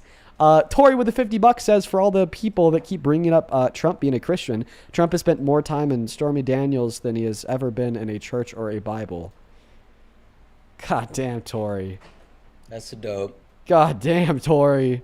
That's God damn. Thank you for the $50. On Dean. That is ONDINE. Thank you so much for the $20 donation as well. Show some love to On Dean down below. On Dean with the $20 says, these MAGA trolls crave any connection or link to you so much. They must be studied. It's obsession. Oh, dude, there's so many of them that are very obsessed. 100%. Samantha, I appreciate you for the $5 as well. And then Lisa, thank you so much for the $24 donation. Who says, checking in to remind you of how much I appreciate you. You are younger than my youngest kid. Also a YouTube personality. Fuck yes. You're doing this country such a favor. These 18-year-olds, Jesus, and their opinions cannot. I love you, kid. Love you too, Lisa. That is so cool that you also happen to have a child who is a YouTube personality. Shout out to them. That's sick. I probably had similar conversations with my mom that you've had with your child. Thank you so much for the love and support. Joseph, thank you so much for the $24 donation on Venmo to quote-unquote support a round for the double date at the bar. Dude, Joseph, that's really kind of you. That's really considerate of you, man. Beyond kind. Thank you so much, Joseph. Show some love to Joseph. Thank you, dude. Phil, thank you for the $7 and the 77 cents on Venmo. Shout out to the good Phil. Towards a drink tonight if you go. Oh, man, you guys are buttering me up. Nicole, thank you for the $10 as well. He says, thank you for sticking up to these MAGA assholes. Well, thank you for tuning in, and I appreciate you for supporting what we do. Asia and then Abby, thank you both for the $5. And then who else do we have here? Chef, thank you for the $1. Patty, thank you so much. Sorry, Patsy, thank you for the $50 donation on Venmo. That is PATSY, Patsy. I hope that you're having a great night. I feel like I haven't seen you for a while. Hope you've been well, but thank you so very much for the $50 donation on Venmo. Shout out to Patsy down below. If you're watching and you want to support me, support the stream, allow us to continue to do this for 4 hours a day, 7 days a week, you can actually find my Venmo, my PayPal, and the link tree in my bio on TikTok, pin message over on YouTube, and the handles right there, Dean Withers without the E. But at this moment in time, we're going to go to pass that mic off to the Trump supporter. If you want to take it away, Steve, the mic and the floor are yours. Okay, got a question for you. You evidently make the decision on what is a viable fetus and what is not, so that you can destroy the fetus. That's your opinion, correct? Incorrect. No, you've got data that tells what's viable and what's not. So let me correct what was incorrect about your statement. So I do not determine, when a fetus is viable. Medical health professionals and the advancement of medical technology would determine when a fetus is viable. And I also don't base my position on abortion off of viability. I base it based upon the emergence of sentience, or in other words, low levels of first-person subjective experiences. Now that I've corrected your statement, continue. Okay. Well, I took it the other way, that it's really an opinion, because if I personally believe that a fetus is a fetus upon conception. Okay, well, you're wrong. Okay. Okay, At the moment of conception, it's actually referred to as a blastocyst, and then is it a zygote? Is it an embryo, then a fetus? I might have a zygote and embryo backwards, but okay, go ahead. Yeah. I'm a Christian. I believe in the Bible, and I believe what the Lord says. All right. Then you should believe that abortion's okay for women who get pregnant from cheating on their wives, right? Correct. So, sorry, and husbands, right? No. Okay, well, that's what Numbers 15, 24 through 34 says. You must believe in the Holocaust. Because what? It was Holy Hitler's pivot, opinion. Batman. It was Hitler's opinion that you Jews weren't worth a shit, and he could kill them all, right? Hey, wait, Steve, can you go back? We're talking about the Bible book. Can we you? lock in for a second? Isn't that you? No, You believe that's in that? not That me. was his opinion. That Yeah, was his and, law. And what we'd say That here was is that law. his opinion is wrong. That was German law. Okay, yeah, and it was immoral. It was Okay. wrong. So if it's the law, it's Yeah, okay, wait, right? Steve, stop running from what you said about the Bible. We want to talk about not. the Bible. You said you're a Christian. Not. I'm pressing up. You're running from it, Steve. Go back. Do not pass go. ahead, Do not collect Santana. 200. Go Go back. ahead, Santana. Go ahead. All right. We're talking about the Bible gives a prescription for an abortion. So you must be good with that, right? The Bible gives a description of an Prescription. abortion. Prescription, Does not it- description. Does it say it's okay? Yes. Oh, it does. So Yes. God says that anyone can take a life other than him. No, they tell you exactly how to actually administer an abortion. What Bible are you reading? Yeah, I am reading. Quote it to me. Have you ever heard about the bitter waters? No, quote me the scripture. I got you. Don't worry about it. Dean, do you know the actual verse right offhand? Yes, Numbers 15, verses 25 through 35, approximately. There we go. You don't know the Bible book? No, don't start that. I'm asking for your data. The Bible's the data? Oh wait, it might be Numbers 5. I think it's Numbers. Yeah, it is Numbers 5. Numbers 5, 11 through 31, right? Yeah, I mean, you like 11 through 31. It's kind of a big chunk of text. I usually just like reduce it down to like 25 through 35. Yeah. 25 through 31, somewhere around there. Yeah. By the way, if you're a Christian, you shouldn't be pro-life. Just wanted to point that out. I'll give you the good part. I'll start at 21. Here the priest is to put the woman under this curse. May the Lord curse you to become a curse among your people when he makes your womb miscarry and your abdomen swell. May the water bring the curse into your body, and so that your abdomen swell and your womb miscarries. Okay. Yeah, it tells them how to get an abortion. Hey, guess what? Guess what they say if the abortion. Who did it say did that? The Lord, not. No. The priest did it, and that was the priest was saying that was the words the priests were saying. The priest said, "May the Lord do it." Yeah, it gave him an abortion, Bub. No. That's literally what you haven't even looked at the verse. How do you know? I don't have to. I'm sitting out on a dock. But, yeah. Anyway, do you know what the actual punishment is if there's a miscarriage and it was an unjust miscarriage? Admittedly, real quick, I just want to hop in here. Admittedly, I mean, I try to think about counter arguments to like the arguments that I run on live, and I think that this actually is a possible contender for the abortion one. Is that God could kind of just do anything, and in virtue of that fact, it's good. But like, if you were to do the exact same thing that God does, then it's not necessarily always good. I think a really clear example of this per Christian theology would be the genocide of the Amalekites in 1 Samuel 15:3, right? Where like God, genocides or tells Saul and his men to genocide men and women and children. Oh, well, it was a commandment from God. So therefore he must have had ultimately good reason to give this commandment due to and in virtue of the fact that he's all good. This doesn't mean that you could go out there and genocide people because you're not God. What if something similar were to be true of Numbers 5, 21 through 31, where, there's a testament to the fact that abortion is sometimes okay, ultimately with God's approval. Maybe this doesn't necessarily mean that anybody could go out there and kill a fetus. And that this is no different than God's specific commandment of genocide in 1 Samuel. But I mean, then that kind of launches into a greater critique of Christian theology as a whole. So, I mean, I've kind of like abandoned running the Numbers 5 argument for that reason. And I don't think that this guy is really articulating that position so well, but I think that's what he's getting at. Do you mind if I try to introduce a little bit of another thought here? You got it. Okay, Steve. What denomination of Christianity do you follow? Me, I'm a Methodist. Okay, is just to clarify, that's Reformed, right? That's what? It's part of the Reform movement, Protestant. It's not like you don't believe in like the normative authority of any magisterium. No. Okay, perfect. All right. Do you believe that all sins are identical in the eyes of God outside of blasphemy, or do you believe that some sins are worse than others? No, I think they're all the same. Okay. Do you think that it should be illegal to lie to your child about the existence of Santa Claus? Yeah. It should? Yep. Be illegal?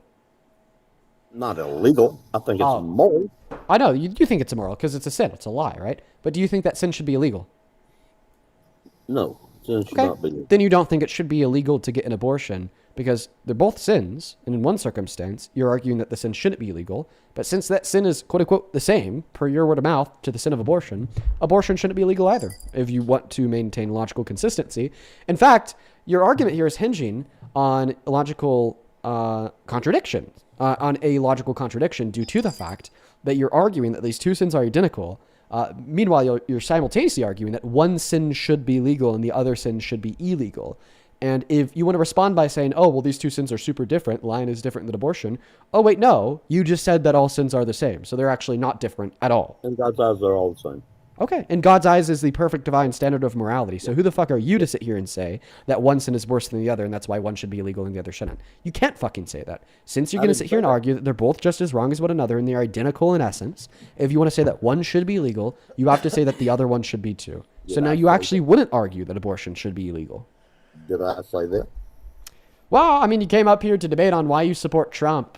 This would be a conversation about policy. And ultimately, that would root back to him overturning Roe v. Wade, allowing more states to criminalize access to abortion. So, yes, it was an implication. Let me ask you this. Your favorite argument is saying you're pro-life, but you support Trump, and he was killed 100 and something school kids. Yes. Did Trump kill them? Did he order their death? Yeah, if he ordered the strikes on Iran, then he ordered their death, yeah. No, he didn't. Okay, so he didn't order the strikes on Iran? The commander-in-chief was snoozing away while we started a war? If you're the chief of police and you send a cop out on the street to arrest somebody that's got a traffic ticket, but somebody sees somebody in the street and he shoots them and kills them, is that the same? Well, it's actually not the same.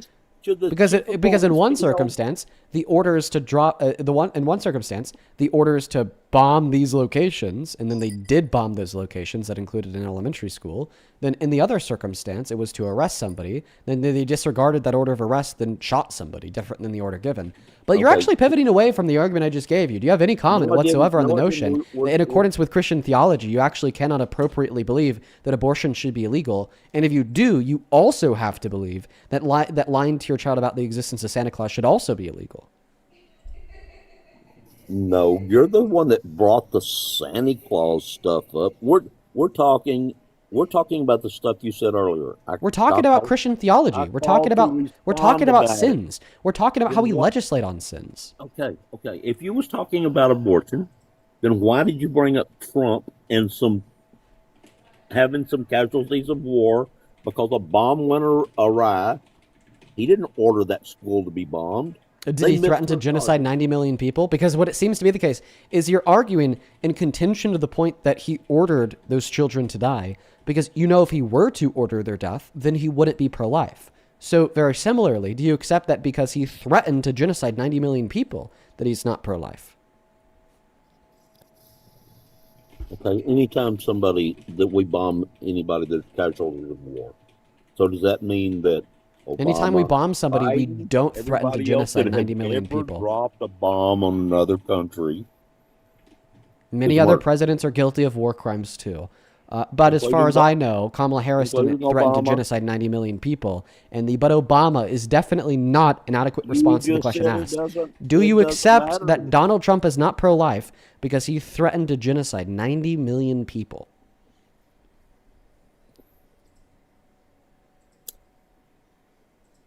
Do I accept that? No, I don't accept that because you're playing with words.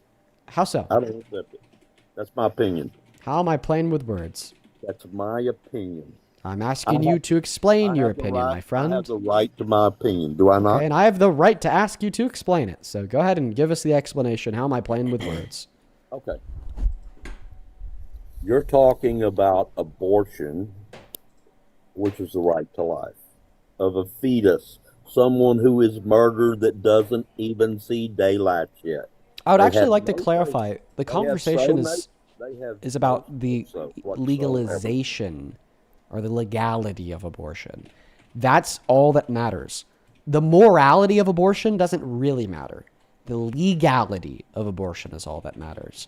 Now, yeah, usually conversations surrounding the legality of abortion turn into a conversation about the morality of abortion, sure, right? But not necessarily. It doesn't have to.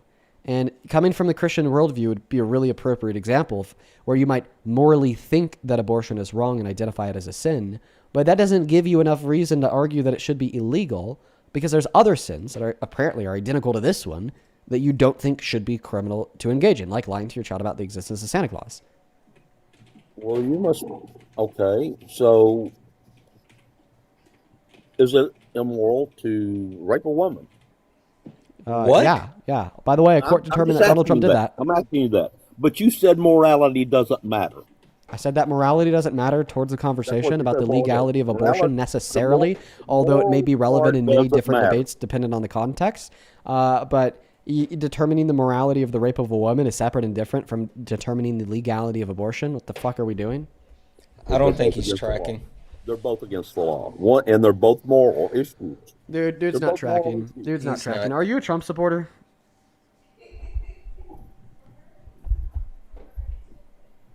Who? Are you a Trump supporter? Of course I am. Yeah. Okay. Well, you just said that raping a woman's morally wrong. Here's a verdict form from a jury that determined Donald Trump did that. How do you feel? I've seen that. That's Donald Trump's personal deal. Let me tell you something. Let me tell you something. Fucking knew it. Personal deal? Well, let me explain Fucking knew myself. that all that Christian morality out the window. Let me all the explain Christian myself. morality gone. Personal deal. Up. Oh, you're swearing. Oh, you're being a bad Christian. I'm a sinner, just like all Christians. All right. Yeah. Okay. Can you repent to God? Yes, I can. Okay, do it. Let me. No, ask God to forgive you for telling Santana, shut the fuck up. Lord, because I said shut the fuck up. I was about to good boy him, but dude's like 80. I almost did it too. I did. I know. I can't do that to an 80-year-old. Go ahead. All right. Let me explain myself. I didn't like Trump before he became president. I don't like a lot of the things he does. But I've been a businessman. I started a business at 18. I operated that business 50 years until I retired at 68. Now, a little over 50 years, but anyway, this country, the financial shape the country got into, I thought, and I still think, we needed a businessman. It's worse now. Operating the country out. It's worse now. He has 6 bankruptcies. Listen, you're kind of an old head, so you might remember this. But last month, gas prices rose the most in any given month since 1967, with the start of the Vietnam War.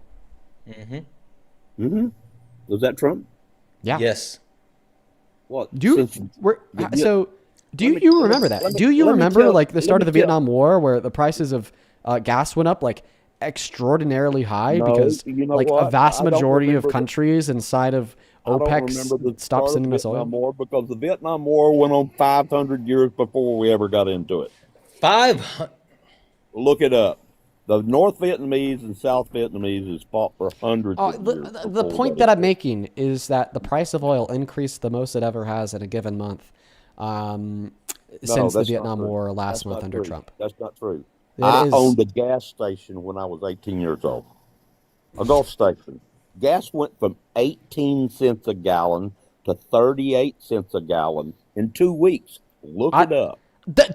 Buddy, that's the largest increase of gas in American history, and that was in 1967. That started up since then. Look what gas is now. I don't think you understand. It's another tracking issue, bro. That's literally dude's he's old. That's what I'm he's talking about the 1967 oil crisis. That's it's the largest increase since then. Steve, you don't understand proportions. Come on, Steve. You remember back in our day, Steve. That was a massive jump. Did you support? Think about it, Steve. But I guess I've never really gotten a chance to ask a really old Trump supporter this that lived through segregation. Did you support racial segregation as a kid? Sure, I did. Oh, segregation? No, I have always had very personal colored. Black. Colored? God damn. They called them colored then. We call them black now. I still have many black friends. Tokenization. Knew you were going to do it. God damn it, Steve. We're all pink on the inside. It's just tokenizing and gross. What the fuck? Can we clarify it? Did you mean to say, quote unquote, sure I did, with no hesitation in less than a second when I asked you if you supported segregation growing up? No, I chose the wrong word. I supported integration. I supported Blacks going to the same school. Black people, bub. Blacks. Black people, bub. Black person. You Holy don't shit. categorize them as blacks. They're a black person or a black people. Yeah, I was correcting you. I know you are, but it's hard for me to get rid of all the words I've grown up with. They want to be called African American. Wait, Steve. Hey, Steve. Okay. What other words that you grow up with that is hard? Wait, 15 years ago. What other words did you grow up with that is hard for you to get rid of when it comes to the quote unquote blacks? Are you talking about the N word? I don't know, Steve. It kind of sounds like that maybe. I thought he was just about to rip it. I thought he was too. I thought he was just gonna let it fly. My mouth. Santana. You said you want what in your mouth, Steve? I have never used that word. I don't use that word, so don't try to hang that on me. I don't use that word. I was just asking questions. I respect them. I've employed them. Okay. Okay. Do you mind if I ask you a question? If you respect black people, then do you understand why it's maybe not a good thing to support Trump as president because he's super racist? A good example of this would be 1997. Sorry, 77, when he got sued by the New York State Justice Department for refusing to rent to black people because of the color of their skin, or even just like a month and a half ago when he depicted the Obamas, the most successful black people in American history, as like literal apes, monkeys, and gorillas. Okay, I'm going to respond to that. I know you are. If you'll let me talk. Yeah. You're both Democrats, so I'll tell you right now, the Democrats have put all minorities on this welfare chain so they can control them. What? God damn! Oh yeah, you put somebody on food stamps, welfare, whether the black, white, green, yellow, whatever, you've got control of them. Hey Steve, you support them. You have their laughing. Hey Steve. Which race proportionally gets the most SNAP benefits? I don't know anymore. White people. Do they have white people on welfare chains by your premise, Steve? They have a lot of white people. What you just said it was minorities, so is it minorities or white people? Which one, Steve? You seem a little confused. Oh no, I'm not confused. You want to babble with words. I said a while ago it didn't matter what color they were. White, green, blue, black, whatever. You get them on welfare, you've got control of them. So that's not necessarily true. Welfare programs are actually built as launch pads to help people go from existing as a low-income person to a higher-income person. They used to be. No, they still are. Donald Trump just actually touted. He just touted lifting families out of poverty due to SNAP benefits. Like this was something he just talked about at the end of last year. About lifting, what was it, like 30% of families out of poverty or something? Like they absolutely benefit. And by the way, this isn't an answer to the question, because the question I asked you is, if you're as anti-racist as you suggest you are, how do you feel about Donald Trump being super racist? And then I gave you 2 examples of it, and then you just didn't respond to the 2 examples I gave you. Because you've never responded to what you never let me finish what I was saying to start with. That's just another question you threw out to bounce. Yep. Sorry. Go ahead and tell us about the blacks. At your earliest convenience, could you tell us what your thoughts are on Donald Trump refusing to rent to black people because of black people, and him depicting black people as apes, monkeys, and gorillas? I mean, you're an older dude. You remember segregation? I bet you remember the rhetoric that you heard of like black people being the beasts of the wild, and this is why we need to push them out of town after 7 p.m. so they don't kill us or harm us because they're aggressive, vile beasts. And that's where the depiction of black people as monkeys, apes, and gorillas came from. And then we saw the president depicted the 2 most successful black people in American history as those monkeys, apes, and gorillas. What are your thoughts? Is that racist? Do you condemn Donald Trump for this? If everything you just said was true, I'll condemn him for that. Okay. But that doesn't mean he's perfect. We had never had a president that was perfect. Well, we've also never had a president that had so many imperfections, ranging from rape to sexual exploitation to threat of genocide to racism. Do you think John F. Kennedy should have been put in jail for his deal with Marilyn Monroe?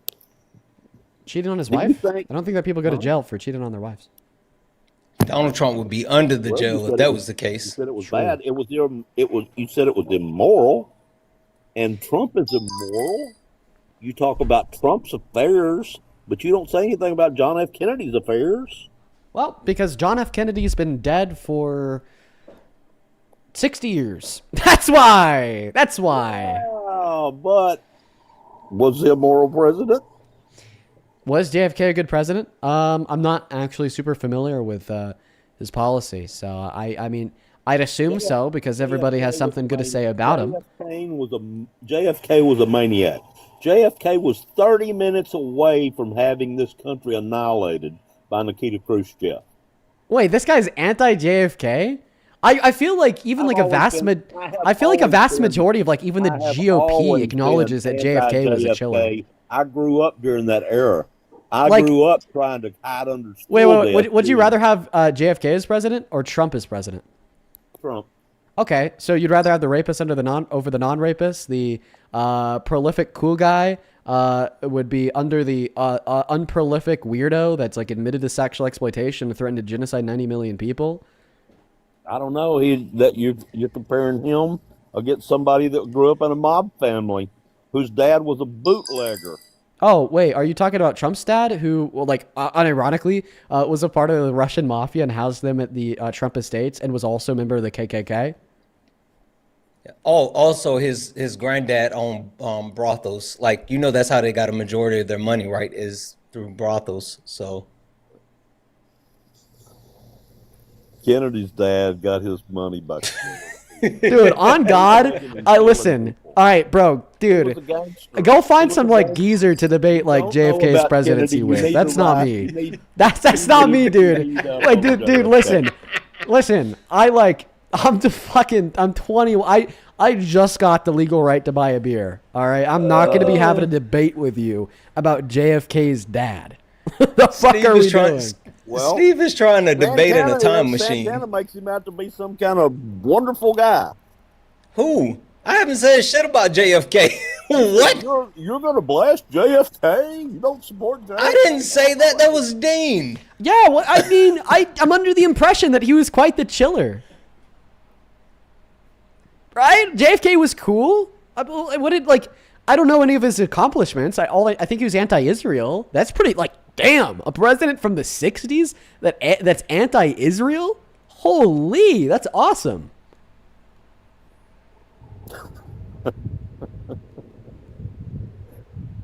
I don't know even know how he felt about the Jews because he was Catholic.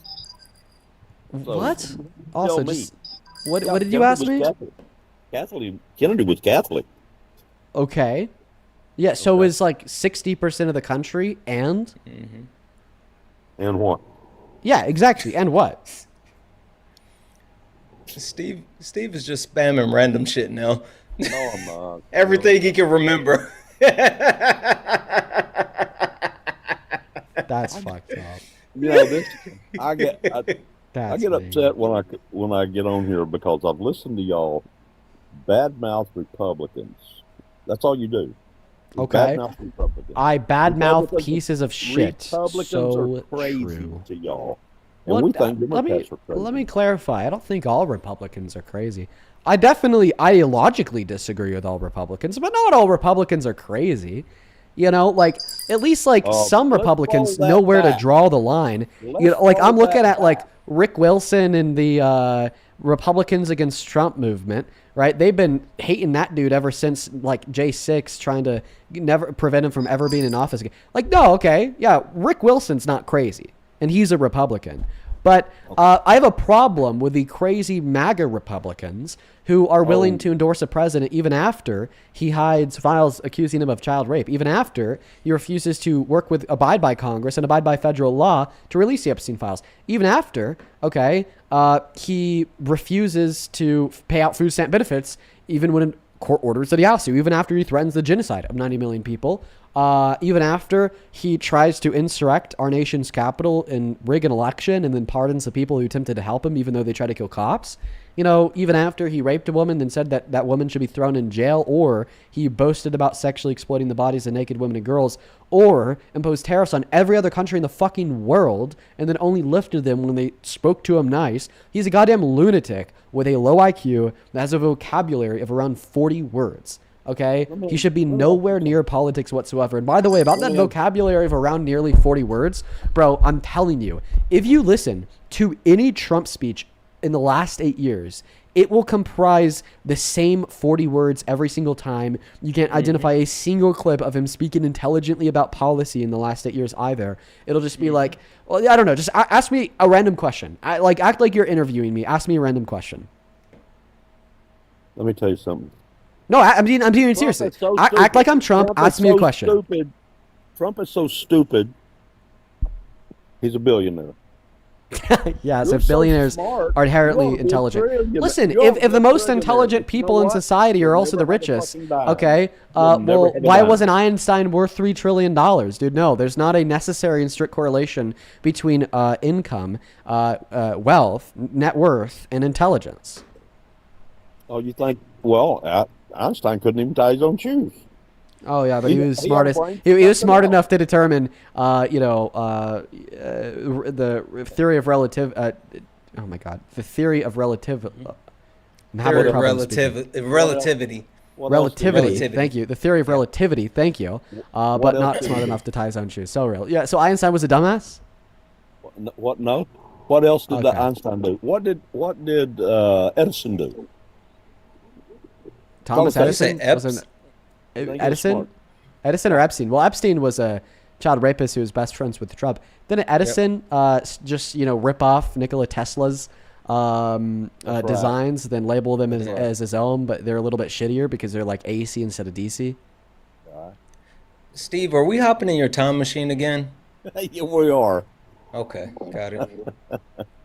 You get it by a point in life. You relive life. You don't look to the future much. You relive. And you know what? And see, that's the problem, Steve. Like, you say that, but like that's literally what's happening with Donald Trump and the people that is currently in office. They're reliving life. Donald Trump is talking about the golden age when he's really talking about the gilded age, and he's posting stuff on his social media of like, when people were walking around in three-piece suits and all this other stuff, but at the same time passing like deregulation and polluting the environment, trying to build more data centers that's going to leave not only debt but environmental harm for the next generation and future generations. Steve, it sounds like you don't care about the future or like next generations. You only care about reliving your golden years and being happy in the moment. Like, that's kind of fucked, Steve. Hang on a second. You're talking about data centers? So you're saying that the younger generation doesn't want these data centers. They don't want AI. I'm saying without regulation and over pollution, there won't be a planet, Steve. AI, right? Steve, I said without regulation, then it will continue to create pollution and there won't be a planet. Like, there needs to be regulation. There's some regulation. There's some very expensive regulations on them. They're literally dumping water. They're dumping toxins into. Did you know the Supreme Court passed a ruling that allows poop in water now, Steve? There's always been poop in water. Did you know that you have? Did you know that every Coke that you drink, if you drink Coke, has an allowable rodent content in it? Yeah, and coffee has bugs and stuff. Yeah, that's not the point, Steve. I'm saying the amount of deregulation that this Trump administration and the current day Republicans are involved in, they're not going to leave a planet for the next generation. And it sounds like you're okay with it because you're reminiscing where you are today and then reminiscing the past. I've got 15 grandkids and 9 great-grandkids. Well, why would you support someone that's going to actively harm their future, Steve? Damn, 15? How many kids do you have, bro? 6. Damn! You were busy. Holy shit. You better love your wife, dude. I love my wife. You fucking, I'm not joking. You better fucking love her. Yeah, but Steve, like your grandkids are they're set up for failure in Trump's America because like he's making it harder for younger people to get houses. He's making education unaffordable while taxing people for taking any type of loans. He's harming the environment. He's starting war that your grandkids are going to have to fight, Steve. That doesn't even make sense. This is my take on it. My take on it is this country is not tough enough. This country is giving too much to their kids. Steve, do you want to send your Wait grandkids a to war? minute. Let me speak. I listened to all your bullshit a while ago. But do you want to send your grandkids to war, Steve? No, I don't. You must do, because if they're not tough I've enough, been that means there. I've been there, done that. I don't exactly. So, Steve, are your grandkids not tough enough? Would you let me finish saying what I was going to say? Okay, but Steve, I just need to understand. If you don't want to send your grandkids to war, do you want to send other people's grandkids to war? I listened to you, and I didn't say a word, and then when I get a chance to speak, you cut right back in. Go ahead, Steve. Our kids, this is the you owe me generation. They think they're owed everything. They think they're owed a car. They're owed the clothes on their back after they're out, even after they're out of high school. Most of them don't have jobs in high school. Who are you talking about, Steve? What do you mean? What am I talking about? Who? No, I said who. Who are you talking about, Steve? Who do you bury your nose at? Who? You. Who? No, Steve. Who are you talking about? You're making this up, Steve. No, I'm not. No, I'm not. I see this every freaking day. I've got all these friends that have got these. My parents never bought me a car. Not one. I worked for my own car. Yeah, but when you bought a car, Steve, they were like $15. Huh? When you bought a car, it was like $15. $15, my ass. Just saying. My first car cost me $250, and I was making $1.75 an hour. Yeah, but back in your day, you could get a 2-level house and have a car and a wife and kids. Then your wife stayed at home. You could be a milkman. Like, what are we talking about, Steve? I know that.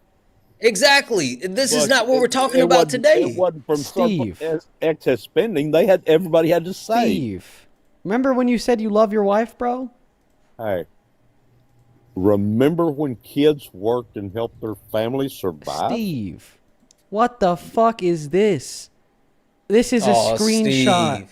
from an account that you follow, dude. It is their only post.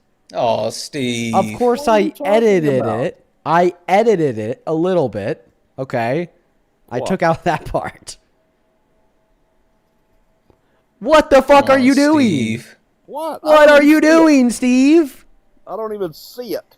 I know, because I cut it out. Yes, you don't see the one part of the image, in which is the only part of the image. You don't recognize the rest of it. You only recognize the part that I was fucking looking for what he scribbled remembered. away. Yeah, he was looking for the only part of this image that he remembered. This is the only, dude, this is the only post on one of the accounts that you followed. Steve, what? And you said that you love your wife? Look, if I'm looking. I'm looking. I know what you want to look at, TikTok. Steve. Somebody follows me and I just follow back. I don't even care who they are. It's just courtesy. You follow me, I follow you. But I very seldom ever even get on it. I watch my grandkids to see what they're doing on TikTok. Is this your grandkid, Steve? And on WhatsApp. Is this your grandkid, Steve? Hey, No, hey, that's not my hey, thing. Steve. Is this what they look like? You know what? Hey, Steve. You guys are fucking Hey, ridiculous. Steve. Hey, When Steve. You start losing, you Hey, have to Steve. Get shit up. Hey, Steve. That picture right there, I've What's never her seen in name, my Steve? life. What's her name? I don't know. You do know, Steve. No, I don't. Oh, you know. You're full of shit. Fuck you, Oh, Craig. come on, Good Lord, Steve. I said it again, but you are cowards. This is how you. This is how you have to. This is how you have to win a debate. Go right? and follow the porn account, Steve. This Dude, is how, and I know that you follow so many more too, because when I click on different accounts in your following list, this user is banned. This user is banned. Oh, what about this guy? Nope, they're banned. Oh, what about Krista Ball? Nope, wait, well, actually, there's no videos yet. Not banned. Like, what is this, dude? Hey, go into WhatsApp and see how many people I have. We can't see your WhatsApp, Steve. Block. That's not how technology works, Steve. Block. What, Steve? We can't see your block list on WhatsApp. That's not how technology works. Maybe I should pull pull up y'all's. So you said that you only follow the people who follow you. Does Sylvia Gonzalez, the OnlyFans model with 600,000 followers, happen to follow you back? I don't even know who Sylvia Does she happen to follow you back? I don't know. Now, one thing, I've been hacked 3 times, so. Oh, not you saying that you were hacked. Stop it. I have been hacked. And Stop it. An account because I have been hacked. Listen, Steve, I'm going to leave you this. I'm clearly giving you a hard time, if you can't tell. But, on a real note, if you have a wife and you love her, you shouldn't be lusting over AI porn on the internet, okay? Also, I'll say this, Steve. I know, like, I was going a little bit hard as far as your grandkids, but I'm serious. If you really care about your grandkids, you shouldn't be supporting Trump. Like, he's not good for them. I'm being 100% honest. Like, this isn't about Republicans or Democrats. If you really care about your grandkids, I would recommend that you really, like, reconsider your position. I do what I think is best for the country and for my grandkids. All right, I'm just letting you know, Steve. Everybody has got 2 opinions. If there was one party this time. Hey, Steve, I'm just telling. I'm a dad myself, Steve. Like, I know Steve, I'm a dad. I understand. I'm just letting you know. Like, if you really look into it, like, he's not good for the next generation. Hey, Dean, who's your buddy? Harry? What's that? Who's your buddy, Harry? No, this is Santana. Is Harry your buddy? Not this Santana, but is Harry a friend of yours? I was actually curious because when I looked on your old posts, I saw a bunch of comments from like 2 years ago, and there were comments that you would receive if you were on a live debating. Did you used to debate Harry? Yeah, and who is Harry? The fuck? And let me ask you, he's a good friend of yours, right? Right? He's a good friend of yours. No, I mean we're not really good friends. Oh, really? You used to be good friends. You used to get on the show all the time. Yeah. We had a falling out. I mean, there's been a lot. I mean, I've taken steps to try to amend that falling out, but we're not super close friends. Aren't both of Harry's parents and his brother members of the Communist Party? Harry. What's that? What? Members of the Communist Party. Are they members of the Communist Party? Just because Harry was born in China does not mean that his parents are members of the Communist Party. I asked you a question. Don't dodge it. Are his mother and his brother, is his mother, his father, and his brothers members of the Communist Party? No. Well, that's not what I have read. Documented. So you hanging out with communists. I gotta stop with that, dude. You need to go fucking unfollow that shit, man. What are you doing? You hang out with communists, right? Well, I mean, yeah. I do hang out with communists, but I mean, I don't think his parents are pretty communists. based. I don't know. Shout out to Cadre. There's some based communists, and then there's other not based communists, but a lot of them are pretty based. I'm just kind of scared of like the communists that are like, well, like pro like ultra authoritarianism, like that. Those are the only, but that's a very small sect. All the other ones are pretty cool. Really? Hey, Steve, do you remember the Red Scare? The what? The Red Scare? Yeah.